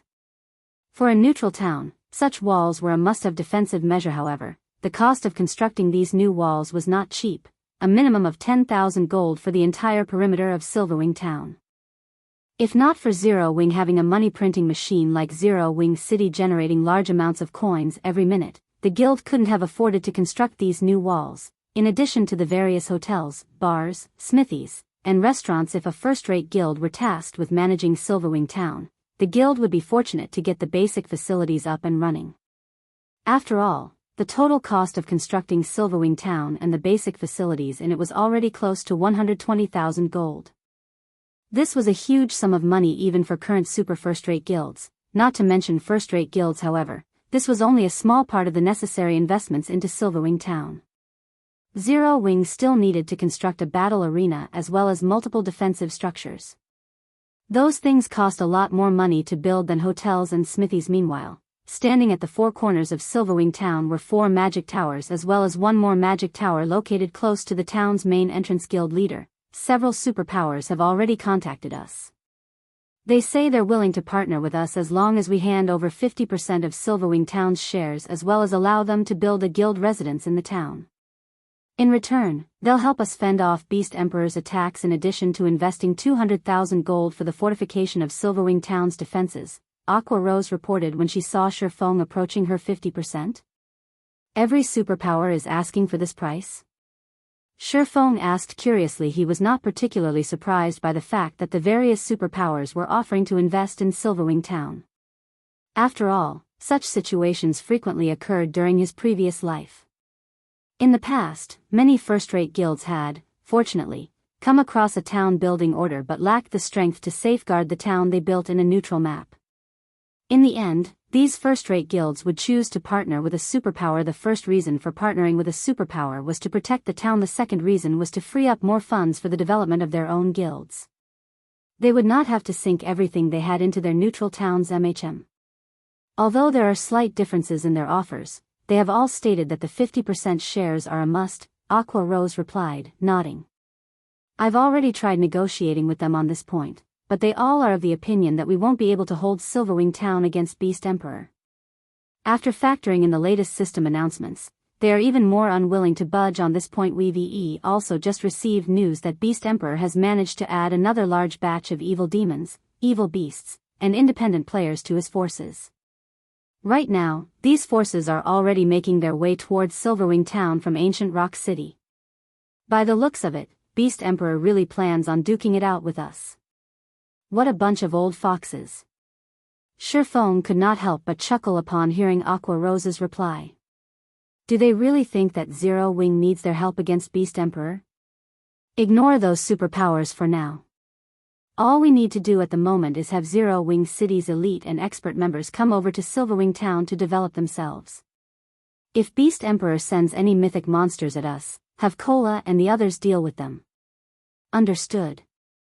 I'll have them transfer over as soon as possible, Aqua Rose said, nodding. They might not have any way of dealing with the evil beasts and evil demons out in the fields, but none of those monsters should even think of approaching Silverwing Town with its 5 magic towers. Even if Beast Emperor sent a mythic monster at Silverwing Town, their side had Cola and many other Tier 2 players who wielded Tier 3 mana weapons. Including the buff from the magic towers, Cola and the others should have no problem going up against mythic monsters. After Shifeng was done speaking, he entered the closest magic tower and immediately began carving the magic circuits necessary for operating it. The magic circuits were formed using advanced magic arrays. For other players, this was a very difficult and time-consuming task.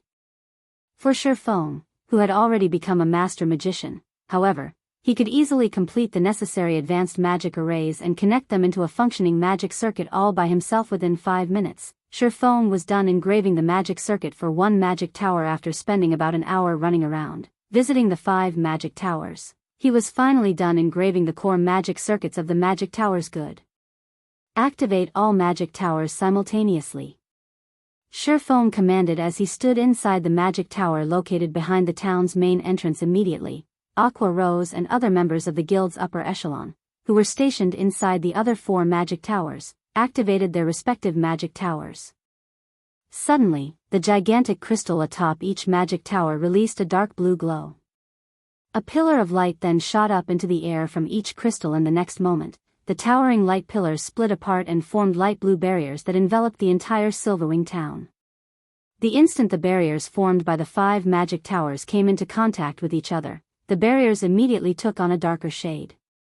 By the time the barriers of the 5 magic towers fully merged with each other, a dark blue translucent dome had formed around the entire Silverwing town. The spectacular scene was visible even to players over at the Primordial Divine Ruin. What's going on? What's happening in Silverwing town? Everyone present at the Primordial Divine Ruin was dumbfounded as they looked at the dark blue dome covering Silverwing town, because they could feel the density of the mana around them actually increasing gradually. Chapter 1732, The Effect of 5 Magic Towers. Chapter 1732, The Effect of 5 Magic Towers. Silverwing town's sudden transformation immediately attracted the attention of the various major powers at the Primordial Divine Ruin. What's going on with Silverwing town?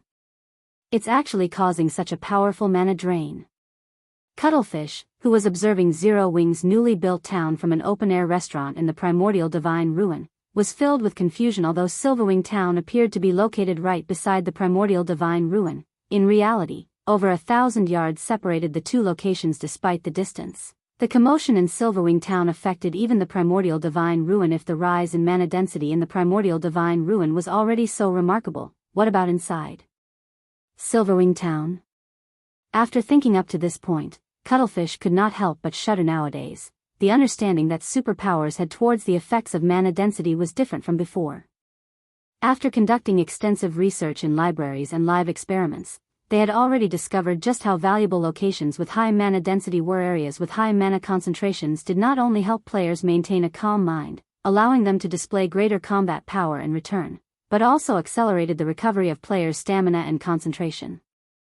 This situation enabled players to practice their combat techniques for extended periods without having to worry about running out of stamina and concentration. Meanwhile, the execution of combat techniques was different from that of spells and skills. In the case of spells and skills, one could activate them properly so long as the general movements were correct. In the case of combat techniques, however, one's movements needed to be extremely precise. Otherwise, the combat technique would do more harm than good to the user. In short, the difficulty of executing a combat technique was much greater than activating skills and spells. One required arduous practice just to learn to execute a combat technique properly. Hence, if one wished to practice a combat technique efficiently, having an environment that boosted stamina and concentration regeneration was a must. Uncle Cuttlefish, a report just came in from our scouts. It seems Zero Wing has constructed magic towers in Silverwing town. Moreover, the guild built 5 magic towers in one go. A crimson armored tier 2 berserker standing beside Cuttlefish reported 5 magic towers. Did they see correctly? Cuttlefish revealed a stunned expression when he heard this. For a moment, he even wondered if he had misheard. It's true. They've sent a video recording. There are indeed 5 magic towers in the town, the tier 2 berserker replied, a bitter smile appearing on his face. He, too, had hoped that there was a mistake in the report. However, after watching the video recording, he couldn't deny this fact even if he wanted to. How is this possible? Cuttlefish's complexion darkened as he watched the video recording the tier 2 berserker forwarded to him. Wasn't it stated that each magic tower design allowed the construction of only 5 magic towers? At this point in time, the various large guilds were no longer strangers to the magic tower. After the first magic tower appeared in Stone Forest Town, the various large guilds had fervently searched for information about it, especially since the magic tower's existence allowed Stone Forest Town to become the #1 town in Starmoon Kingdom. In addition, as an advanced defensive construction, the magic tower provided the town with considerable defensive power. Even until now, the Crimson Emperor Guild had yet to build a single magic tower. Nevertheless, 5 magic towers had now appeared in Silverwing town simultaneously. This was simply unbelievable. With these 5 magic towers, Silverwing town's defensive power had increased significantly. Even if Beast Emperor wanted to destroy Silverwing town, he would face an uphill struggle to do so. Not to mention, with the drastically heightened mana density, Silverwing town's popularity among players would definitely increase even further. While inside a neutral map, players' stamina and concentration depleted very quickly. And even if they returned to an NPC town or city to recover, a full recovery would take quite a long time. Meanwhile, the increased mana density would significantly shorten the amount of time needed for players to recover, granting players more time to grind and do quests. One could just imagine how attractive Silverwing town would be to the players trying to develop in the Orc Empire. With this, Crimson Emperor would also have much greater difficulty in acquiring the shares of Silverwing town at this moment, besides Cuttlefish of Crimson Emperor, members of the other superpowers present in the primordial divine ruin were also frowning at this situation. Damn it. Just where did Zero Wing obtain another magic tower design from? The upper echelons of the various superpowers were filled with envy as they looked at the 5 magic towers of Silverwing Town. Right now, even a fool could tell that Silverwing Town had a promising future ahead of it. News about Silverwing Town having 5 magic towers spread like wildfire. For a time, the expert players that had been hesitating over developing themselves in the Orc Empire started migrating to the Empire in large numbers. Meanwhile, inside Silverwing Town. So, this is the effect of having 5 magic towers in a single town? Shurfeng was a little surprised as he felt the density of the ambient mana.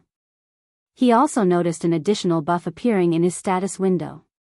Spirited State. If you remain in this state for 5 hours, your EXP gain will increase by 30% for 1 hour. If you remain in this state for 10 hours, your EXP gain will increase by 30% for 2 hours.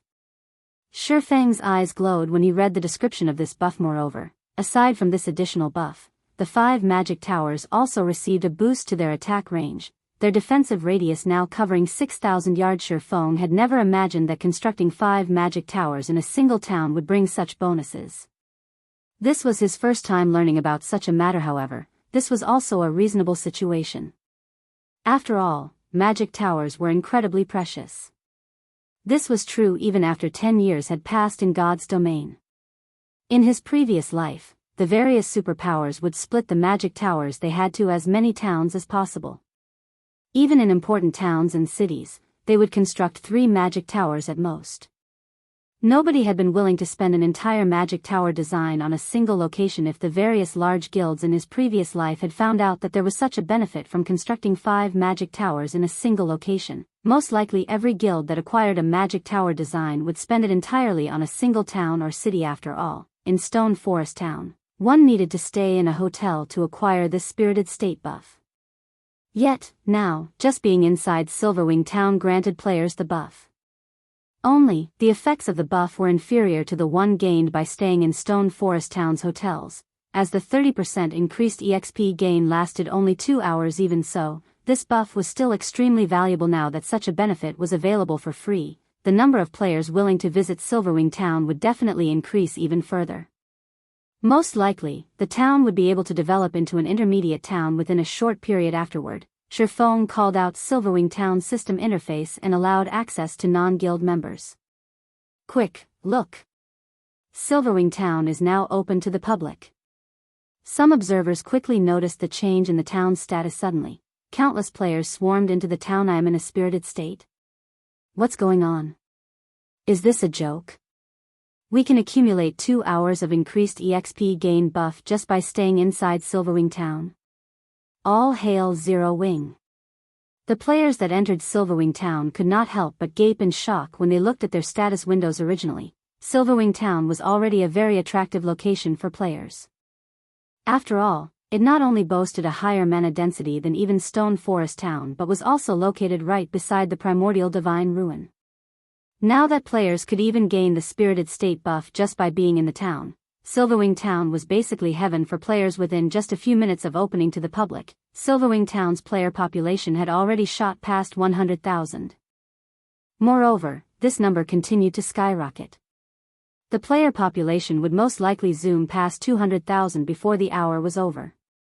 Guild leader, we detected a large number of players and evil beasts heading in our direction through the magic towers. Many among these players are dark players. By the looks of it, they are planning to camp outside the primordial divine ruin and start a war of attrition with us, Aqua Rose said, frowning as she looked at the approaching evil beasts and dark players through the crystal ball of a magic tower. Beast Emperor sure is persistent. Shurfeng could not help but chuckle as he looked at the images Aqua Rose sent him. Since that is the case, if they dare come close to the primordial divine ruin, make sure to give them a proper greeting using the magic towers. Chapter 1733, Earth-shattering blow. Chapter 1733, Earth-shattering blow. A large group of evil demons and evil beasts, easily over 50,000 in total, had set up camp in the wilderness outside of the primordial divine ruin. This particular group also included some cloaked players, which all radiated killing intent. Just looking at these players could make one shiver. Some of these players didn't even bother with black cloaks to hide their identities, revealing the black IDs above their heads.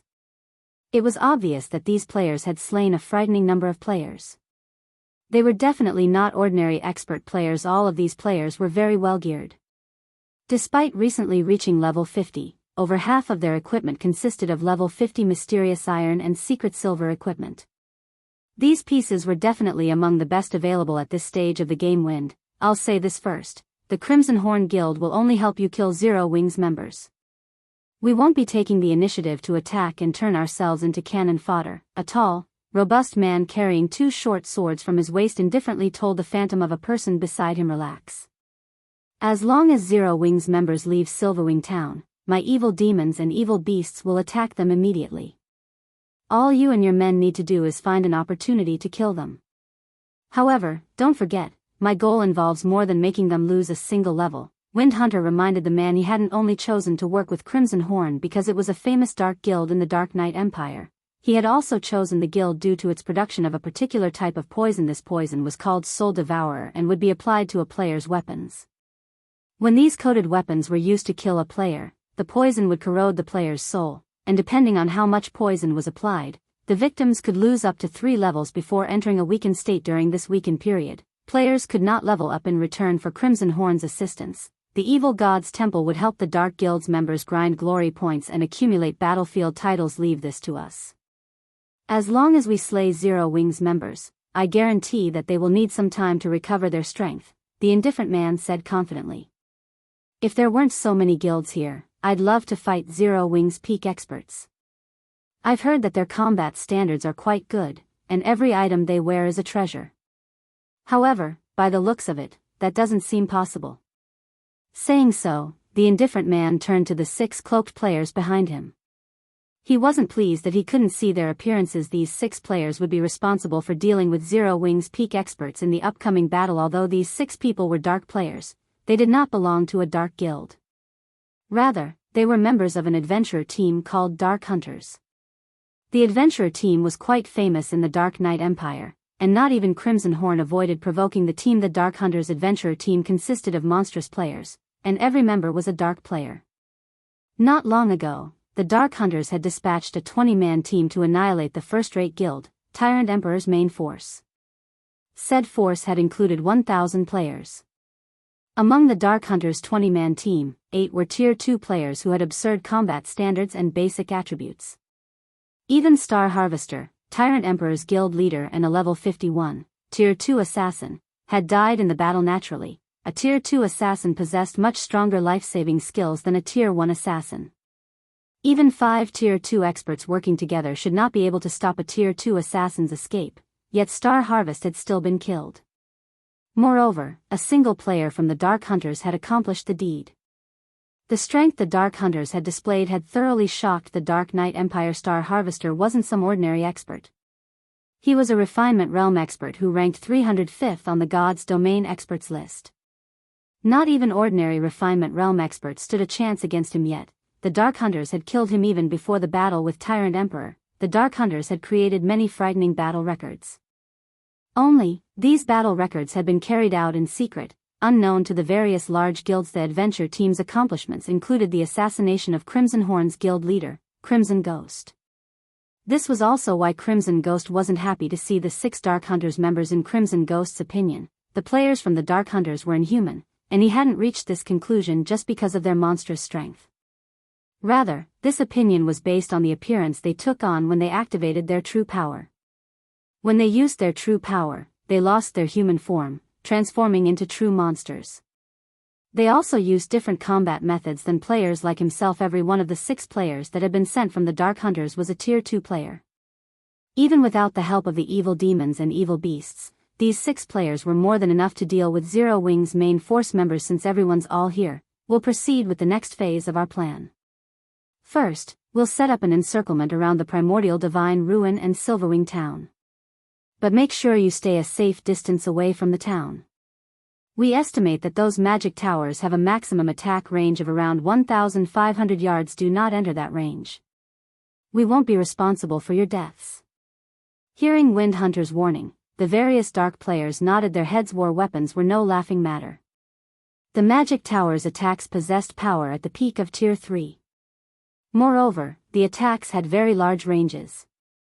Unless one used an invulnerability skill or spell, no player at this stage of the game could block an attack from a war weapon and survive. No, there was one player who could block an attack from war weapon like the magic tower, but none of these dark players believed that they had the strength to rival Black Flame. When Windhunter finished speaking, the present players went into action. Windhunter then organized his evil demons and evil beasts to surround the primordial divine ruin and Silverwing town. Shortly after the evil demons and evil beasts began to move, the players in the primordial divine ruin discovered their advance. There are so many evil demons and evil beasts. That should be at least 50,000, right? Is Beast Emperor launching another assault? The crowd at the primordial divine ruin gulped when they saw the approaching evil beast and evil demon army. Although they knew that Beast Emperor only planned to target Zero Wing, they couldn't help their growing fear and anxiety as they watched the monsters draw near. Good. They're finally here. When the various superpowers upper echelons saw the evil demons and evil beasts, their moods considerably brightened. Let's see how Zero Wing maintains its arrogance after this. As long as Beast Emperor was willing to fight against Zero Wing would be under a considerable amount of pressure regardless of whether Beast Emperor won or lost. In that case, they would have an opportunity to acquire the shares of Silverwing town. However, when the evil beasts and evil demons were less than 1,000 yards away from the primordial divine ruin, one of the magic towers in Silverwing town, which stood over 3,000 yards away from the monster army, began to gather energy. The mana around the magic tower swiftly collected at the gigantic crystal atop the tower. After a 2-second charge, a pillar of black-white light shot up from the gigantic crystal. Even the players at the primordial divine ruin could clearly see the pillar. What's Zero Wing trying to do? The sudden development confused everyone watching as these players wondered about the light pillar. It angled downward and shot into the center of the evil beast and evil demon army. Following which, the light pillar expanded and devoured the nearby evil demons and evil beasts. Every monster at special elite rank or below died instantly as the light washed over them. Only chieftains and above had survived, although the monsters at chieftain rank had very little HP remaining. The attack had even heavily injured the Grand Lord ranked evil demons and evil beasts. Chapter 1734. Silverwing's Might. The light pillar that had blasted into the evil demon and evil beast army had only stopped expanding after it had covered a 100-yard radius. It then gradually disappeared as the beam attack's horrific energy scattered. The fading light revealed a massive crater in the field the monster army occupied. Only the chieftain rank and above evil demons and evil beasts remained alive, while all else had been burned to ash. A single attack had killed hundreds of evil demons and evil beasts, and every surviving monster was heavily injured, drastically decreasing their combat powers. Not even the Grand Lords that had received the attack had been spared. Seeing this, the players at the distant primordial divine ruin gaped in shock. That had been too powerful. The power of that attack could practically rival that of a Tier 4 spell. What's going on? Didn't they say that Silverwing Town's magic tower should only have an attack range of roughly 1,500 yards? The expressions of Crimson Horn's members darkened as they stared at the crater only a short distance away. Had the beam attacks been shifted slightly, it would have killed more than just evil demons and evil beasts. The death count would have included players like them, as well. Crimson Horn's members weren't the only ones horrified by this sudden attack.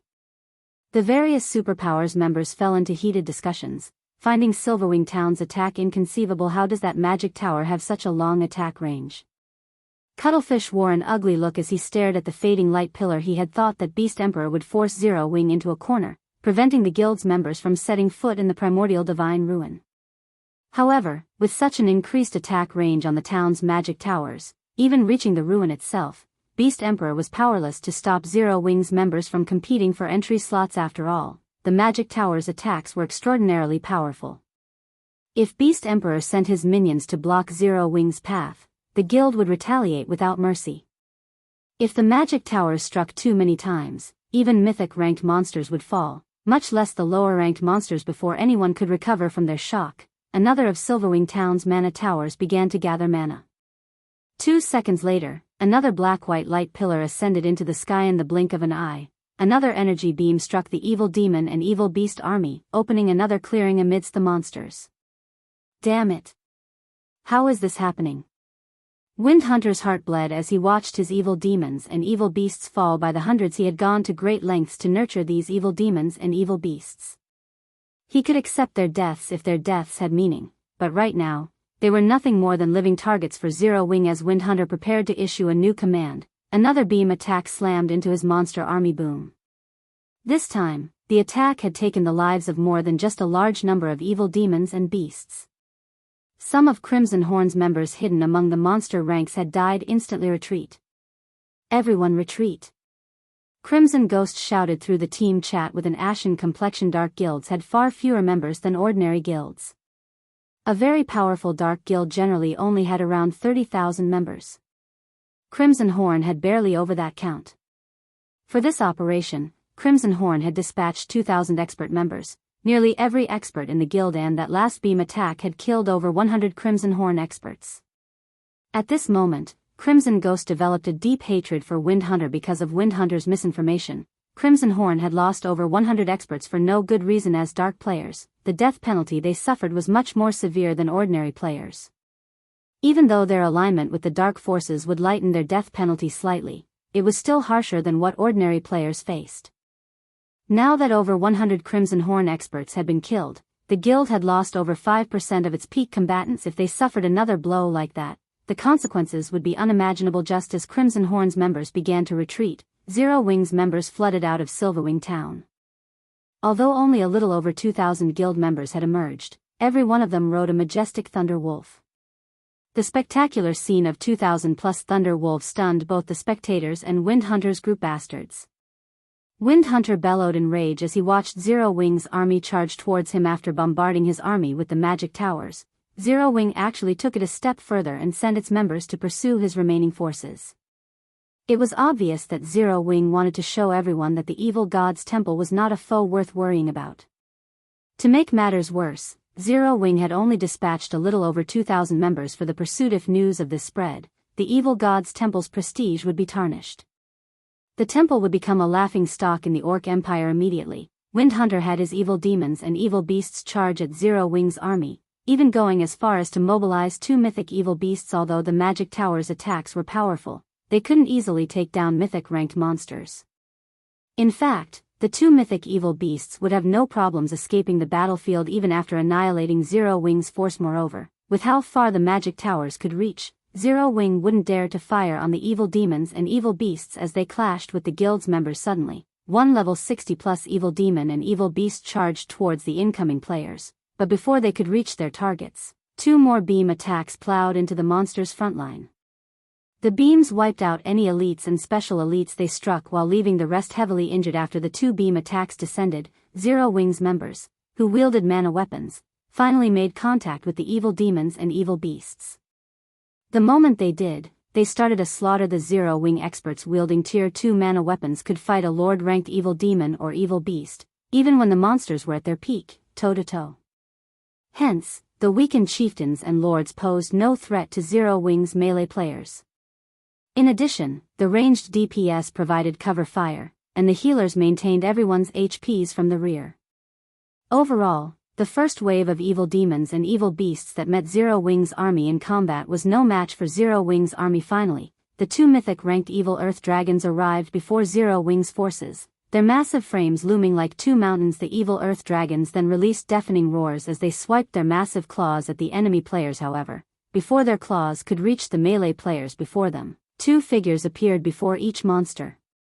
One of these figures was Cola, while the other was Turtledove, and the 2 MTs had already activated the power of darkness, increasing their attributes significantly. Silver divine runes illuminated the tier 3 mana weapons in their hands, and once the 2 guardian knights reached the evil earth dragons, they swung these weapons at the incoming claws. Tier 2 skill, divine adjudication. A golden glow bloomed before the 2 guardian knights as the 2 evil earth dragons' gigantic claws abruptly halted mid-swing. No matter how much force they used, they couldn't even move their claws an inch farther. After a brief moment, 2 explosions shook the area. The 2 level 75 evil earth dragons stumbled 5 steps back, and the ground beneath them trembled as they moved before the mythic evil beasts could recover their stances. Cola and Turtledove advanced once again and arrived before their targets. They then swung their weapons, and the silver divine runes covering the Tier 3 mana weapons brightened as the blades fell on their target's Tier 2 skill, Dragon Annihilator. Tier 2 skill, Current Blade.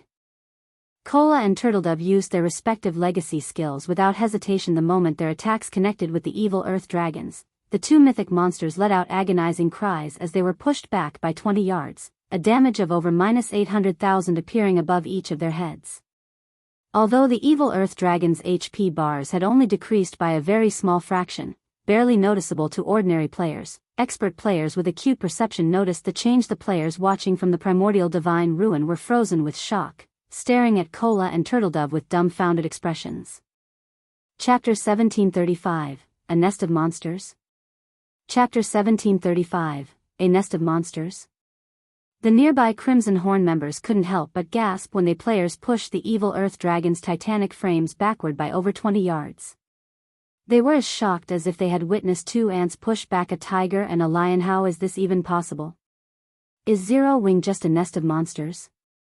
Both Crimson Horn's members and the various spectating players at the primordial divine ruin were at a loss for words. Aside from how massive the evil earth dragons were, just the fact that they possessed the strength of mythic monsters should make them impossible for players to go up against. Watching Black Flame kill a mythic evil demon had been scary enough, yet two more monstrous players had risen in Zero Wing. No. This can't be possible. They must have used some kind of special potion to boost their strength. They can't keep this up for long. Windhunter's eyes nearly fell from their sockets when he saw the evil earth dragon slide back. He was sure that Kola and Turtledove must have used some special method to grant them the strength to face mythic monsters for a short time. There were certain tools in God's domain that could grant players extraordinary power for a short time. Even Windhunter had such a tool in his possession, but it wasn't strong enough to allow him to go toe-to-toe with a mythic monster. As for the possibility that Zero Wing actually had two more players on Black Flame's level, that was simply absurd.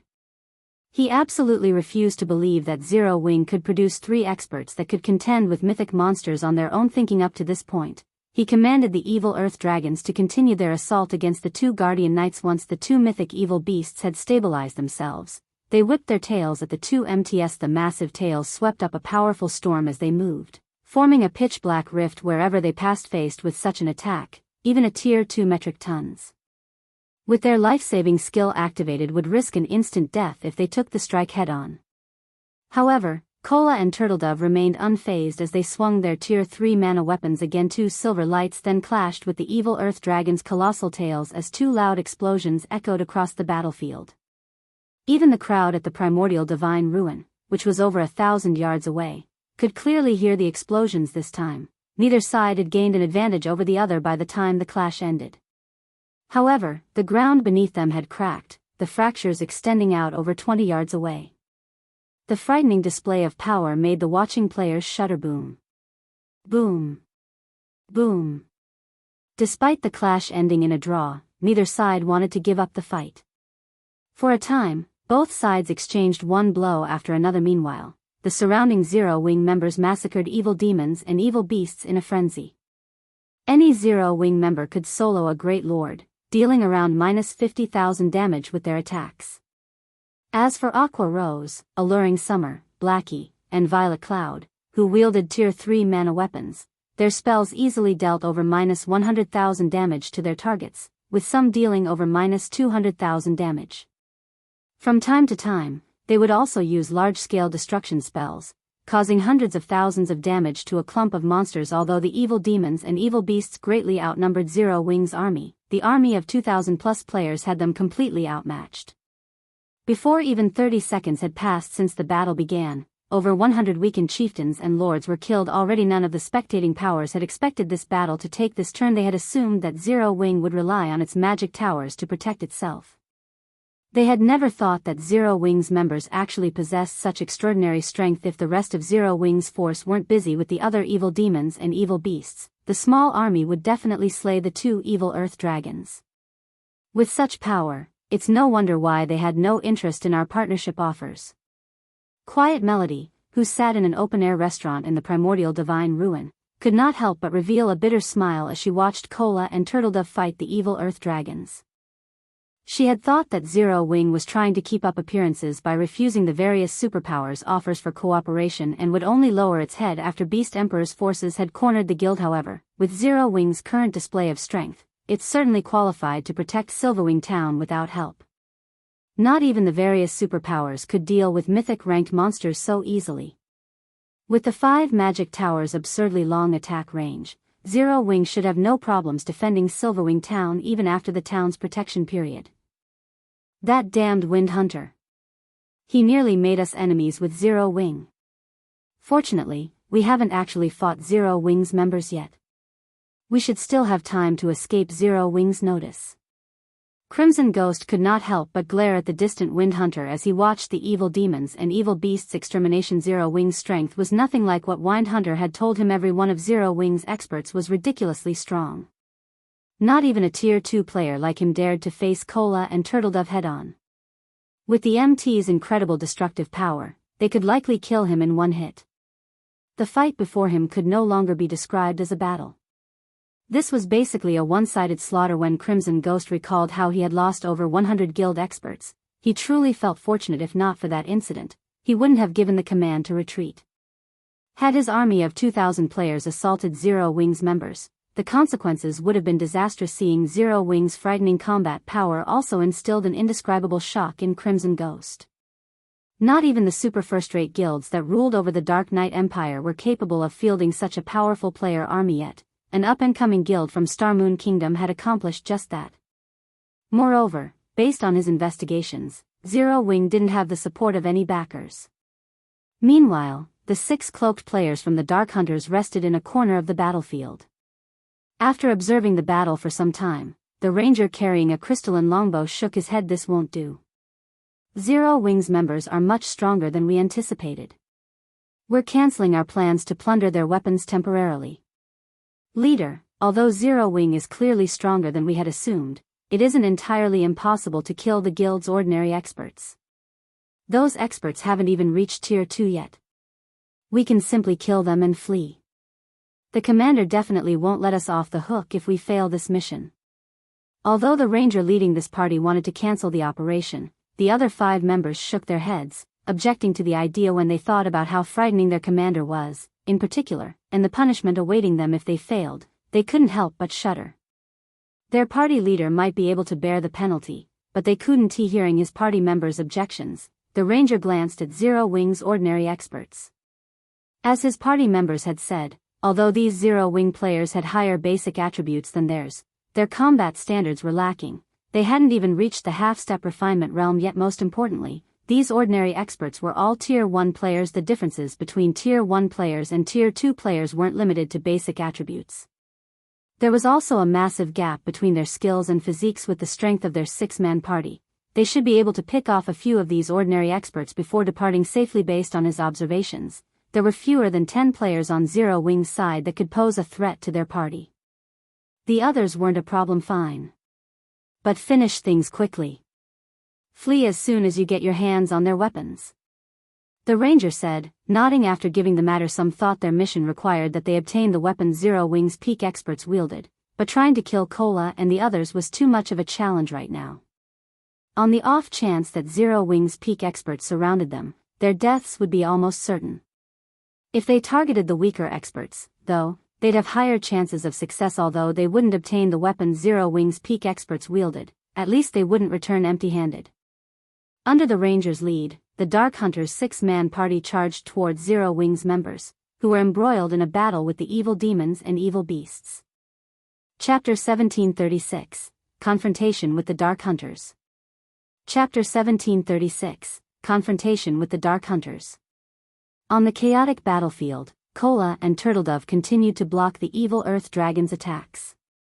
Meanwhile, the other Zero Wing members frantically cleared out the heavily injured evil beasts and evil demons, rapidly dwindling the army's numbers. The battle was thoroughly in Zero Wing's favor. Because of this, Zero Wing's excitement continued to mount as they fought. The mana weapons' incredible attack power couldn't compare to their normal weapons, and even though they were Tier 1 players, they completely overwhelmed the Lord-ranked evil demons and evil beasts. Although the slain monsters didn't drop any loot, these players did receive a bountiful amount of EXP after fighting for just a short moment.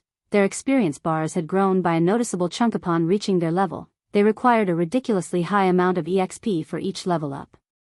Sometimes, they'd grind for 10 minutes straight without any noticeable change to their experience bars. Now, however, they should be able to gain enough EXP for a full level after fighting these evil demons and evil beasts for 3 hours or so. With how generous the EXP was from killing these monsters, they had to take advantage of this opportunity as much as possible. Even the spectators at the Primordial Divine Ruin were jealous of Zero Wing's members. It was not very often players encountered such a large army of high-ranked monsters. Even if they did, most players did their best to stay out of the monster's way. Trying to fight such a powerful monster army guaranteed casualties, after all. The losses would completely outweigh the gains, however, now that Zero Wing had Cola and Turtledove to pin down the evil Earth Dragons, and Zero Wing's other members had the strength to overwhelm the other evil beasts and evil demons. Zero Wing's army could safely grind these enemy monsters. Why wouldn't they be jealous of Zero Wing? It seems Beast Emperor has only failed again. Quiet Melody could not help her bitter smile when she saw that the evil demons and evil beasts had begun to retreat after this battle. Beast Emperor wouldn't be able to touch Zero Wing at the Primordial Divine Ruin again. Big sis Melody, look over there.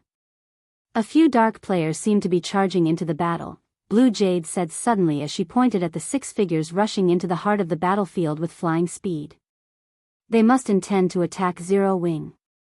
These 6 players were none other than the 6 from the Dark Hunters Adventurer team. What a powerful concealment technique. Who are those people? Quiet Melody watched the rapidly moving figures with astonishment. As one of the Sacred Temple's Vice Temple Masters, she had more than great combat power. She also possessed acute perception. Although the 6 players hid their identities and appearances with black cloaks, Quiet Melody could tell that they were all Tier 2 players based on their movement. Tier 2 players had far higher basic attributes than Tier 1 players, and their mobility wasn't something that Tier 1 players could hope to rival.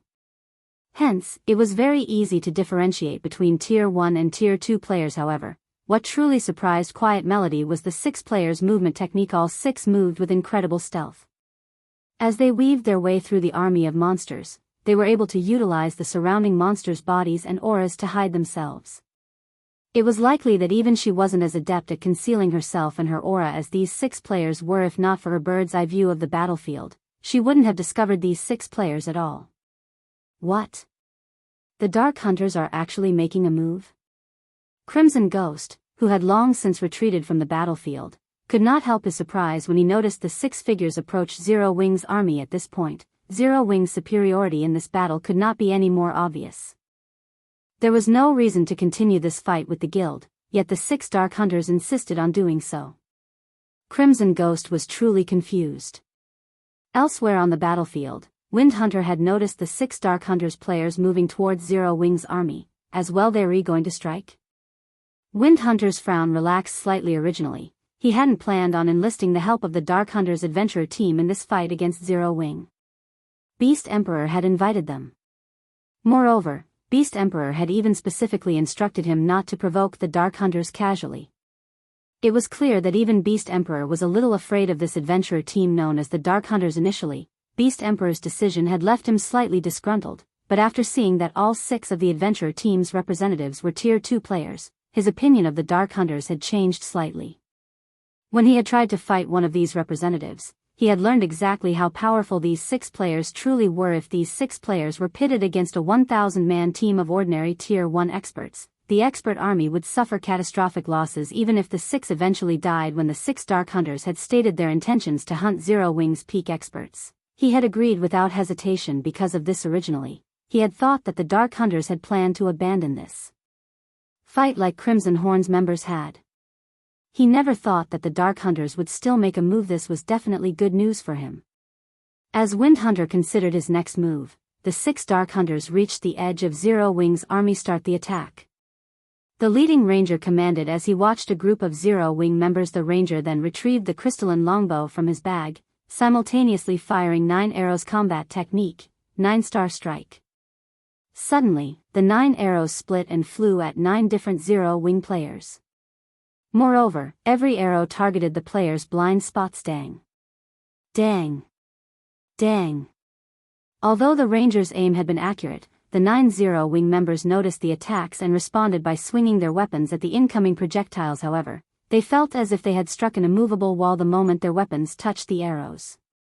Not only did the resulting vibrations hurt their arms, but they were also forced to retreat. The power the arrows contained could even rival a High Lord's attack. As Tier 1 players, they wouldn't be able to block such an attack unless they used their berserk skills. However, Zero-Wing's ordinary experts all wielded Tier 2 mana weapons, which granted them great strength. They could also stabilize their postures after retreating about 4 steps. Unfortunately, before the 9 Zero-Wing members could locate their attacker, they noticed multiple skills and spells flying at them from multiple directions. Before they could react, these skills and spells smashed into them. Needless to say, these attacks had originated from the other 5 Dark Hunters. The 9 players from Zero-Wing rapidly lost HP. Only the plate armor classes retained around 2/3 of their HP, while the rest had more than 50%. After the brief clash, the 9 Zero-Wing members realized that they had encountered a powerful foe. They immediately activated their mana weapons, attacking their ambushers. Facing attacks that could rival the power of High Lords, the 6 Dark Hunters chose not to block the attacks directly, but to dodge or deflect them. This situation rendered the 9 Zero-Wing members utterly helpless about their current predicament. Before the rear-line healers could heal the 9 injured players, the 6 Dark Hunters launched another wave of attacks, easily slipping past the Zero-Wing members' defenses and killing the 9 experts instantly. This shocked the nearby Zero-Wing players. Even the upper echelons from the various major powers, who watched from the primordial divine ruin, couldn't help but gasp too fast.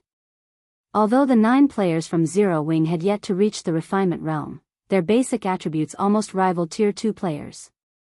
They should wield the strength of a High Lord of the same level, yet the 6 Dark Hunters had effortlessly ended their lives. Although the Dark Hunters' status as Tier 2 players was part of the reason for their success, the various major powers' upper echelons recognized the absolutely perfect coordination between the 6 players. Even if the 9 targeted players had been refinement realm experts, the ambush's outcome would likely have been the same. After the 9 Zero-Wing members had died, they had dropped a total of 18 items, far more than normal. 3 of these 18 items were Tier 2 mana weapons. Good. We're retreating, the leading ranger commanded after snatching up a Tier 2 mana weapon. He then turned and fled. The other 5 Dark Hunters nodded in response. They wanted to kill more players, but since their party leader had ordered the retreat, they had to obey. Following which, they dully picked up an item closest to them and fled back into the Evil Demon and Evil Beast army. But just as the 6 players melded into the monster army, a figure leaped out of Zero-Wing's forces and blocked the Dark Hunter's path. This figure was none other than Fire Dance. Do you think that you can leave so easily after killing our guild members? Fire Dance demanded as she swept a glance over the 6 Dark Hunters, a cold glint flashing in her eyes. Chapter 1737, Soloing the Dark Hunters. Chapter 1737, Soloing the Dark Hunters. Fire Dance's sudden appearance abruptly halted the 6 Dark Hunters' retreat. Fire Dance didn't currently wear her black cloak, so both her appearance and level of 52 were available for everyone to see. Although her weapons and equipment didn't particularly stand out, Fire Dance radiated an unruly charm that felt like a daunting pressure weighing down on these Dark Hunters members. When the Dark Hunters looked at Fire Dance, she seemed like the absolute overlord of her surroundings so fast. Fire Dance's appearance had surprised Lonely Lamp, the ranger, and the Dark Hunters' party leader. His party had specifically chosen to strike far away from any of Zero-Wing's peak experts. The closest peak expert had been several hundred yards away. By the time the guild's peak experts could have ridden to the rescue, their party would have already completed their mission and fled the battlefield. Less than 20 seconds had passed since they had launched their assault against Zero-Wing's 9 ordinary experts, yet Fire Dance had caught up with them. Her movement speed should be nearly double theirs. What bold words. Do you believe that you can stop all 6 of us by yourself? An emaciated assassin among the Dark Hunters asked, sneering. That's right. We are surrounded by evil demons and evil beasts. Do you really think your allies can come to your aid in time? A beautiful female elementalist said with a faint smile. Our original mission was to kill Zero-Wing's peak experts like you. Now that you dare to block our path, we'll just use this opportunity to kill you. That way, we'll complete our mission perfectly. The other Dark Hunters nodded in agreement, killing intent radiating from their eyes. They currently stood in the midst of the Evil Demon and Evil Beast army. They were also roughly 200 yards away from the nearest Zero-Wing member. It would take quite some time for Zero Wing's members to reach their location. They might not be confident in taking on Fire Dance one-on-one, but they outnumbered the female assassin by 6-1. By charging at them alone, Fire Dance had simply jumped into the jaws of death, yet Fire Dance had still been so foolish. Her actions rendered them utterly speechless. Was she a fool? Or had the woman lost her mind? Even the various superpowers, who were relatively familiar with Fire Dance's strength, were confused about the female assassin's actions, let alone the Dark Hunter's party. Is she tired of living? Does she not recognize those 6 players' strength? When the various superpowers upper echelon saw Fire Dance charge into the army of evil beasts and evil demons, blocking the 6 Dark Hunters' path, they felt as if Zero Wing's members were a bunch of lunatics. It wasn't unusual to see Black Flame make such bold and arrogant moves. He qualified to do so, after all, but Fire Dance. Ha ha ha. Zero Wing is finally going to suffer a little. Wind Hunter could not help but laugh at the situation. When he noticed Zero Wing's members trying to reach Fire Dance to offer their help, he commanded some of his evil demons to stop them. While the 6 Dark Hunters had spoken, they had subtly surrounded Fire Dance, preventing her escape. Watch her speed. Ranged players, maintain your distance from her. Sharp, you'll be the distraction. Make sure she doesn't escape. We have to finish this fight as quickly as possible. Lonely Lamp commanded as he retrieved his crystalline longbow from his back. The other 5 Dark Hunters nodded in response. The emaciated assassin, Sharp Blade, then charged at Fire Dance with a Tier 2 Berserker and a Tier 2 Swordsman close behind him. At the same time, the Tier 2 Cleric at the rear cast the Tier 2 instantaneous spell, Holy Mark, on Fire Dance. Now, even if Fire Dance used Vanish and entered a forced stealth state, their party could keep track of her. As for Lonely Lamp and the Tier 2 Elementalist, they coordinated their attacks, firing from the female assassin's sides in the blink of an eye. Multiple attacks flew towards Fire Dance from different locations. Pay for your arrogance. Sharp Blade shouted as he used Shadow Steps, appearing behind Fire Dance instantly. He then thrust his aqua blue short sword at Fire Dance's back. Tier 2 skill, Triple Interception. Suddenly, Sharp Blade's short sword transformed into 3 streaks of shadow that aimed for Fire Dance's blind spots. Although each shadow's power wasn't strong, the strikes couldn't be blocked with shields or weapons. They could only be dodged or stopped by a defensive skill. In the meantime, the Berserker charging at Fire Dance from the front raised his battle axe and slammed it at the ground before him. Tier 2 skill, Fracturing Spikes.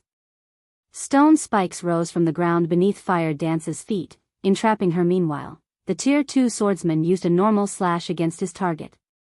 As for Lonely Lamp and the female Elementalist, they sent numerous arrows and fireballs at the female assassin. As they watched the 6 Dark Hunters assault, the spectators at the Primordial Divine Ruin gasped. Even the various superpowers' peak experts wore serious expressions when they saw this coordinated offensive. The Dark Hunters' coordination and skill utilization were simply perfect. Even peak experts like themselves would fall under such a seamless bombardment. Even Fire Dance, the target of this offensive, was slightly surprised. She hadn't expected such high combat standards from the 6 Dark Hunters, and even their coordination had reached such an impressive level. However, before the numerous attacks could land, Fire Dance split into 6 identical copies of herself. Phantom. This was the 1000 Transformation's first additional skill. Although the 5 doppelgangers couldn't attack, they were invulnerable. Moreover, they could exist for a full 30 seconds. Boom. Boom. Boom. A series of attacks struck Fire Dance, but her HP didn't decrease in the slightest. Meanwhile, Fire Dance's sudden split and 6 copies had stunned the Dark Hunters slightly, and they paused for a brief moment. These are doppelgangers that can't attack. One of these 6 doppelgangers must be the real assassin. Lan Hua and I will attack the doppelgangers. The rest of you need to keep an eye out for the real body. Lonely Lamp shouted, reacting quickly to the new development. Although doppelganger skills like the one Fire Dance had just used were rare in God's domain, some did exist. Hence, players had learned of ways to counter these skills in a one-on-one fight. Players would have to flee and wait for the skill's duration to end, but if a party were to face such a doppelganger skill, the ranged players could launch AoE attacks, hitting every doppelganger simultaneously to determine the real body's location. The melee players could then take advantage of this information to attack the enemy's main body immediately, Lonely Lamp, and the female elementalist, Lan Hua, launched spells and arrows at all 6 Fire Dance copies. However, before they could do so, Fire Dance had switched positions with one of her doppelgangers and appeared beside the Tier 2 Berserker. She then lightly swung 1,000 transformations at her target. Surprised, the Berserker hurriedly executed Whirlwind Slash to repel Fire Dance boom. The instant the Berserker's battle axe collided with 1,000 transformations, however, the man's expression darkened. He felt as if he had just struck an impenetrable wall. Not only did his weapon stop abruptly, but the intense feedback forced him to take a step backward. Just as the Tier 2 Berserker stepped back, the Tier 3 mana dagger in Fire Dance's left hand glowed with a beautiful red light as the assassin thrust it towards the Berserker's heart. Damn it. The Berserker was close to losing his mind. You forced me to do this. He currently wielded a two-handed weapon. In terms of strength, he should be stronger than players who used one-handed weapons, yet Fire Dance had surprised him by relying on 1,000 transformations. Her first attack didn't leave him any energy to deal with the weapon in her left hand. As the Berserker finished his statement, his skin began to turn a dark shade of red. His body then seemed to grow a little larger, and just as the Tier 3 mana dagger was about to reach the Berserker, 2 longswords appeared, blocking its path. Boom. Following the sound of an explosion, Fire Dance involuntarily took 3 steps backward, and she gave the Tier 2 Berserker before her a surprised look. The Berserker no longer resembled a human. Instead, he had taken the form of a 4-armed, humanoid lizard. The Berserker now wielded 2 one-handed axes and 2 longswords in his 4 hands. Yuri, quite impressive to force me to transform. But I'll be taking your life now. The Tier 2 Berserker sneered as he charged at Fire Dance. Silence dominated the battlefield. Meanwhile, the spectating crowd at the Primordial Divine Ruin watched this unbelievable scene with dropped jaws. A player had actually transformed into a monster. A mutated player? Shifeng revealed a surprised expression when he saw the Tier 2 Berserker from Silverwing Town's walls. Chapter 1738, Dark Mutation. Chapter 1738, Dark Mutation. When the Tier 2 Berserker had transformed, 0 wings, nearby players were dumbfounded. They had seen plenty of berserk skills that slightly altered their user's appearance, but this was the first time they had seen a berserk skill causing such a huge transformation. After transforming, the Tier 2 Berserker's aura had undergone a massive transformation. Not only was his aura much stronger now, but it also no longer felt human. However, this was still not the worst part. The most important change was to the Berserker's body. Currently, the Berserker had 4 arms instead of 2. Of course, having an extra set of arms wasn't necessarily a good thing, as human minds weren't accustomed to controlling more than one set of arms. If a person suddenly grew an extra set of arms, they'd have some difficulty controlling the new appendages. However, if the Berserker could control all 4 arms properly, he'd have a massive advantage in battle. A player with 4 arms would be able to execute more varied attack methods than a player with a single set. The 4-armed player could also commit 2 arms to offense and 2 to defense. If the Tier 2 Berserker could coordinate all 4 of his arms properly, his combat power would double at the very minimum. Meanwhile, the various Powers spectating members were dumbfounded by the Berserker's transformation. What did he do? Did he really use a berserk skill? There's such a transformation skill in God's domain as well? Curiosity filled the spectating crowd as they watched the transformed Tier 2 Berserker. Even the various superpowers upper echelons had no idea of what the Berserker had just done. In fact, the Berserker's transformation had surprised them even more than watching Cola and Turtledove tank 2 mythic evil beasts. The Tier 2 Berserker's transformation had shattered their understanding of God's domain. Sure enough, he still had to use it. Lonely Lamp could not help but sigh when he saw Dark Bear, the Tier 2 Berserker, transform. This was the Dark Hunters adventure team's greatest secret. Not many people knew about this transformation ability. However, now that they had revealed this secret to the public, their adventure team would definitely face trouble in the future. However, the Berserker's decision to transform didn't particularly surprise him. After all, Fire Dance had displayed extraordinary combat power. Had Dark Bear refused to transform, she would have likely killed him already. Aside from Lonely Lamp and the other Dark Hunters members, only Shifeng had a clear idea of what was happening as he watched the battle from Silverwing Town's walls. The Tier 2 Berserker's transformation ability was known as Mutation in God's domain. Mutation was a method of increasing one's combat power by abandoning one's human body. It was somewhat similar to demon players' demonification. The transformation process had no time limit, and it could be activated and deactivated at any time. To become a mutated player, one had to perform a particular ritual, which required the sacrifice of many players, even dark players. In addition, despite being dark players themselves, mutated players hunted other dark players. They did so because it was the only way a mutated player could mutate further and grow stronger. This was akin to how demon players improved their ranks. Only, mutated players had more of a restriction than demon players. Moreover, mutated players gained more combat power when they transformed than demon players. This was because, in their mutated form, mutated players would gain a body that was far more suitable for battle. Their attributes and life ratings also increased. In return, physical control became more difficult. Mutated players had a harder time remaining calm in their mutated form, as well, but one had to admit that mutation allowed players to become extremely powerful. Shifeng had never expected to find a mutated player at this stage of the game.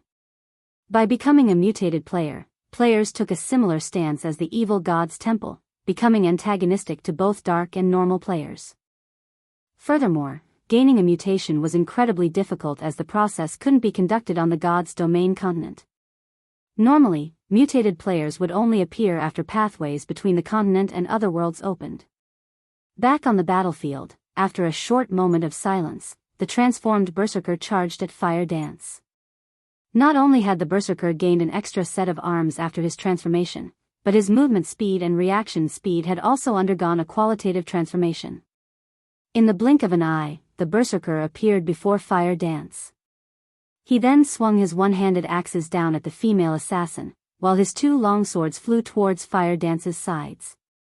The weapons moved so quickly that even Tier 2 players would barely be able to keep up with them. Die!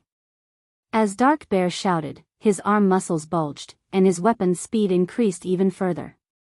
Tier 2 skill, Rock Smash. Once Fire Dance recovered from her shock, she simply swung the Tier 3 mana dagger at the incoming axes, rather than activating a life-saving skill to protect herself from the sudden assault. Silver divine runes lit up along the dagger as it was about to collide with the axe's boom.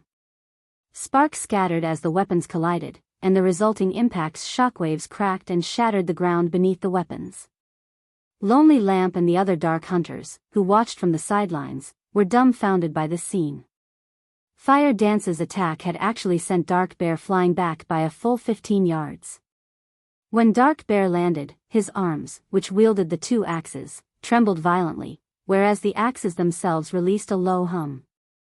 Meanwhile, a damage of more than -2,000 had appeared above Dark Bear's head. Although receiving -2,000 damage was nothing considerable since Dark Bear had over 100,000 HP after transforming, if this scene repeated, it'd only be a matter of time before Dark Bear died. However, the most unbelievable aspect of the clash had to be the fact that Fire Dance had accomplished the feat without activating a berserk skill. After entering his mutated form, Dark Bear's strength rose by 80%, yet he had still lost against Fire Dance's strength. Is she a monster? Dark Bear wondered to himself as he stared at Fire Dance in shock. Dark Bear could tell that Fire Dance had simply used the previous exchange to probe his strength. She hadn't used her full power. During that exchange, the Zero-Wing assassin hadn't even used a skill. Had Fire Dance applied a skill to her previous attack, the power of her strike would have definitely been much stronger. Had that attack struck his body, rather than his weapons, he would have likely lost at least 50% of his HP. In other words, Fire Dance only needed 2 attacks to finish him off. Even Lonely Lamp and the other party members now feared Fire Dance, watching her with somber expressions, not to mention Dark Bear. Similarly, the outcome of the exchange between Dark Bear and Fire Dance had stupefied the crowd at the primordial divine ruin. Based on the change in Dark Bear's aura, they knew that the Berserker's basic attributes had increased by a significant margin, yet his transformation was meaningless before Fire Dance. However, What these players didn't know was that the strength Fire Dance could exert after sacrificing 1 point of durability from her tier 3 mana dagger was far beyond what any berserk skill could achieve. We can't hold back against her. Everyone, transform. We need to finish her off quickly. If the other peak experts get here, we'll be in trouble. Lonely Lamp hurriedly commanded, losing his previous composure. Fire Dance alone was already troublesome for them. If another of Zero Wing's peak experts arrived, they would have no choice but to turn tail and flee. After saying so, Lonely Lamp and the other 4 Dark Hunters took on their mutated forms, but not all of them had grown an extra pair of arms like the tier 2 Berserker. Lonely Lamp grew an extra pair of eyes, and his arms merged with the crystalline longbow he wielded. Overall, these players' transformations suited their classes. You are the first player to single-handedly force our entire party to transform since we joined God's domain. But at the end of the day, you're still just one person. As long as we ignore the risks, we will secure victory, Lonely Lamp said, smirking at Fire Dance. He then retrieved 12 black arrows that radiated a horrific aura from his bag. At this point, Lonely Lamp had no intention of holding anything back. He had found these 12 black arrows from an ancient ruin, and each of them had the power of a peak tier 3 attack. They even posed a threat to tier 4 existences. Is that so? What if you have to face 2 people? Suddenly, a dull voice reached the Dark Hunters from their surroundings, echoing powerfully in Lonely Lamp's mind. In the next moment, a massive spatial tear appeared beside Fire Dance. Shifeng's figure then slowly stepped out of the spatial tear. Chapter 1739, Annihilating the Dark Hunters. Chapter 1739, Annihilating the Dark Hunters. Black Flame? Lonely Lamp's expression darkened when he saw Shifeng. The other 5 Dark Hunters also halted their assault as they stared at the swordsman, fear surfacing in their gazes after the battles in Stone Forest Town and near the primordial divine ruin. Black Flame's fame had spread to the various countries across God's domain, including the Dark Knight Empire. Although these 6 players had never fought Black Flame personally, they knew that both his basic attributes and combat standards were at the apex of God's domain. After witnessing the man's battle videos, even under normal circumstances, their 6-man party would have to take extreme care around Black Flame. Originally, they had a chance of completing their mission since Fire Dance had been alone, but now that Black Flame had joined the fray, their chances were uncertain. Black Flame is finally making his move. The various superpowers watching from a distance could not help but grow excited upon Shifeng's appearance. They had very eagerly watched the clash between Fire Dance and the Dark Hunters, but they had also worried that the female assassin might die. They had been worried because they wanted to see the 6 Dark Hunters' true strength. This was the first time they had encountered players that could transform into monsters. They hadn't even known that was possible until today. Naturally, they had to collect as much information on these 6 players as possible. They might even discover some clues that could help them acquire this power. From what they could tell, the Dark Hunter's ability to transform into monsters was definitely stronger than a berserk skill, since the transformation gave the players a body that altered and improved their combat standards. If their guild's experts could grasp this power, it would undoubtedly increase the guild's overall strength. Hence, they very much hoped that Zero Wing could defeat the Dark Hunters, forcing the 6 Dark Hunters to use everything they had. If the Dark Hunters achieved victory instead, however, they wouldn't know whether or not these players had held back anything. Leader, what should we do? Even if we have the strength to defeat 2 of them, it'll likely take a long time to do so, Lanhua asked through the team chat as she quietly observed Shifeng. Our opponents are too powerful. Prepare to retreat. Lonely Lamp said, breathing a deep sigh as he glanced at Fire Dance and Shifeng. If their party tried to fight Shifeng and Fire Dance, regardless of the battle's outcome, the Dark Hunters' party would be annihilated in the end. It wouldn't take long for Zero Wing's other peak experts to arrive, after all. If they did die, they'd suffer an even worse death penalty than ordinary dark players, which wasn't an outcome Lonely Lamp wished to see. Understood. Although the other 5 Dark Hunters felt reluctant, they nodded and prepared to flee. What? Leaving so soon? Lonely Lamp and his party members' action surprised Shifeng a little. He hadn't expected the Dark Hunters to be so decisive, retreating the moment they realized how disadvantageous their situation had become. Guild leader Black Flame, you jest. We are not so foolish as to think that the 6 of us can stand against you and Commander Fire Dance. Lonely Lamp calmly explained as he looked at Shifeng. Since we've already accomplished our mission, albeit barely, we will be taking our leave. Saying so, Lonely Lamp fired the 12 black arrows in his hands, aiming 4 at Fire Dance and 8 at Shifeng. Each arrow carried power at the peak of Tier 3. Current players had no chance of blocking them. Even against a monster like Shifeng, Lonely Lamp was confident that his arrows would push the swordsman back slightly. Meanwhile, their party could use the opportunity to leave the area safely. However, Shifeng unhurriedly unsheathed Killing Ray and lightly swung the blade at the air. Suddenly, a blue lightning bolt tore through the space before him. Lightning slash. The massive lightning bolt devoured all 12 black arrows instantly, and the intense shockwaves that resulted even made the surrounding space tremble. After a brief moment, the black arrows disintegrated. Lonely Lamp and his companions, who prepared to run, were thoroughly dumbfounded. They forgot about their retreat as they stared at the vanishing black arrows. How is that possible? Lonely Lamp could not believe what he had just seen. Those were 12 black arrows they were talking about. Even a mythic monster would have trouble dealing with such an attack, yet Shifeng had crushed it with a single move. For a moment, he even wondered if heaven were playing some joke on him. He truly hadn't thought that Shifeng would actually block all 12 black arrows successfully. He had watched Shifeng's battle against the mythic evil demon. The man shouldn't be capable of blocking the black arrows so easily. At the very least, blocking the attack should have pushed the swordsman back by over a dozen yards.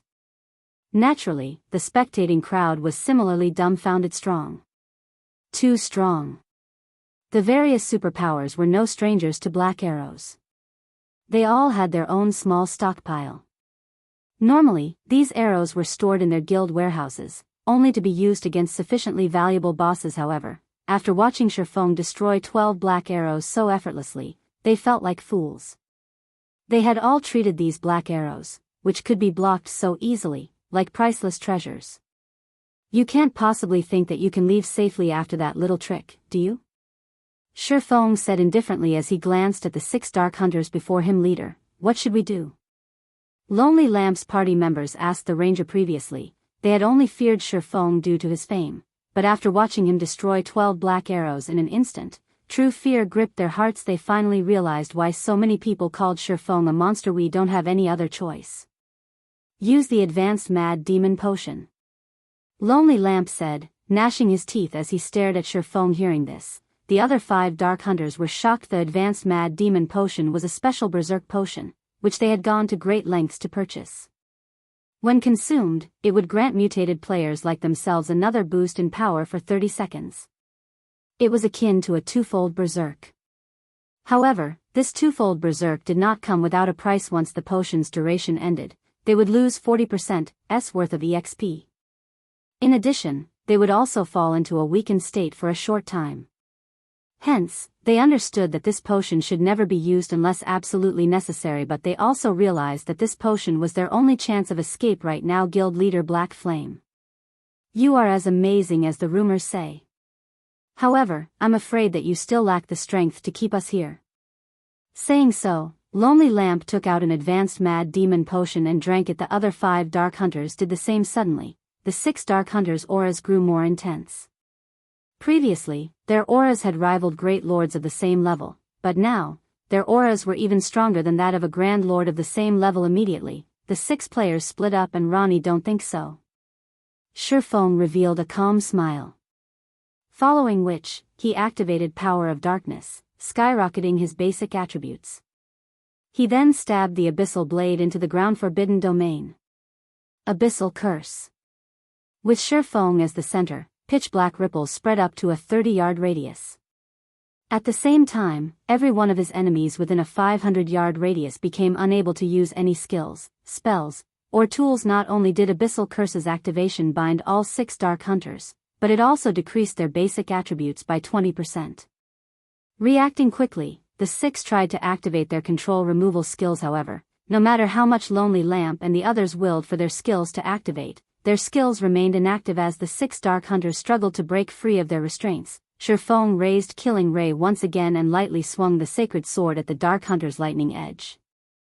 Countless arcs of lightning formed before Shifeng, forming a river that devoured Lonely Lamp and the others. When the river of lightning faded, only 7 items lay on the ground where the Dark Hunters had stood.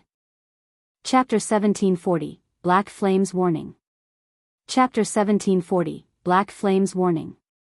The moment the 6 Dark Hunters died, silence filled the battlefield.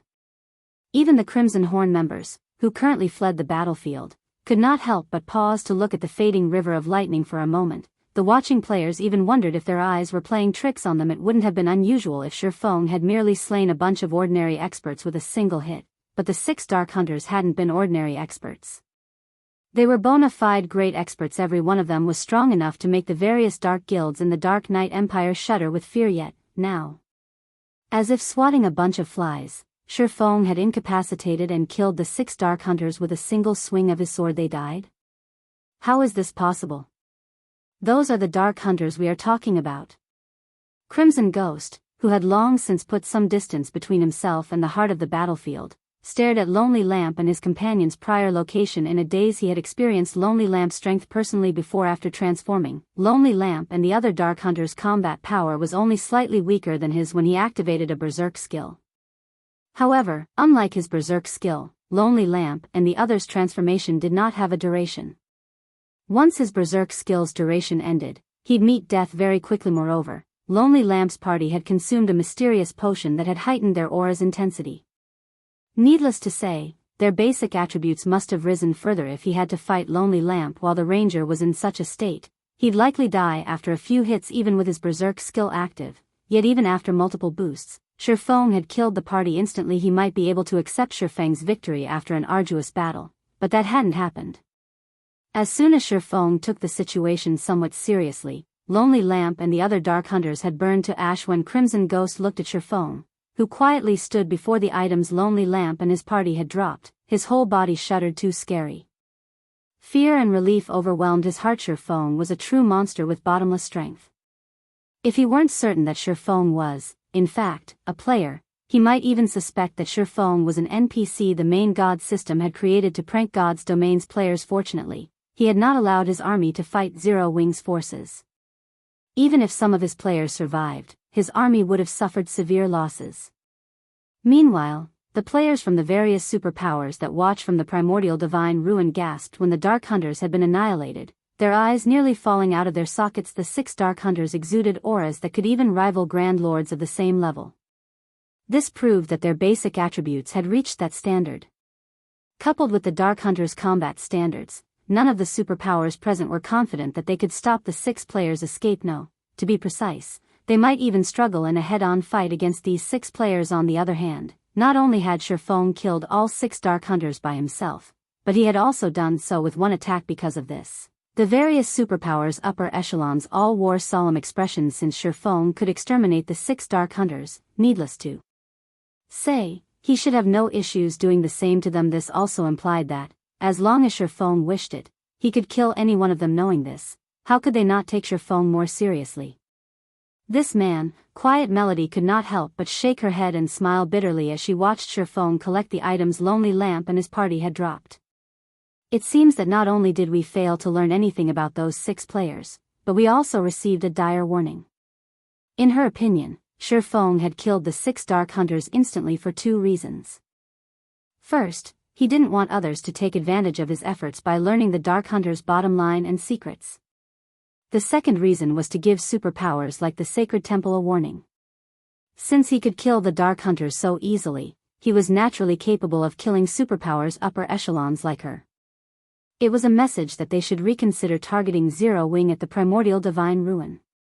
Otherwise, they would suffer a similar fate. Blue Jade, who stood beside Quiet Melody, nodded in agreement with her Vice-Temple Master's words, complex emotions flashing in her eyes as she watched Shurfeng. After this battle, her admiration for Shurfeng had doubtlessly increased.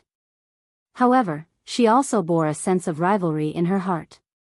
She felt as if she had just found a goal worth working towards.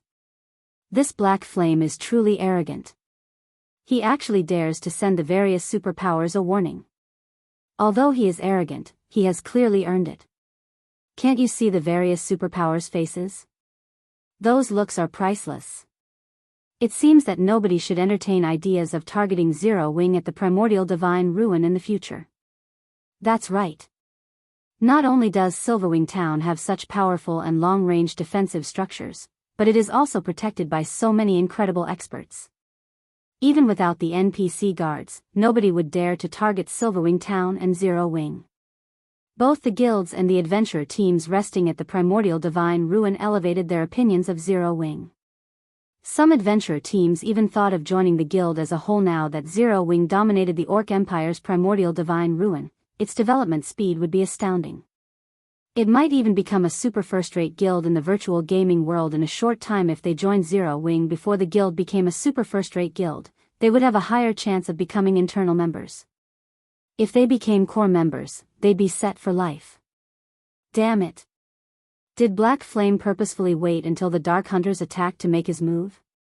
Wind Hunter, who watched the battle from a safe distance, cursed as the Dark Hunters died. His complexion paling. He had thought that Lonely Lamp's party could cause Zero Wing some trouble, but they had only succeeded in throwing their lives away. Moreover, he had dispatched quite a few evil demons and evil beasts to reinforce Lonely Lamp's party. As a result, his minions were more clumped than usual, allowing the magic towers to target the monsters more easily. Suddenly, Beast Emperor's phantom appeared beside Wind Hunter. Beast Emperor then said, "All right, that's enough. Wind, you need retreat as well. We no longer have the ability to do anything against Silverwing Town. But are we going to let Zero Wing off the hook, just like that?" Frustration tore at Wind Hunter. Not only had his campaign failed to damage the guild, but it had also bolstered Zero Wing's reputation. Moreover, his monster army had sustained a lot of damage. This was the first time he had suffered such a severe loss. No. Of course, we won't let Zero Wing off the hook. Regardless of my agreement with Nine Dragons Emperor or my personal reasons, I want to remove Zero Wing from God's domain permanently. But it's not time for that yet, Beast Emperor said as he glared at Shifang's distant figure, killing intent radiating from his eyes. Because of that man, his path to promotion had been cut short. How could he possibly spare Zero Wing after the losses he had suffered? However, thanks to this operation, Zero Wing has provoked the Dark Hunters. Provoked the Dark Hunters? Wind Hunter could not help his confusion. That's right.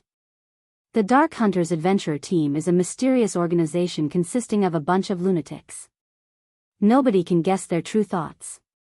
However, one thing you can be sure of is that they are a vengeful bunch. Now that Black Flame has killed Lonely Lamp, one of its core members, the Dark Hunters won't let Zero Wing get away with this, Beast Emperor said, sneering. Zero Wing will only maintain its arrogance for a short time. Once the Dark Hunters take action, Zero Wing's days will be numbered. I understand. Wind Hunter nodded. He then commanded his evil demons and evil beasts to depart from the battlefield. However, even though the evil beasts and evil demons had begun their retreat, Shifang commanded Zero Wing's members to chase the monsters down.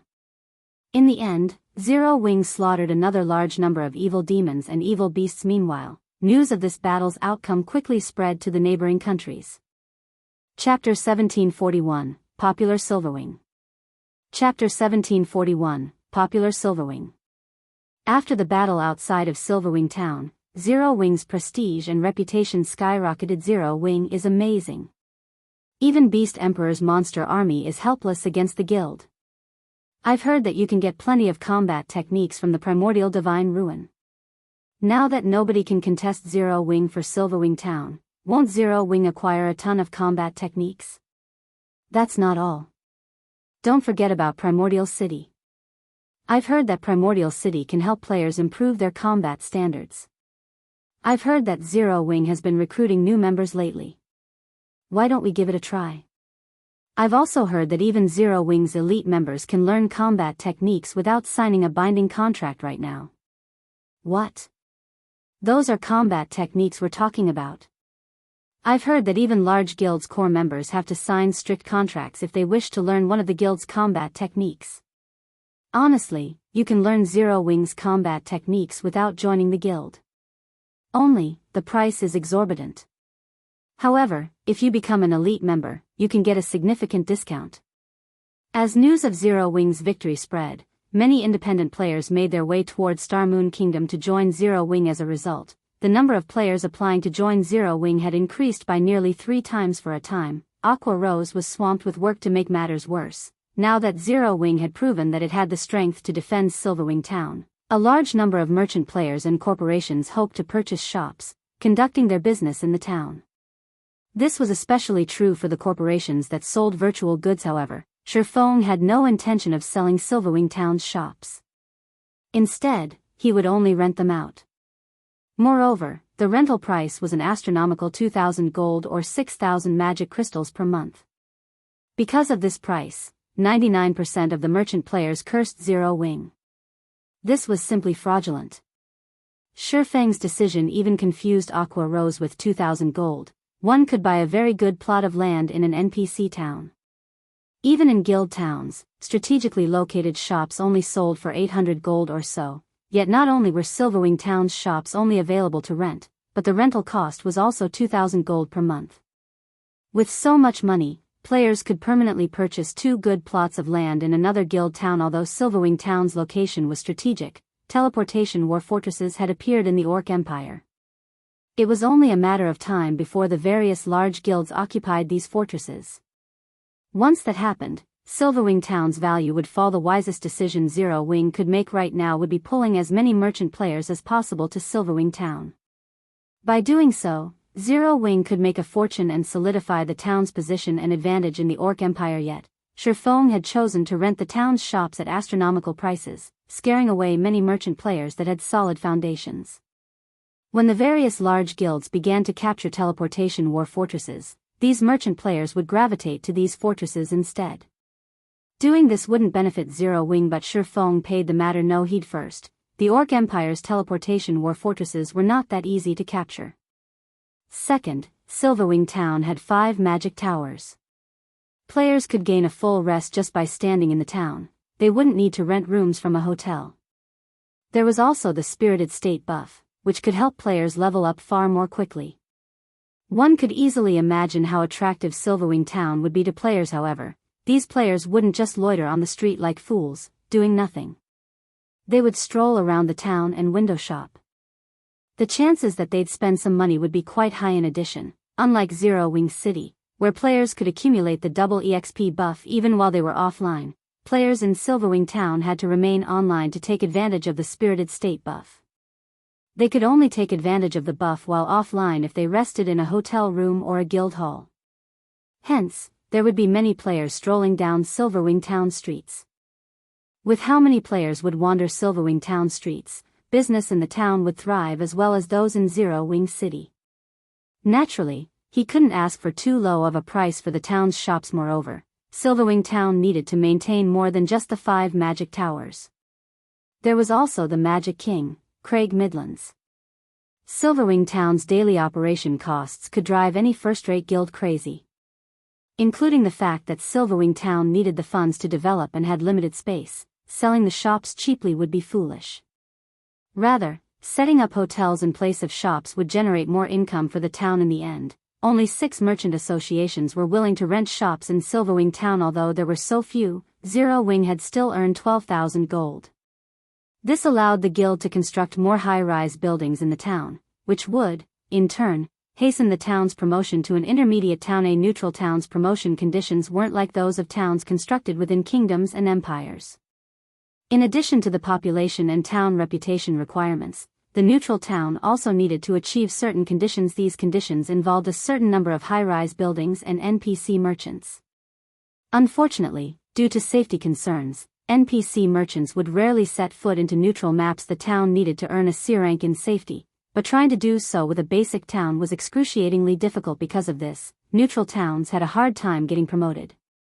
One had to develop the town to its very limits before it could reach the next rank. Of course, there were methods that could hasten this process, and one involved using a town promotion order only. The town promotion order a neutral town required was unusual. To upgrade a basic neutral town to an intermediate neutral town, one would need a gold-ranked town promotion order. Meanwhile, gold town promotion orders could be used to upgrade an intermediate town to advanced rank in kingdoms and empires. One could easily imagine how difficult such a promotion order would be to obtain. Even Shifeng did not have a guaranteed method of acquiring a gold town promotion order.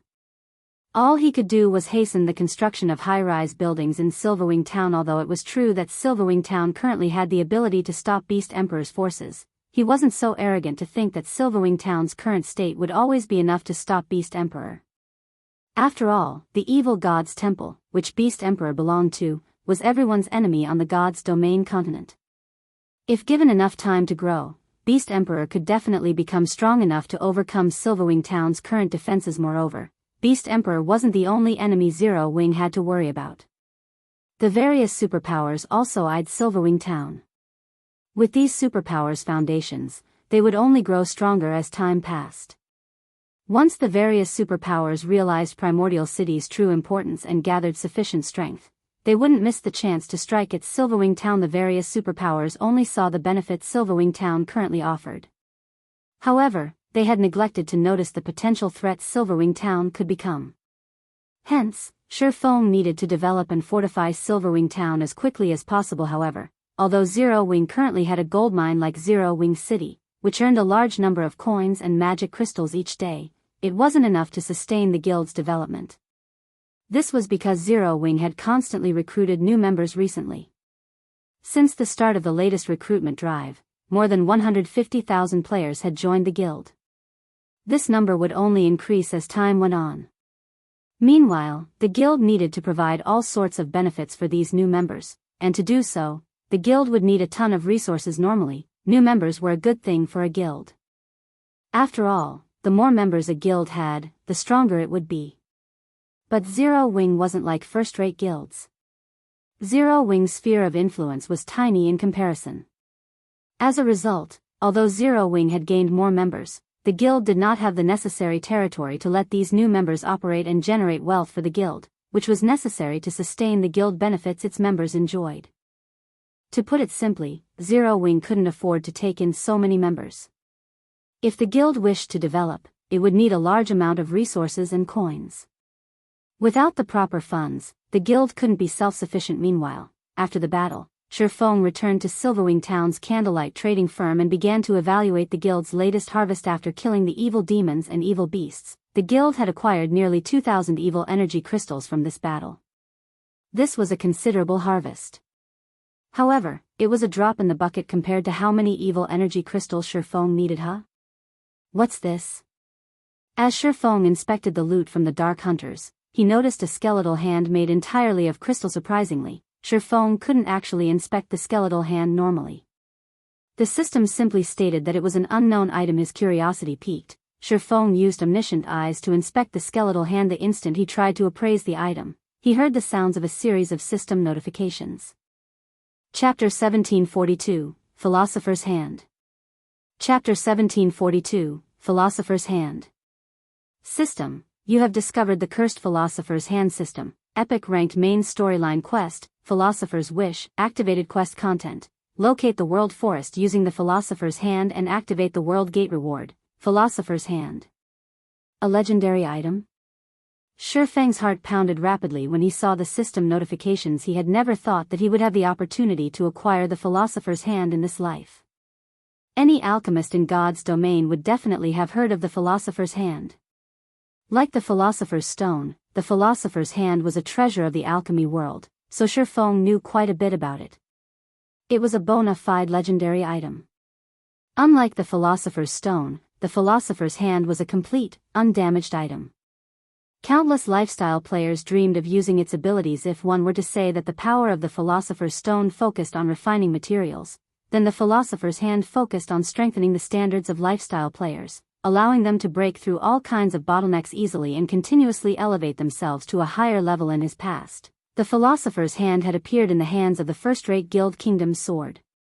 With the help of the Philosopher's Hand, the lifestyle players working under Kingdom's Sword were able to develop rapidly. Back then, this incident had shaken the entire Dark Knight Empire. The trading firm operated by Kingdom's Sword also quickly became one of the top 3 trading firms in the Dark Knight Empire, inciting the other first-rate guilds' envy. However, the Dark Knight Empire was an empire even stronger: the Black Dragon Empire. There were a total of 4 superpowers fighting over the empire. One could easily imagine what kind of end had awaited Kingdom's Sword. In the end, the four superpowers requested that Kingdom's sword sell its Philosopher's hand. Although it was presented as a request, in reality, it was closer to coercion. However, Kingdom's sword had already grown to become an extremely powerful first-rate guild by then.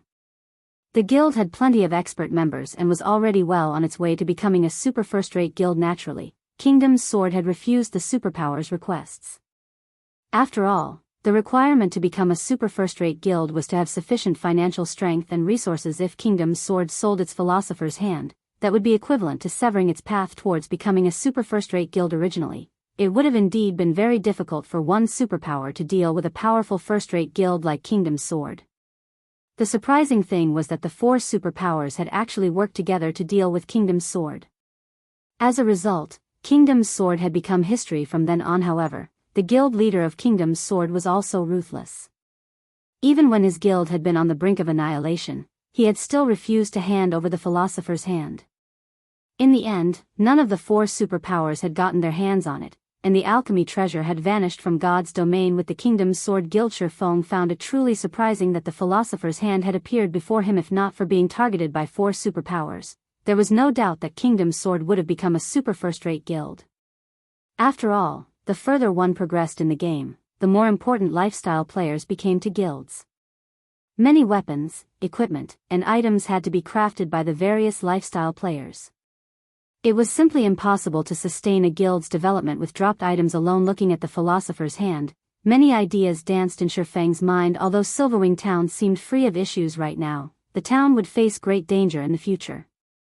Sufficient power would be needed to maintain the town's safety. Although he had acquired the Bronze Guardian puppet design, Zero Wing simply wasn't capable of producing the Bronze Guardian puppet right now. It might be fine if he had obtained a design for the common Guardian puppet, as it did not require master-ranked lifestyle players to be produced.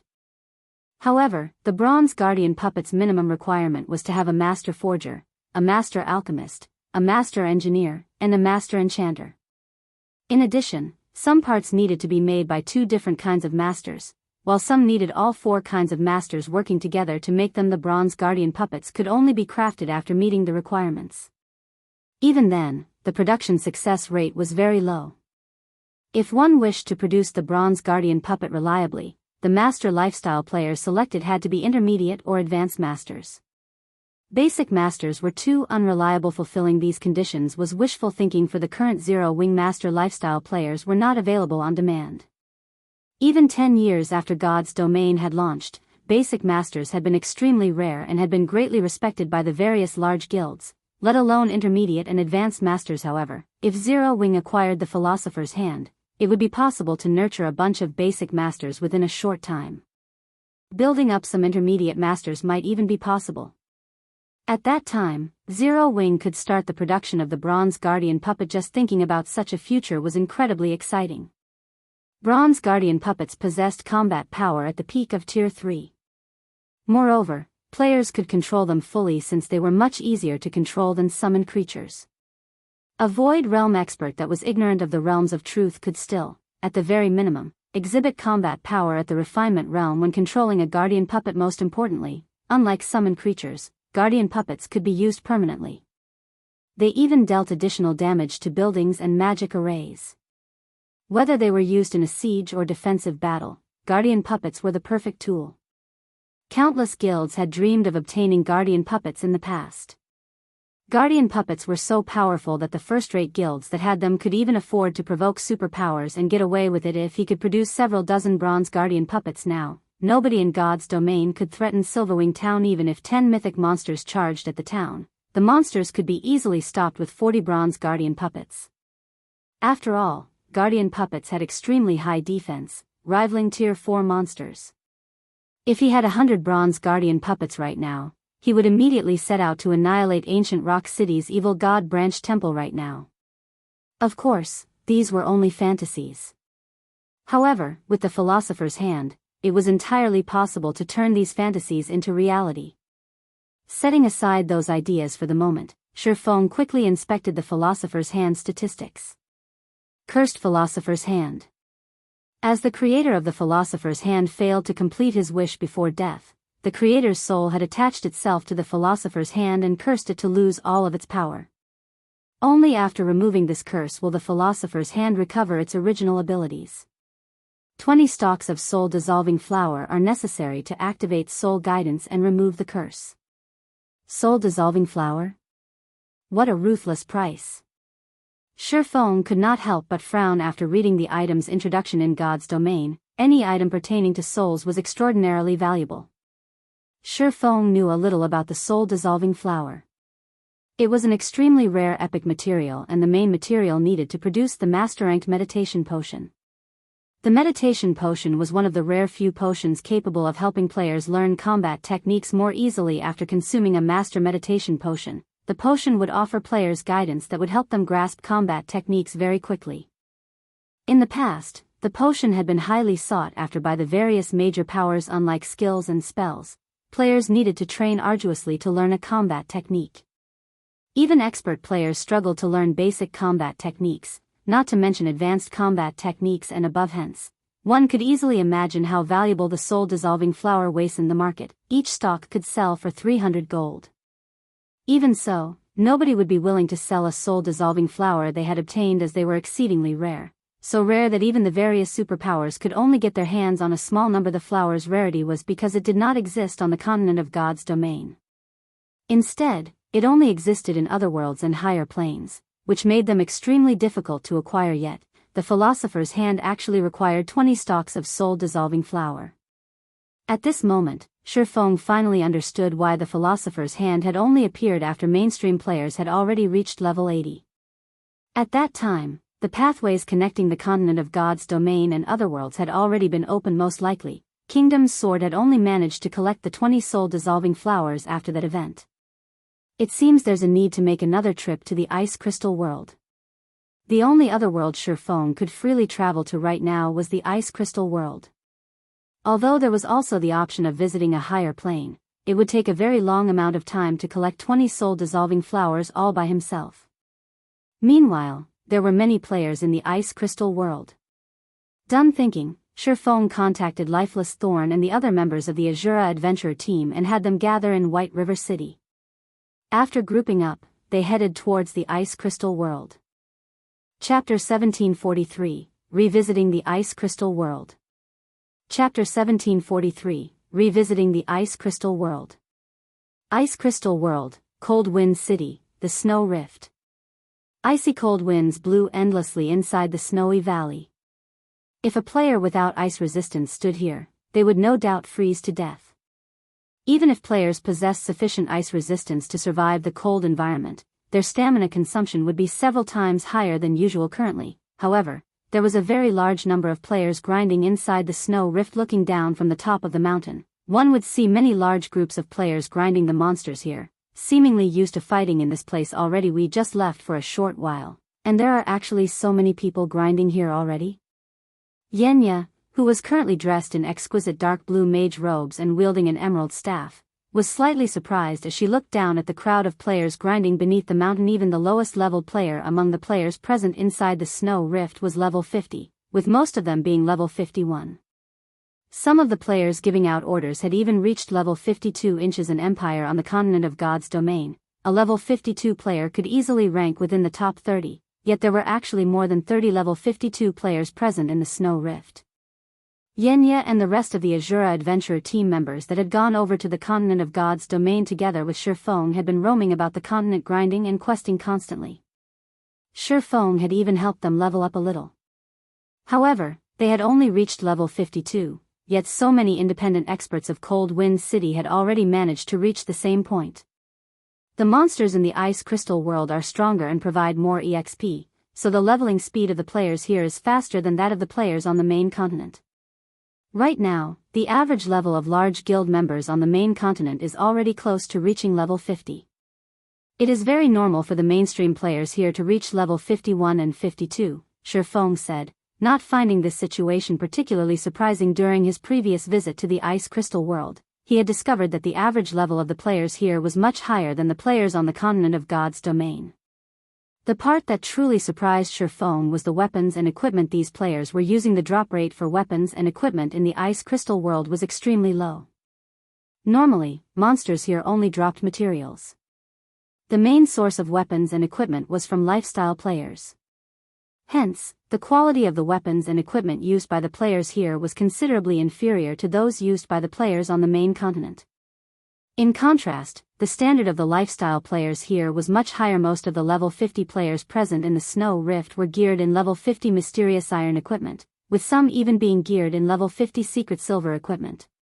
The equipment standard of these players was not the slightest bit inferior to the players residing on the main continent. After reaching level 50, the drop rate for weapons and equipment would decrease drastically. Currently, level 50, 20-man team dungeons were the goal of independent players on the main continent. Meanwhile, the best equipment dropped in these dungeons was level 50 secret silver rank, although the drop rate was extremely low. The drop rate was only at an acceptable level if one rated at Hell mode.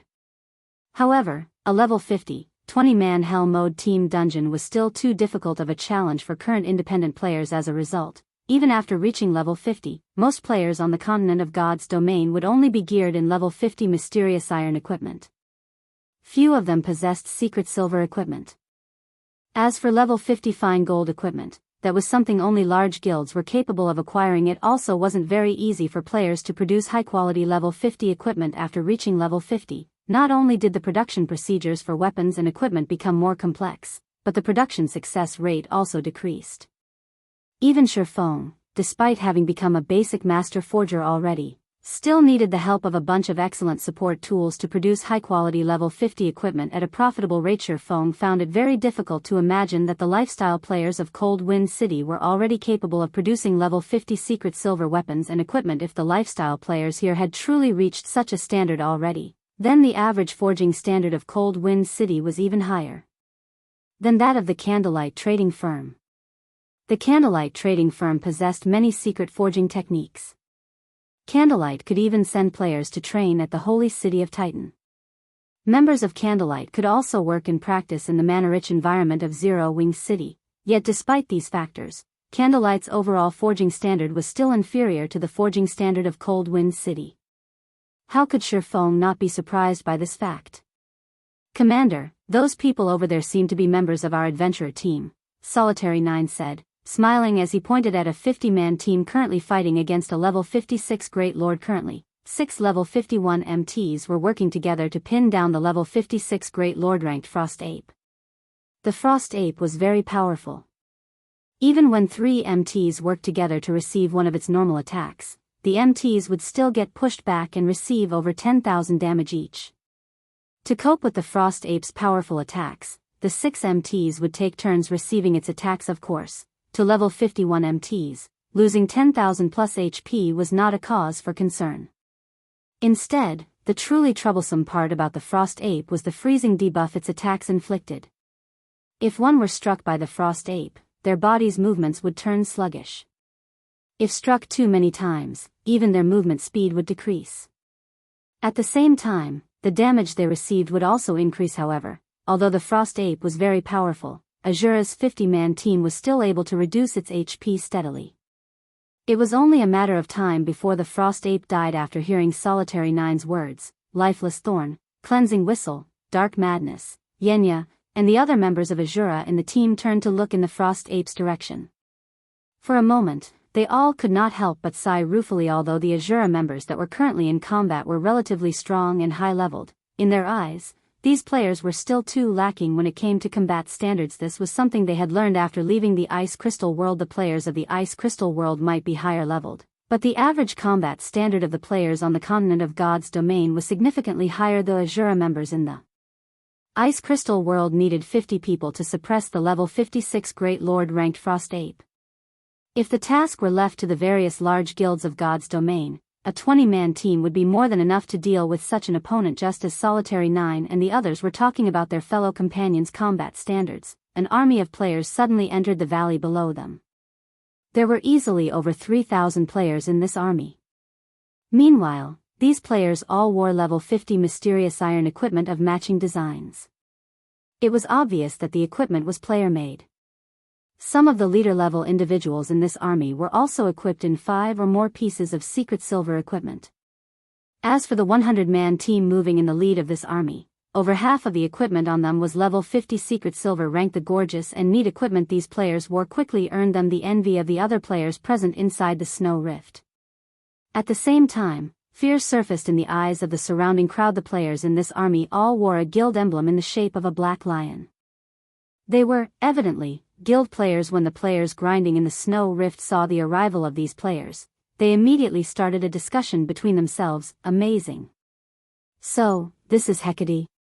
Sure enough, Hecate isn't something the guilds of Cold Wind City can hope to compare to. It's no wonder the Matchless family decided to join Hecate. Moreover, with how much pressure Hecate is placing on the Centurion dynasty, I believe it won't be long before the Centurion dynasty disbands. I really wish I could join Hecate. I heard that there are plenty of weapons and equipment made available for exchange in the guild. One is eligible to exchange for level 50 secret silver equipment just by becoming an elite member. It's a pity Hecate's recruitment requirements are too high. As the players grinding in the snow rift watched Hecate's army slowly approach, they felt a sense of yearning towards the guild.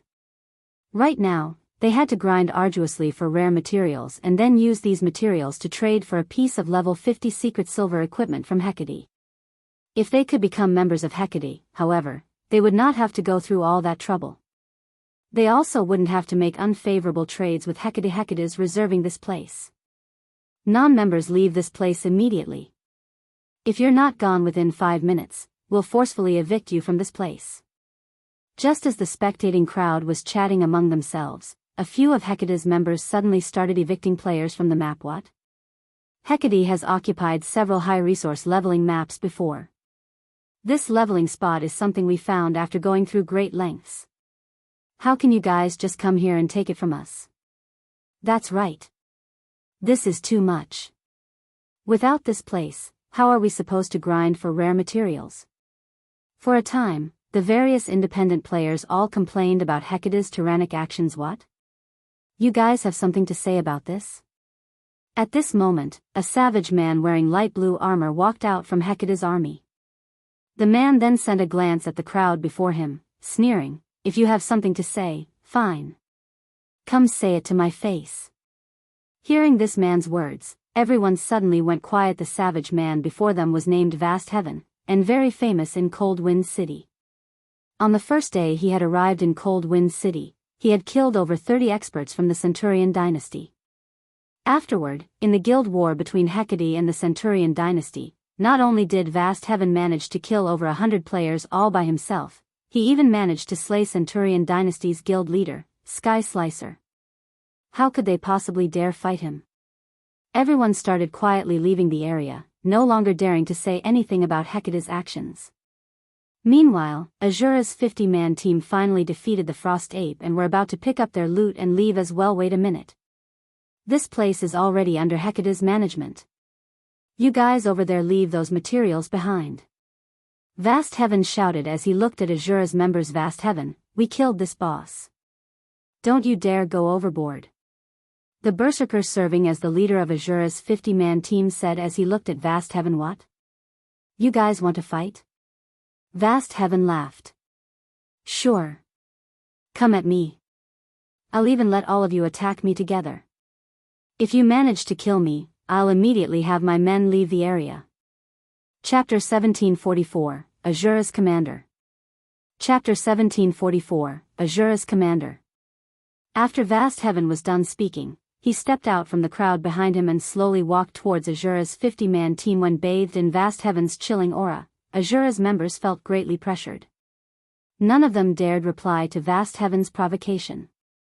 They knew very clearly what kind of temper Vast Heaven possessed during the first few days after Hecate arrived in Cold Wind City. A situation similar to this had occurred. Some adventurer teams that were displeased with Hecate's tyrannical actions had challenged Vast Heaven. In the end, however, Vast Heaven had defeated every challenger. Even when a 100-man team challenged Vast Heaven, the entire team still ended up getting annihilated. Vast Heaven's combat power was on an entirely different level than theirs. Accepting his challenge would simply be suicidal. I heard that the Asura Adventurer Team is the #1 adventurer team of Cold Wind City. Your commander has even been labeled a monster and was able to oppress the 2 large guilds in Cold Wind City single-handedly. Your adventurer team is also famed for being filled with experts. So, how did your adventurer team end up having a weak bunch like you? Vast Heaven sneered as he sent a glance at the silent players before him. It seems those rumors really are just that, rumors. I've been in Cold Wind City for some time now, yet I still haven't met that so-called commander of yours even now. He must be like you bunch, hiding in fear. And to think you all even dare call yourselves the #1 adventurer team of Cold Wind City. This truly is disappointing. Oh well. It was my fault for expecting there would be capable experts in a backwater village like Cold Wind City. The expressions of Asura's members darkened when they heard Vast Heaven's words. However, they were also powerless to refute Vast Heaven's words. Vast Heaven's strength was clear for all to see. He was definitely one of the strongest experts present in all of Cold Wind City. Even if their commander and the other experts of their adventurer team were present, they were unlikely to win against Vast Heaven. Leave the loot behind.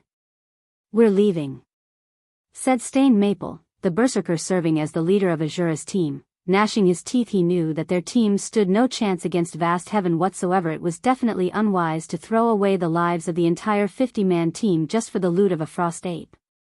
Under the berserker's lead, Asura's team turned around and left. Hold it. Who said you could go? Vast Heaven shouted suddenly. We've already left the loot behind. What else do you want? Stained Maple said, irked. I see that you have quite a few pieces of secret silver equipment on you. Hecate just so happens to be in need of level 50 secret silver equipment. Since I've already come all the way here, you wouldn't let me leave with nothing, right? Vast Heaven said, chuckling. Hand over 5 pieces of secret silver equipment as my labor fee. Afterward, you guys can leave. Rage immediately burned in the eyes of Asura's members when they heard Vast Heaven's words. This was too much. They had already chosen to concede, yet Vast Heaven was even telling them to hand over 5 pieces of secret silver equipment. That was basically asking for their lives. Nowadays, while it was indeed true that the mainstream players of Cold Wind City had already reached level 50 equipment was still scarce. Right now, even level 50 mysterious iron equipment was worth a fortune, not to mention secret silver equipment. Just one piece of level 50 secret silver equipment was already worth far more than the value of the Frost Ape's loot. They would have to kill over 20 Frost Apes to earn enough to purchase 5 pieces of level 50 secret silver equipment. Even though the Asura adventurer team was Cold Wind City's #1 adventurer team, it did not possess a lot of secret silver equipment. As for their 50-man team, altogether, they only had around a dozen or so pieces of level 50 secret silver equipment. What? Not willing to hand them over? Are you asking for me to make a move? Vast Heaven said as he swept a scrutinizing gaze over Asura's members. Meanwhile, Asura's members' rage burned brightly as they glared at Vast Heaven. Boss Maple, let's just duke it out with them. Isn't it just a single death? That's much better than just handing over 5 pieces of secret silver equipment. That's right. I refuse to believe our 50-man team can't kill one person. Asura's members were expressing their anger on the team chat one after another. They were all willing to fight against Vast Heaven rather than handing over 5 pieces of secret silver equipment without putting up a fight. All right. We'll fight with everything we got. Even if we can't kill him, we'll make him lose a few teeth. Stained Maple said after giving the matter some thought. After all was said and done, Vast Heaven was only a level 52 berserker. Even Stained Maple himself was a level 52 berserker. The weapons and equipment his team wore were also much stronger than before. Their chances of winning against Vast Heaven were not entirely zero. After Stained Maple agreed, Asura's members all unsheathed their weapons and started encircling Vast Heaven. You want to make a move? Vast Heaven could not help but laugh when he saw Stained Maple brimming with fighting spirit. Good. I just happen to be in need of some practice targets. Saying that, Vast Heaven unsheathed the silver spear hanging on his back. He then charged directly into Asura's team so fast. Stained Maple could not help but be surprised when he saw Vast Heaven transforming into an afterimage. Despite Vast Heaven being a berserker, he was so fast that even Stained Maple's eyes could not keep up with him. In fact, Vast Heaven appeared to be even faster than Asura's assassins. This bunch from Asura sure is unlucky. The boss has just been promoted to Tier 2 recently and had been fussing about not having any sparring partners. The boss is amazing. His speed is so high. Before this, the boss was famed for having immense strength. However, back then, his speed was lacking. His promotion to Tier 2 just so happens to have made up for this weakness of his. With this, he is most likely unbeatable in Cold Wind City now. Hecate's members started chatting merrily among themselves when they saw that Vast Heaven had already charged into the ranks of Asura's team previously. Even when Vast Heaven was still a Tier 1 player, he had already managed to make a mess of the Centurion dynasty. Now that he had been promoted to Tier 2, he was definitely invincible in Cold Wind City, let alone 50 players. Even if Asura's team had 100 players, the outcome would still be the same. Seeing Vast Heaven's ridiculous movement speed, Stained Maple immediately commanded the ranged players to start attacking the enemy Berserker. He also had the 6 MTs of the team try to surround Vast Heaven as much as possible, preventing the enemy Berserker from coming close to the team's ranged DPS and healers. However, Vast Heaven was simply too fast. He was able to easily dodge any spells and arrows that were sent at him. As for the 6 MTs trying to pin him down, they were as slow as turtles before Vast Heaven. Very quickly, Vast Heaven managed to circle the 6 MTs and charged at Asura's healers, and ranged DPS disappear. Vast Heaven dashed past the melee players that had tried to hinder his path and abruptly jumped into the air. When he was still in the air, he started rotating his spear and creating a storm with it. Immediately after, he slammed his spear down where Asura's healers were standing. Tier 2 skill, Blade Storm. Just when Vast Heaven was about to descend on the healers, however, a crimson light suddenly flew at him like a meteor. The crimson light flew at the Tier 2 Berserker's defensive blind spot, the frightening power it carried even scorching the air around it into nothingness. However, Vast Heaven quickly noticed the attack and altered his spear's attack trajectory, forcibly cancelling Blade Storm and executing Whirlwind Slash instead. Boom. There was an explosion, and dazzling sparks scattered around Vast Heaven. A powerful shockwave also spread from the point of collision like a cannonball. Vast Heaven's body was sent flying over 20 yards away and landed heavily on the ground. Only after taking 6 steps back did he manage to stabilize himself. Each step he took also left behind a deep footprint in the ground. A damage of over -22,000 appeared above Vast Heaven's head, his HP bar decreasing by a significant portion. What's going on? Is there a monster attack? Whether it was Asura's members or Hecate's members, both had incredulous expressions on their faces as they looked at the scene that had just happened. This was especially true for Hecate's members. When they saw Vast Heaven instantly losing over 1/3 of his HP, their eyes nearly fell out of their sockets. Who is it? Who attacked me just now? What's there to be proud about, executing an ambush? If you have the guts, come out and face me directly. Vast Heaven bellowed. Before Vast Heaven finished speaking, 10 people were already walking over from a short distance away. Although all 10 of these players were wearing black cloaks, none of them bothered hiding their appearances. Who are you guys? You actually dared to ambush me? Do you wish to make an enemy out of Hecate? Vast Heaven grew slightly afraid as he looked at the 10 approaching figures. Through the previous attack, he already understood that these newcomers were no ordinary people. At least, in terms of strength, he was no match for the expert that had just attacked him. Who am I? Silverwing smiled. Weren't you looking for Asura's commander? I'm the person you're looking for. Chapter 1745, You lack the qualifications. Chapter 1745, You lack the qualifications. You're Asura's commander? Vast Heaven revealed a stunned expression as he watched Silverwing walk towards him step by step. How is this possible? After he had arrived at Cold Wind City, he had heard many things about the Asura adventurer team.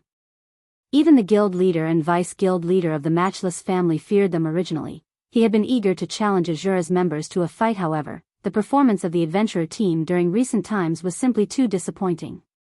While it was indeed true that Asura had many expert members, in his opinion, these expert members were no different than amateurs that were not worth him spending energy to fight. After all, he had defeated several experts that were originally ranked in the top 10 of Cold Wind City.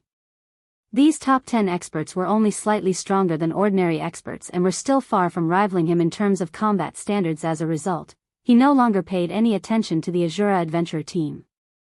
In fact, in his eyes, even Cold Wind City's #1 expert was most likely a joke, but now someone had suddenly appeared before him, declaring that they were Asura's commander. Moreover, this person had even managed to push him back using just a single blow. How could he possibly believe this situation to be true? Commander? It's really the commander. Even the vice-commanders are with him. The oppressed Asura members had excited expressions when they saw Shifeng and his team members appear. They never thought that Shifeng's group would actually return to Cold Wind City. Moreover, Shifeng had even managed to send an expert like Vast Heaven flying with a single hit. So, he is the Asura Adventurer Team's commander? Didn't they say that Asura's commander brought a group of experts out for an exploration? The matter regarding the exploration should be a lie. They must have known that Hecate arrived at Cold Wind City and used exploration as an excuse to avoid coming across our guild. This is interesting. The Asura Adventurer Team has constantly refused to join our guild. The higher-ups have been fussing about looking for Asura's commander all this time. Now that he has actually shown himself before us, we'll see how Boss Vast takes care of him. However, Asura's commander looks quite strong, as well. He actually managed to take away more than 1/3 of Boss Vast's HP in a single hit. That's just because he executed an ambush. He must have used some kind of powerful magic scroll for that attack. Don't forget, Boss Vast is a Tier 2 player. If he gets serious, who in Cold Wind City could possibly be his match? Hecate's members could not help but start a discussion among themselves when they saw Shifeng's group approaching, filled with curiosity about the Asura Adventurer Team's commander. At the same time, they also eagerly waited for Vast Heaven to teach Shifeng a lesson. Nowadays, the Asura Adventurer Team was in rapid decline. The only reason why the Adventurer Team's members were still sticking around was that they still held hope that their commander and the top experts of the Adventurer Team would return soon. Now that Asura's commander had returned, if said commander were to be killed by Vast Heaven, the Asura Adventurer Team would most likely crumble instantly. After all, every member of Asura had placed their faith in Shifeng. As Hecate's members were having a quiet discussion among themselves, Vast Heaven retrieved an advanced healing potion from his bag and drank it, his HP instantly recovering by a significant portion. Afterward, his HP continuously recovered in small increments. After a short time, his HP fully recovered. I never thought that the rumors were actually true. You really do possess some abilities. It's no wonder why you were able to become Cold Wind City's #1 expert, Vast Heaven said after recovering from his previous shock. With such strength, you indeed have the qualifications to be my opponent. Come. Let's have a proper fight. Let me see whether your fame as Cold Wind City's #1 expert is true or not. Vast Heaven's eyes started burning with fighting spirit. From the previous clash, he already understood that Shifeng's strength was ridiculously high. However, in a battle between players, the outcome could not be decided based on just the strength attribute only. You want to witness our commander's strength? I'm afraid you still lack the qualifications to do so. Cleansing Whistle said, clicking her tongue as she looked at Vast Heaven. If you wish to challenge our commander, you'll have to get through me first. Cleansing Whistle stepped forward from the group team leader. Whistle, be careful. He is Hecate's Vast Heaven. Previously, even Sky Slicer fell to him, despite being supported by dozens of experts. You mustn't fight him alone. Stained Maple warned Cleansing Whistle in a panic. He knew very clearly just what kind of strength Cleansing Whistle possessed. After all, he was originally a member of the Waveheart Adventurer Team and had joined Asura with Lifeless Thorn and Cleansing Whistle. While Cleansing Whistle was indeed very strong, she should only be roughly equal to the Centurion Dynasty's Sky Slicer. Meanwhile, Vast Heaven was someone who had single-handedly slain Sky Slicer together with dozens of experts from the Centurion Dynasty. Vast Heaven's strength was no trivial matter. It was a feat that even Lifeless Thorn, Cold Wind City's previous #1 expert, was not capable of accomplishing. Stained Maple did not think that the current Cleansing Whistle had any chance of winning against Vast Heaven. In his opinion, only their commander, Shifeng, could possibly contend against Vast Heaven in a one-on-one match. However, Stained Maple's warning was obviously ineffective, since Cleansing Whistle still continued walking towards Vast Heaven. Although Stained Maple wanted to try and stop Cleansing Whistle again, his attempt was hindered by one of Asura's vice-commanders, Solitary 9. When Stained Maple turned to look at the rest of Shifeng's group, he noticed that nobody on the team showed any intention of stopping Cleansing Whistle. Instead, they simply took on the attitude of spectators, making it look like this upcoming fight had nothing to do with them whatsoever. This is insane. Every one of them has lost their minds. Stain Maple was rendered speechless by his allies' actions despite having clearly stated that even the Centurion dynasty was powerless against Vast Heaven. Surephone and the others were actually allowing Cleansing Whistle to go into battle all by herself. This was basically sending Cleansing Whistle to her death. Besides Stain Maple, his team members were also very anxious. Boss Maple, what should we do? The commander and the other higher-ups are refusing to listen to your advice. I heard that Vast Heaven has a special tool that can increase the death penalty of the players he has killed. If he uses that special tool, we don't have a choice. If Cleansing Whistle looks to be getting pushed back, we'll charge in together. Stain Maple said through the team chat as he gritted his teeth. He was determined that he would not let Cleansing Whistle die. Currently, the Asura adventurer team was in a precarious situation and in urgent need of powerful experts to take charge of it. Meanwhile, Cleansing Whistle was one of the top 10 experts in the adventurer team. The adventurer team could not afford to let her get killed and lose multiple levels. The other members in Stained Maple's team nodded in agreement. Meanwhile, seeing Cleansing Whistle slowly walking towards Vast Heaven, Hecate's members started making a clamor. Who is this lady? She actually dares to challenge Boss Vast? Boss, let us take action. We'll teach this little girl a proper lesson. Asura's members sure are arrogant. Hecate's members were greatly displeased with Cleansing Whistle's arbitrary decision to take Shurfang's place in battle. They all wanted to charge forward and kill Cleansing Whistle. Now you're going to fight me? You sure know how to speak bold words. Vast Heaven could not help but laugh as he looked at Cleansing Whistle's slender figure. I know who you are. You're the 6th ranking expert of Cold Wind City, right? However, even the ones ranked above you failed to last more than 10 moves against me. How many moves do you think you can possibly last against me? He was filled with feelings of ridicule as he watched Cleansing Whistle walking towards him. Even before he had completed his Tier 2 promotion, he had managed to defeat experts ranked higher than Cleansing Whistle with great ease.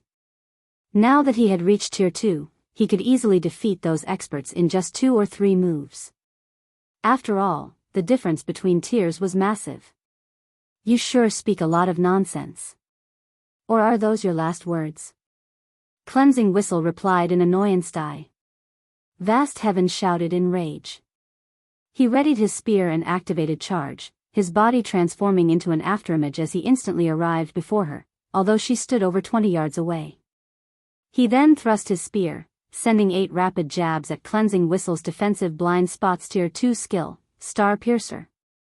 The combination of a Tier 2 skill's power and his strength attribute meant each one of his jabs carried strength rivaling that of a great lord of the same level. Just as the 8 streaks of silver light were about to come into contact with Cleansing Whistle, the female swordsman brandished her 2 swords. They created multiple arcs of light before her Tier 2 skill, Split Flash. Dang. Dang. Dang. When swords and spear collided, sparks scattered into their surroundings.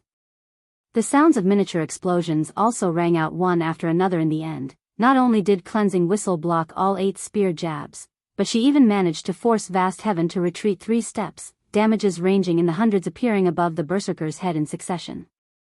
In contrast, Cleansing Whistle remained standing steadily in her original position, her HP still completely intact. Although both sides had only clashed once with each other, the difference in strength was already clear for all to see. Chapter 1746, Change in Strength. Chapter 1746, Change in Strength. How is her strength so high? Vast Heaven was deeply shocked as he stared at Cleansing Whistle. His class was famed for its strength. Moreover, he had even been promoted to Tier 2 already. Even if his opponent were a Tier 2 Shield Warrior or Tier 2 Guardian Knight, he was confident in suppressing them with his strength. Meanwhile, Cleansing Whistle was only a swordswoman, a class that was supposed to be an all-rounder, yet he was actually no match for her in a competition of strength. Before Vast Heaven could recover from his surprise, Cleansing Whistle quickly followed up with an attack of her own wind blade. In the blink of an eye, Cleansing Whistle appeared before Vast Heaven, who had retreated to a distance roughly 10 yards away, and started striking with her swords at the enemy berserker.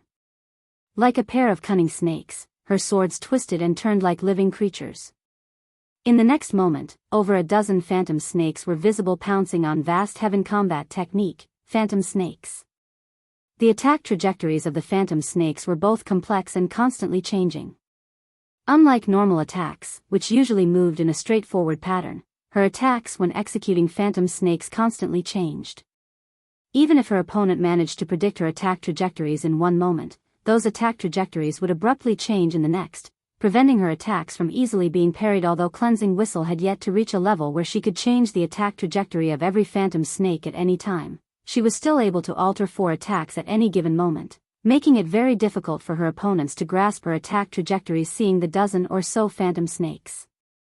Striking at him, Vast Heaven's expression immediately turned somber. He was not able to perfectly grasp the trajectory of these phantom snakes. In the end, he had no choice but to execute indiscriminate slash to cope with her attacks. He did not dare to block all the attacks using normal attacks only. Dang. Dang. Dang. A series of clangs echoed through the surrounding area continuously. Even though Vast Heaven was able to execute over 20 attacks with indiscriminate slash, with his strength even enhanced by the skill, both he and Cleansing Whistle ended up taking 3 steps backward after clashing. How is this possible? The spectating members of Hecate could not help but gape in shock. The Hecate members present were all elites and experts. They knew that, although it appeared that Vast Heaven and Cleansing Whistle had come out as equals during that clash, in reality, Vast Heaven was at a disadvantage. Indiscriminate slash was a sure kill skill of the Berserker class. Yet, even after using a sure kill skill, Vast Heaven was only able to end his clash with Cleansing Whistle with a draw. Meanwhile, Cleansing Whistle hadn't even used any skills during the previous attack. One could easily imagine what kind of outcome would result from a normal clash. Looking at Cleansing Whistle again, an indescribable sense of fear sprouted in the hearts of Hecate's members. Vast Heaven was a bona fide Tier 2 Berserker. His combat standard ranked at the top of Hecate. Yet, he was actually being overwhelmed by a player from some backwater city. If they were to tell this matter to the other experts of Hecate, their words would most likely be treated as a joke at this moment, let alone Hecate's spectating members. Even Vast Heaven himself was looking surprised and confused. He could not understand just how Cleansing Whistle could be so powerful. How is this possible? I'm a Tier 2 Berserker. At this moment, the composure Vast Heaven had before had completely disappeared. In fact, he could feel death looming over him already. Wasn't she the 6th ranked expert of Cold Wind City? How are her basic attributes and combat standards so high? Meanwhile, Stained Maple and the other members of Asura watching from a short distance away were similarly dumbfounded by this outcome. How did Cleansing Whistle become so powerful? When Stained Maple saw Cleansing Whistle suppressing Vast Heaven with ease, he could not help but think he was hallucinating. He had a very clear idea of Cleansing Whistle's previous strength. Although she was indeed stronger than him, the gap between them was minor. However, the Cleansing Whistle he looked at right now was like a completely different person. Whistle's grasp over phantom snakes is still too shallow. If she could grasp it completely, she could have taken away at least 50% of that Berserker's HP with that attack just now. Lifeless Thorns stated idly. Solitary 9 and the others in the team also nodded in agreement. Currently, Cleansing Whistle was geared in the level 50 fine gold ranked magic light set. As for the weapons she was wielding, one was a level 50 fine gold longsword, and the other was a level 50 epic growth type longsword. On the other hand, Vast Heaven was only geared in level 50 secret silver equipment. The difference in equipment standards between the two of them was massive. It was only normal for her to overwhelm Vast Heaven. Moreover, after leaving the Ice Crystal world, Cleansing Whistle had also traveled around the continent of God's domain and challenged all sorts of experts. After the training provided by Zero Wing, Cleansing Whistle, who was originally close to reaching the half-step refinement realm, had now fully set foot into the refinement realm standard. Her combat standard was only slightly inferior to Vast Heaven, someone who was a veteran refinement realm expert. However, with the advantage she had in terms of attributes, she could easily make up for this minor difference. As for the Phantom Snake's combat technique, it was one of the combat techniques Zero Wing had acquired from the primordial divine ruin. Although it was only a basic combat technique, its power definitely allowed it to rank among the top of basic combat techniques. To improve their strength, Feng had decided to let Cleansing Whistle and the rest of them learn some suitable combat techniques in exchange for having them owe the Asura adventurer team some contribution points. If Cleansing Whistle could fully grasp Phantom Snakes, with her powerful attributes, it would definitely be possible to shave away half of Vast Heaven's HP in a single attack, taking away half of Vast Heaven's HP with a single attack. When Stained Maple heard Lifeless Thorn's words, he suspected he was hearing things. This was Vast Heaven they were talking about. The Berserker was someone capable of going up against dozens of experts from the Centurion dynasty all by himself. Yet, in the eyes of Lifeless Thorn's group, such an expert was like an ordinary player one could find anywhere on the street. Just as everyone was feeling shocked by the strength Cleansing Whistle had displayed, Cleansing Whistle immediately altered her footwork after stabilizing herself. She transformed into multiple afterimages, making it look like there were 5 copies of her as she dashed towards Vast Heaven. Combat technique, Residual Steps.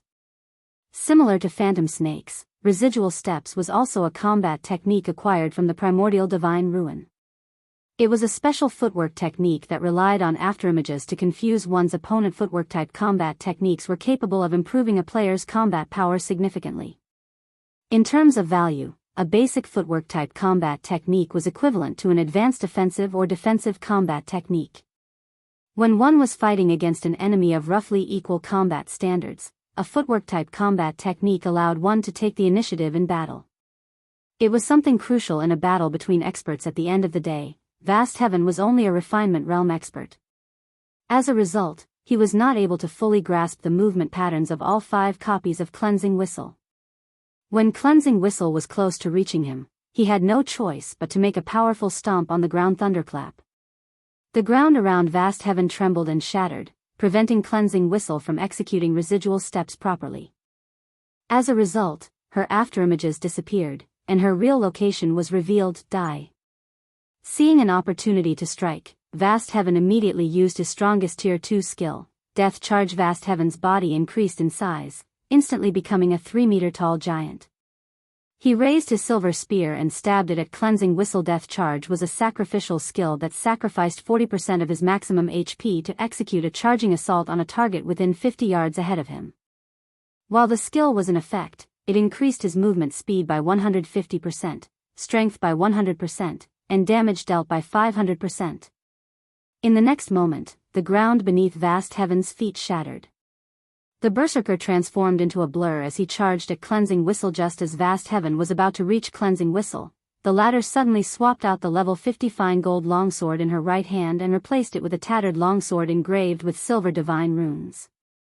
She swung the tattered longsword at Vast Heaven. Just as the tattered longsword was about to collide with Vast Heaven's spear, the silver runes engraved on the longsword lit up brightly. Boom.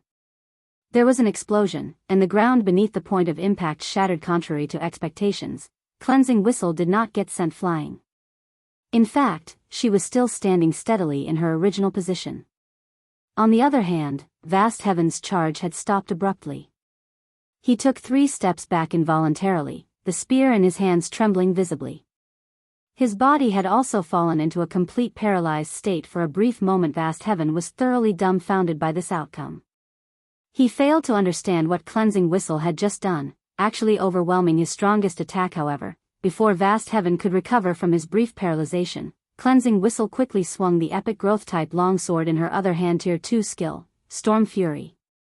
This move was the strongest Tier 2 skill Cleansing Whistle possessed. In the next moment, countless wind blades assaulted the immobilized Berserker, chipping away at his HP rapidly. By the time Vast Heaven recovered from his paralyzed state, he had less than 1/3 of his HP remaining. However, Cleansing Whistle had already followed up with another 2 slashes. A moment later, Vast Heaven's vision darkened, and his body collapsed to the ground powerlessly. Chapter 1747, King Returns. Chapter 1747, King Returns. As Vast Heaven's body transformed into particles of light and disappeared from the snow-covered field, an exquisite pair of silvery gray armed guards took the Berserker's place. Before the spectating crowd could recover from their daze, Cleansing Whistle collected the armed guards and stored it in her bag. She then shifted her gaze towards Hecate's army. Who else wants to duel? Cleansing Whistle asked with a faint smile as she glanced at Hecate's members. She had just acquired a piece of level 50 secret silver equipment by killing one player. This was far more profitable than raiding a team dungeon. Seeing the cute smile on Cleansing Whistle's face, dread filled the hearts of Hecate's members. Too scary. Vast Heaven was a Tier 2 expert, yet Cleansing Whistle had fought as if she had randomly encountered some common monster. Not only had she dealt with the Tier 2 Berserker so easily, but she had also killed him in an instant. This was a Tier 2 player they were talking about. Even if Cleansing Whistle were also a Tier 2 player, there shouldn't be such a huge difference between her and Vast Heaven. Moreover, a Tier 2 Berserker had even more HP than a Tier 1 metric ton of the same level, yet Cleansing Whistle had. Faced with such power, who would possibly dare challenge Cleansing Whistle to a duel? Hecate's members remained silent for a time. Meanwhile, Stained Maple and his companions were ecstatic once they snapped out of their daze. Hecate had constantly suppressed their adventurer team in Cold Wind City, so watching Cleansing Whistle kill Vast Heaven, one of Hecate's top fighters, was truly a joy to behold. Amazing. So, this is the effect of the special training the commander had mentioned? Stained Maple could not help but shift his gaze toward Shurfong, astounded. When Shurfong had first established the Asura adventurer team, he had stated that as long as they were willing to work hard, he would help them grow stronger. He had assumed Shurfeng's claim was merely a boast now. However, it would seem that Shurfong had told the truth.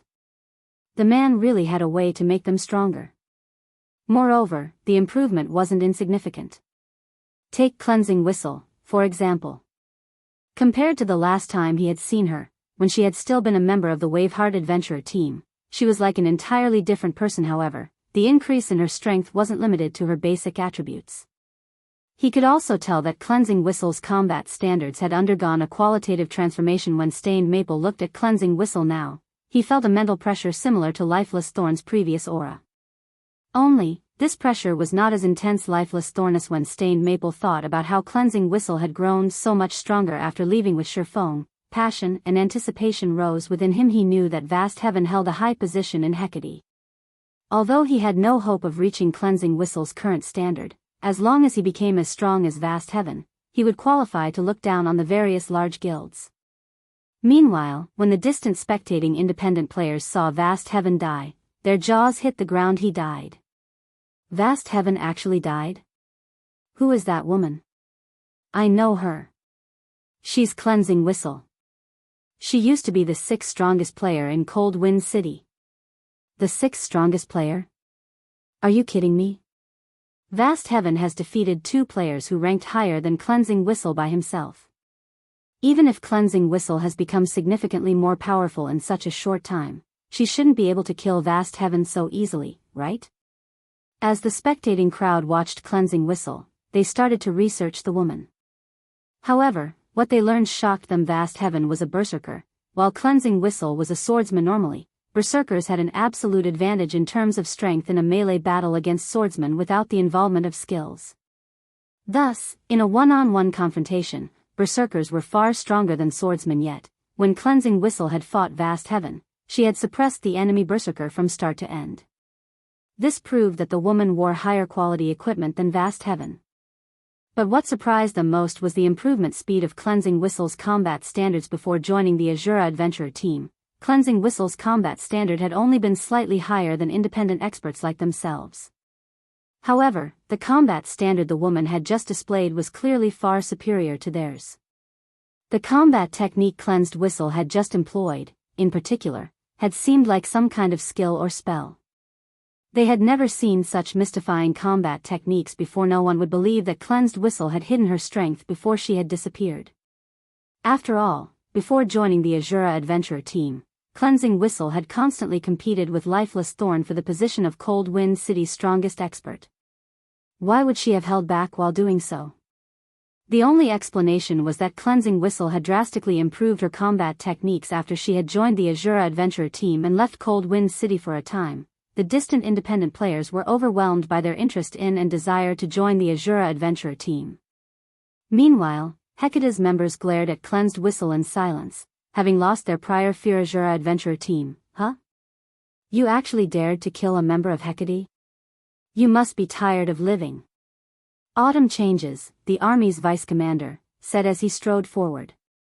He sneered at Cleansed Whistle and the others as he said, "This is a good opportunity. We'll teach you who truly rules over Cold Wind City." Everyone, charge. Vast Heaven's death was indeed shocking.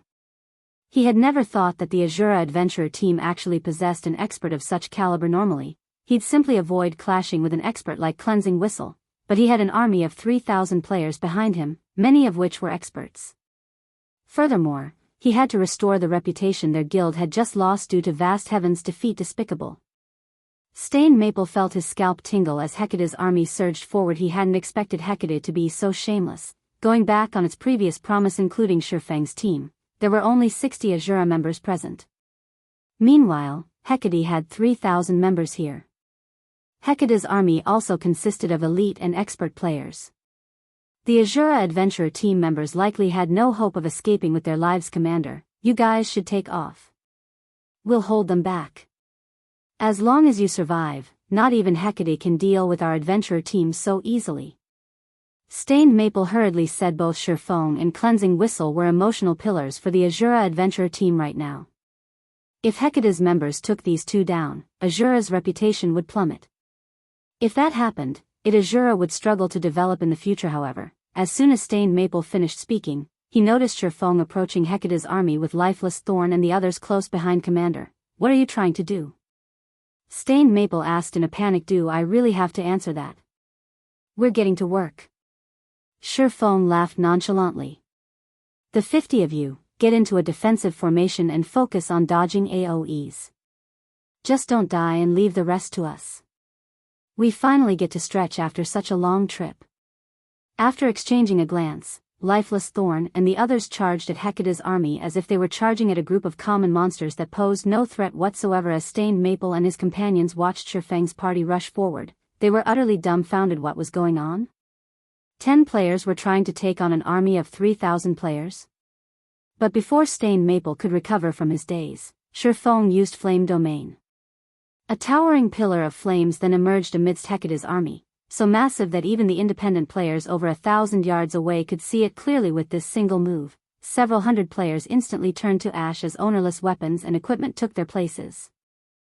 Chapter 1748, Small Display of Strength. As the towering pillar of fire dissipated, it revealed a charred circle within the snow-covered plain. Even players over 30 yards away could feel the rising heat that radiated from the scorched area. Aside from the weapons and equipment, nothing remained in the 70-yard radius of charred earth.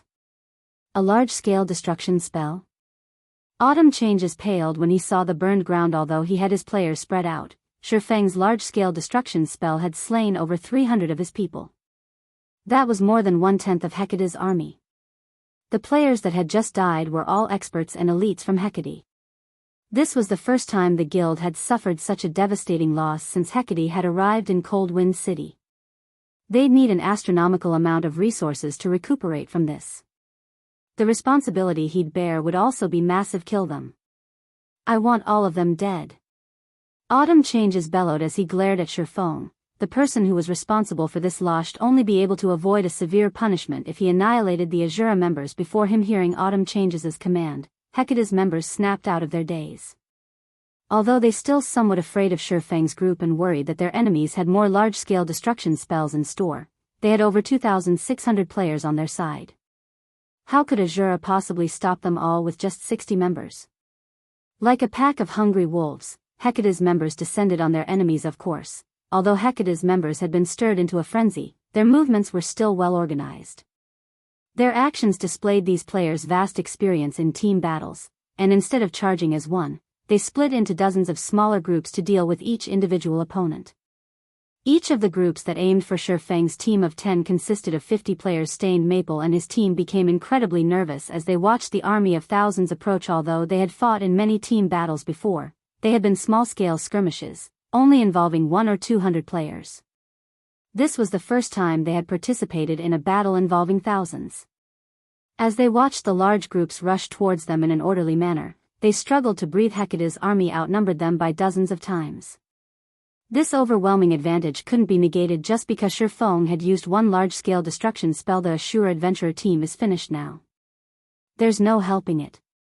Hecate is Cold Wind City's current overlord. How could an adventurer team hope to contend with it? The independent players in the distance sighed ruefully as they watched the battlefield at the bottom of the canyon. This was the difference between a guild and an adventurer team.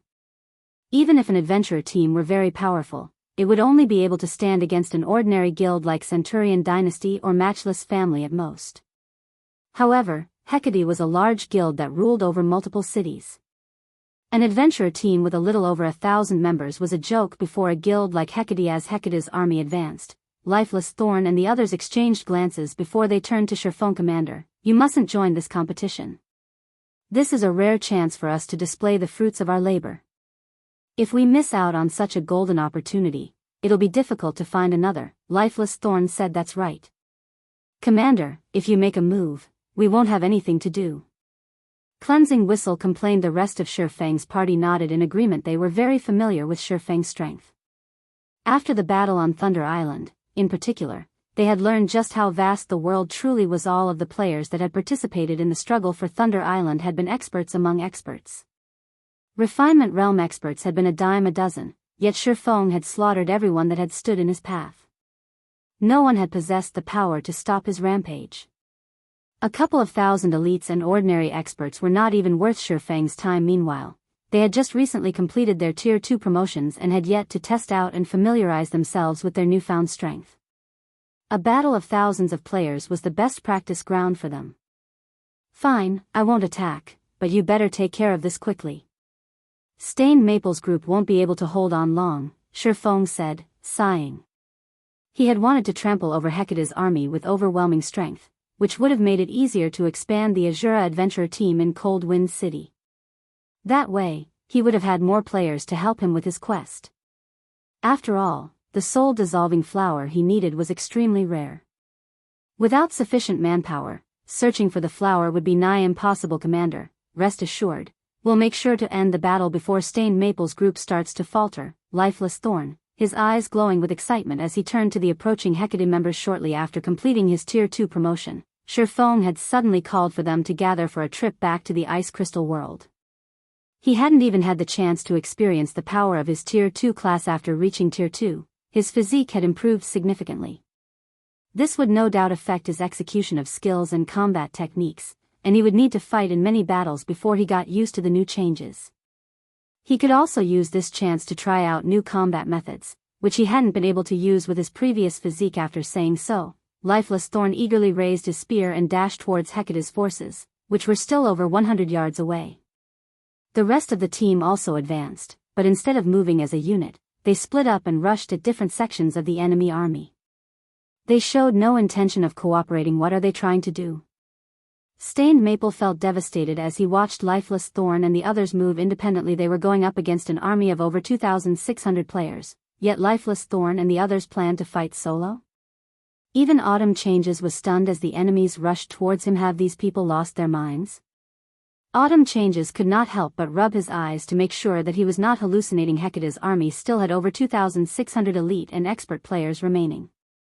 Even Vast Heaven wouldn't recklessly charge into such a force by himself, using a roundabout strategy instead, yet Lifeless Thorn and the other Asura members were running towards their army like a bunch of lunatics. Good.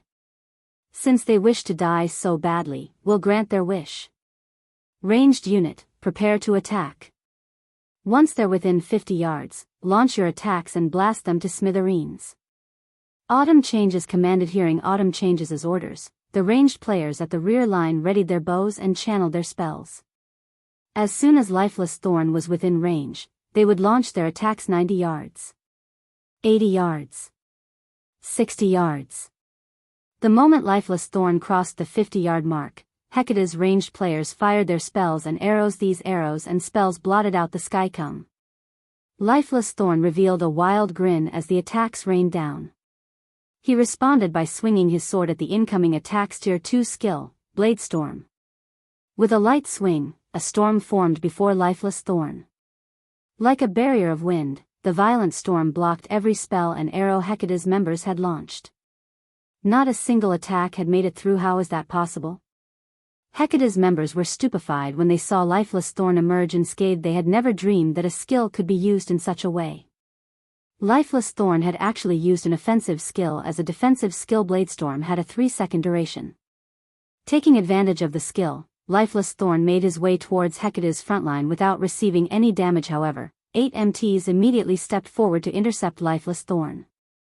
Seeing this, Lifeless Thorn swept his spear in a horizontal arc tier 1 skill, Whirlwind Slash. Boom! The swing sent every MT that stood in Lifeless Thorn's path flying, their HPs decreasing by a significant chunk.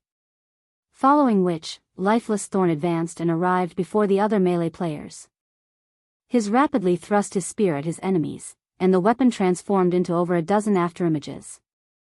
Although the melee players tried to defend themselves, the Lifeless Thorn's jabs targeted their blind spots.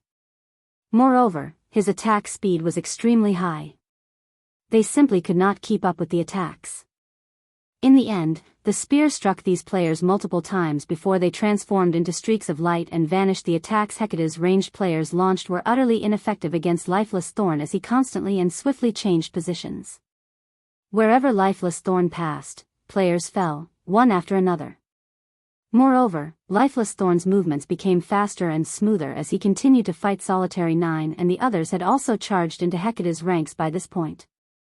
Although their performance was not as violent as Lifeless Thorn's, they were just as unstoppable. Whenever they used a Tier 2 skill, they instantly killed 10 or more players. Although Solitary 9 and the others took some hits, they instantly recovered the lost HP with an advanced healing potion. Meanwhile, the Hecate members that had charged at Shurfeng were even more miserable. Before Hecate's members could reach him, Shurfeng activated Defensive Blade, which increased his attack range tremendously. He then lightly swung Killing Ray at the approaching players. The swordsman's strength was already beyond that of a Tier 3 Great Lord of the same level, and the players that had failed to block his attacks had fallen instantly. Although the players that had blocked the attack had survived, they were paralyzed for a brief moment. As a result, they couldn't block Shurfeng's following attacks at this moment. The difference in tiers and attributes could not be more obvious. Asura and Hecate's members were on an entirely different level. How is this possible? Autumn Changes was racked with confusion as he watched this happen. With just 10 members, the Asura adventurer team had rendered Hecate's 3,000-man army utterly helpless. Just who are these people? Before even 1 minute had passed, Hecate's army had lost an additional 800 or so players. In contrast, Shurfeng's group of 10 had yet to suffer a single casualty. It's about time we end this battle.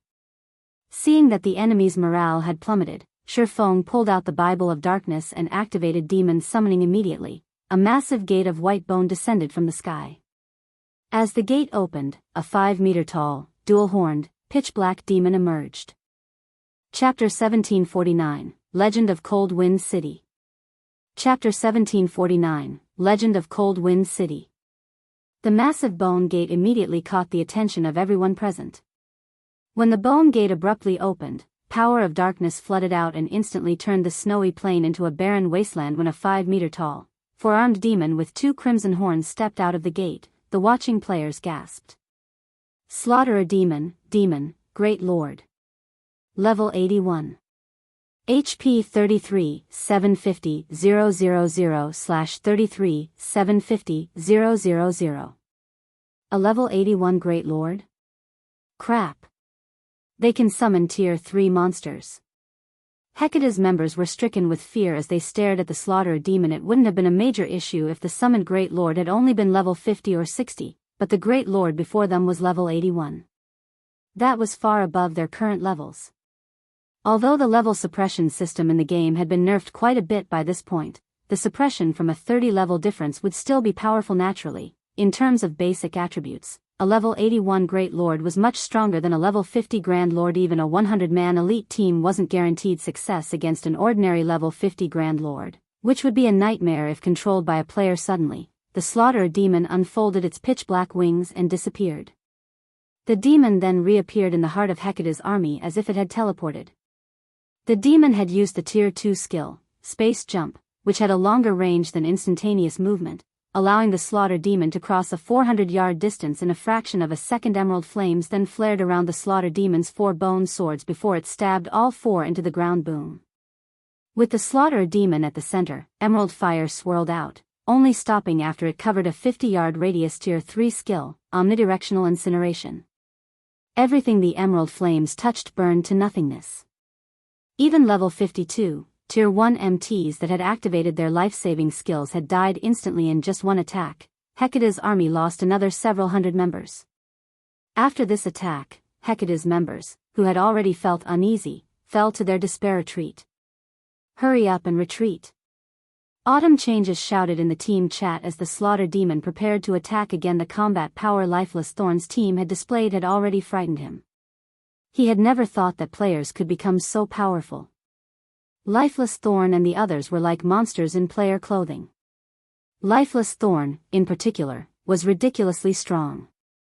Even several level 50+ MTs working together couldn't stop his rampage. Just one of the Berserker's attacks was more than enough to send multiple MTs flying. Meanwhile, cloth armor classes were little more than pests before this man. They'd definitely die if they received a single hit. Now that a level 81 Great Lord had joined the battle as well, Autumn Changes could not help but feel like the system was playing some cruel joke on him. However, although Autumn Changes had already ordered the retreat, before a Tier 3 demon strengthened by Demon Ruler, escape was impossible. The Slaughterer demon was simply too fast. Moreover, it only needed one hit to kill the fleeing players. Since Hecate's members were focused on escape, Lifeless Thorn and his companions had an easier time killing their enemies. 9 players and 1 demon chased after the 1,000+ players that fled in all directions. The inconceivable scene left the distant independent players speechless. They had witnessed many accounts of 1,000-man armies chasing down groups of dozens of players, but they had never seen a handful of players chase after a 1,000-man army. The crowd's eyes glowed with excitement, and some players even got goosebumps as they watched this miracle unfold before them. Ever since Hecate had arrived in Cold Wind City, the guild had constantly suppressed independent players like themselves. Naturally, they were more than pleased to see this guild's members get slaughtered. Their blood boiled with passion as they watched. Too strong. Asura is invincible. So, this is the strength of Cold Wind City's #1 adventure team? The watching crowd gained a newfound appreciation for Asura's strength. Numbers could no longer replace the strength the adventurer team wielded. As long as these Asura experts were present, the adventurer team would become a legend. Rather, Asura's legend would begin today in Cold Wind City. Meanwhile, Stained Maple and his teammates, who tried their best to keep Hecate's members from fleeing, felt an indescribable pride and excitement for their own adventure team so strong. But the basic attributes and combat standards Lifeless Thorn and his companions had displayed today were absolutely mesmerizing. When they thought about how Lifeless Thorn and the others' newfound strength was due to their commander, Surefong, their hearts burned with even more passion. Since Lifeless Thorn and the others had improved so much by following the swordsman, these players realized that if their performances were sufficient, they might get to train under their commander as well, experiencing the same explosive strength growth. If they could become half as powerful as Lifeless Thorn and his teammates, they'd be more than satisfied. Meanwhile, many of the spectating independent players had recorded the battle between Asura and Hecate, and some had even uploaded their videos to Cold Wind City's official forums. Battle of the Century in the Snow Rift. Initially, very few players paid attention to the forum post. Those that had checked it out had done so out of boredom. However, as soon as players clicked on the post and watched the videos, they couldn't look away. What's going on? Several players are chasing after thousands. Is this some kind of movie shoot? This battle is real. I am at the battlefield right now. You should have seen it for yourself. Several experts from the Asura adventure team just slaughtered Hecate's army. They can kill even level 50 MTs with one hit. When did Asura become so powerful? I am also at the scene of the battle. I'm an assassin, so I managed to get a closer view of the battlefield. It seems that Asura's commander has finally returned. Those are the experts from Asura that left Cold Wind City with the adventurer team's commander a while ago. Just now, Asura's cleansing whistle single-handedly killed Hecate's vast heaven. Moreover, she made it look easy. Cleansing whistle killed vast heaven by herself? Stop lying. Do you know who Vast Heaven is? He's the current #1 expert in Cold Wind City. The city's previous top-ranked experts didn't even last 10 moves against him. How could Cleansing Whistle beat him? I have screenshots and videos. Take a look for yourself. What? It's actually true. That's Vast Heaven. For a time, every player in Cold Wind City was focused on the shocking battle between Asura and Hecate.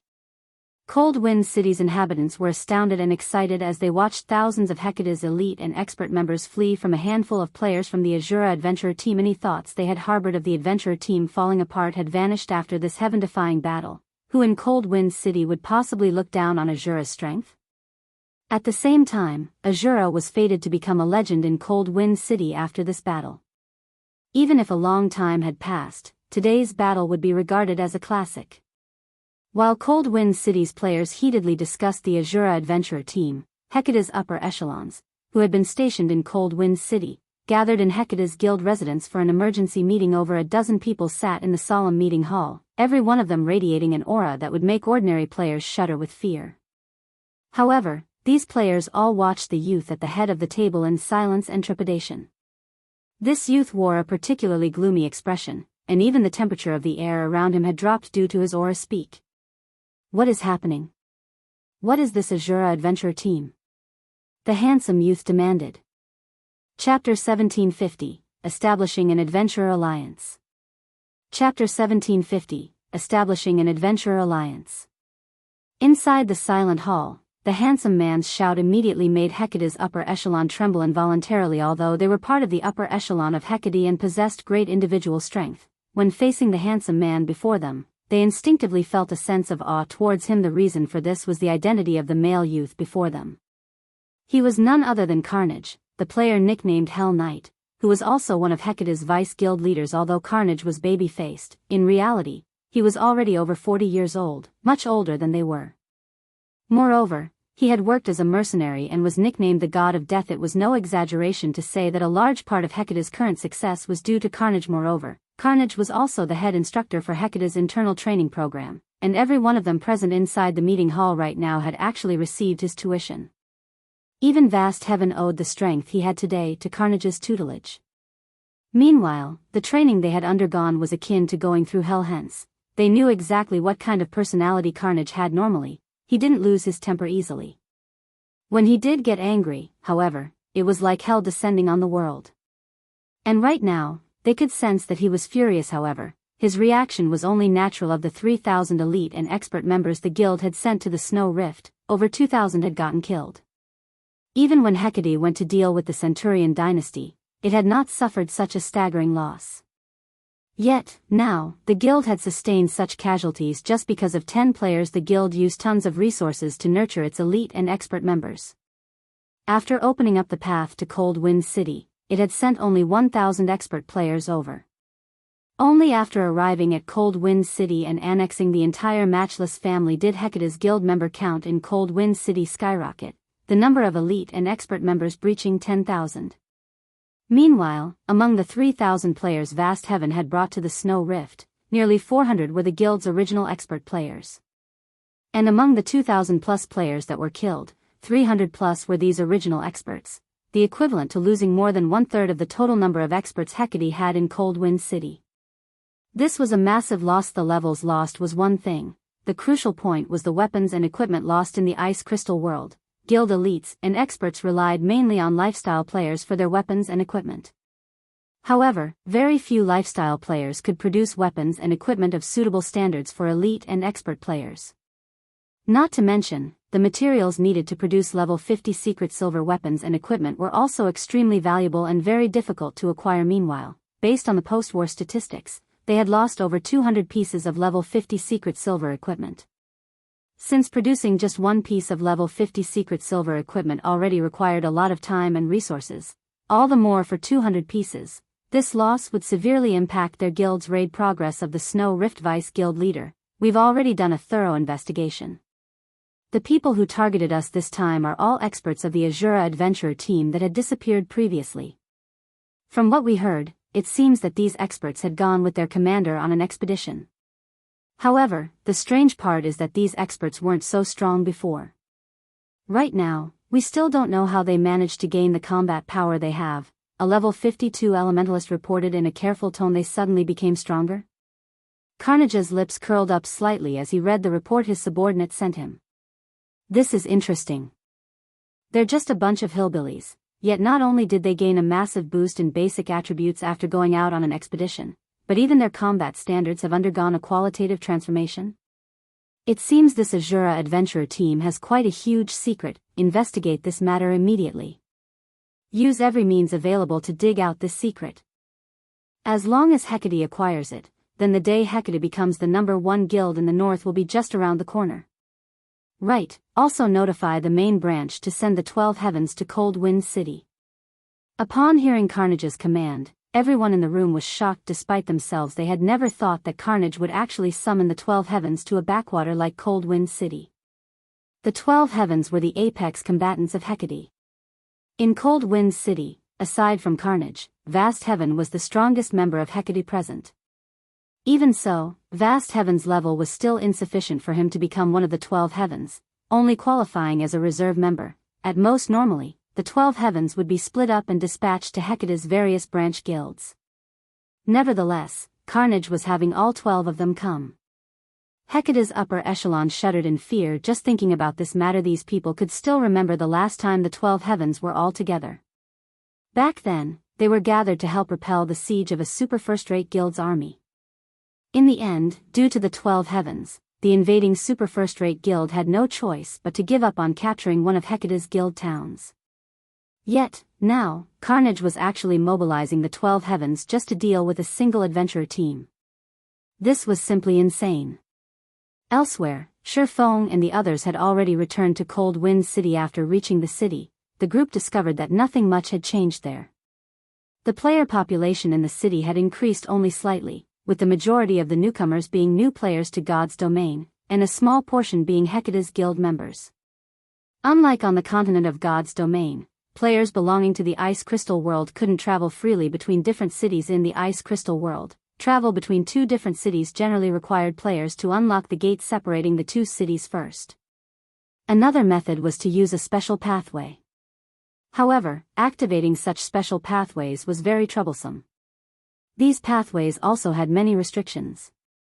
Hence, ordinary players couldn't travel freely between different cities. Currently, outside Asura's residence, Asura's members crowded around the entrance as they welcomed Shifeng and the others. Return. It's the commander. The commander is back. All hail the commander. Asura is invincible. The Asura adventure team's members were all thrilled to see Shifeng. The shouting of thousands of players echoed throughout the streets of Cold Wind City, firing up the independent players that had come to join in on the fun due to Shifeng and the others defeating Hecate's army. Asura's fame in Cold Wind City had recovered to its peak. In fact, the adventure team's fame was even greater than before. The strength Shifeng's group displayed had captivated the independent players of Cold Wind City. As a result, many independent players were now hoping to join Asura commander. With this, I'm afraid the various large guilds of Cold Wind City will target our adventurer team, Solitary 9 said, revealing a bitter smile as he looked at the crowded street around him. The goal of guilds was to take control of NPC cities. Meanwhile, unlike in the NPC cities on the continent of God's domain, players could gain a small portion of control over the NPCs in the Ice Crystal world. Doing so required the support of a large number of players. At the same time, players also needed to complete a series of contributions to the city. At this point, the Asura adventure team's strength was completely different from before. Currently, aside from Asura's members, hundreds of thousands of players crowded the street outside Asura's residence. One could easily imagine how high the Asura adventure team's prestige and reputation were in Cold Wind City right now. With so many players willing to join the adventure team, all Asura needed to do was complete a series of contributions to the city. Then, it could become the true overlord of Cold Wind City. With such a situation, how could the various large guilds of Cold Wind City possibly let Asura operate unhindered? The large guilds would undoubtedly treat Asura as a thorn in their side and try to deal with it as soon as possible. Don't mind them. If they want a fight, we'll give them a fight, Shifeng said, chuckling. Moreover, my original goal was to take control of Cold Wind City and make it the foundation of our Asura adventure team. Solitary 9 and the others could not help their stupefaction at Shifeng's words. They had thought that Shifeng's purpose behind revisiting Cold Wind City was simply a quest.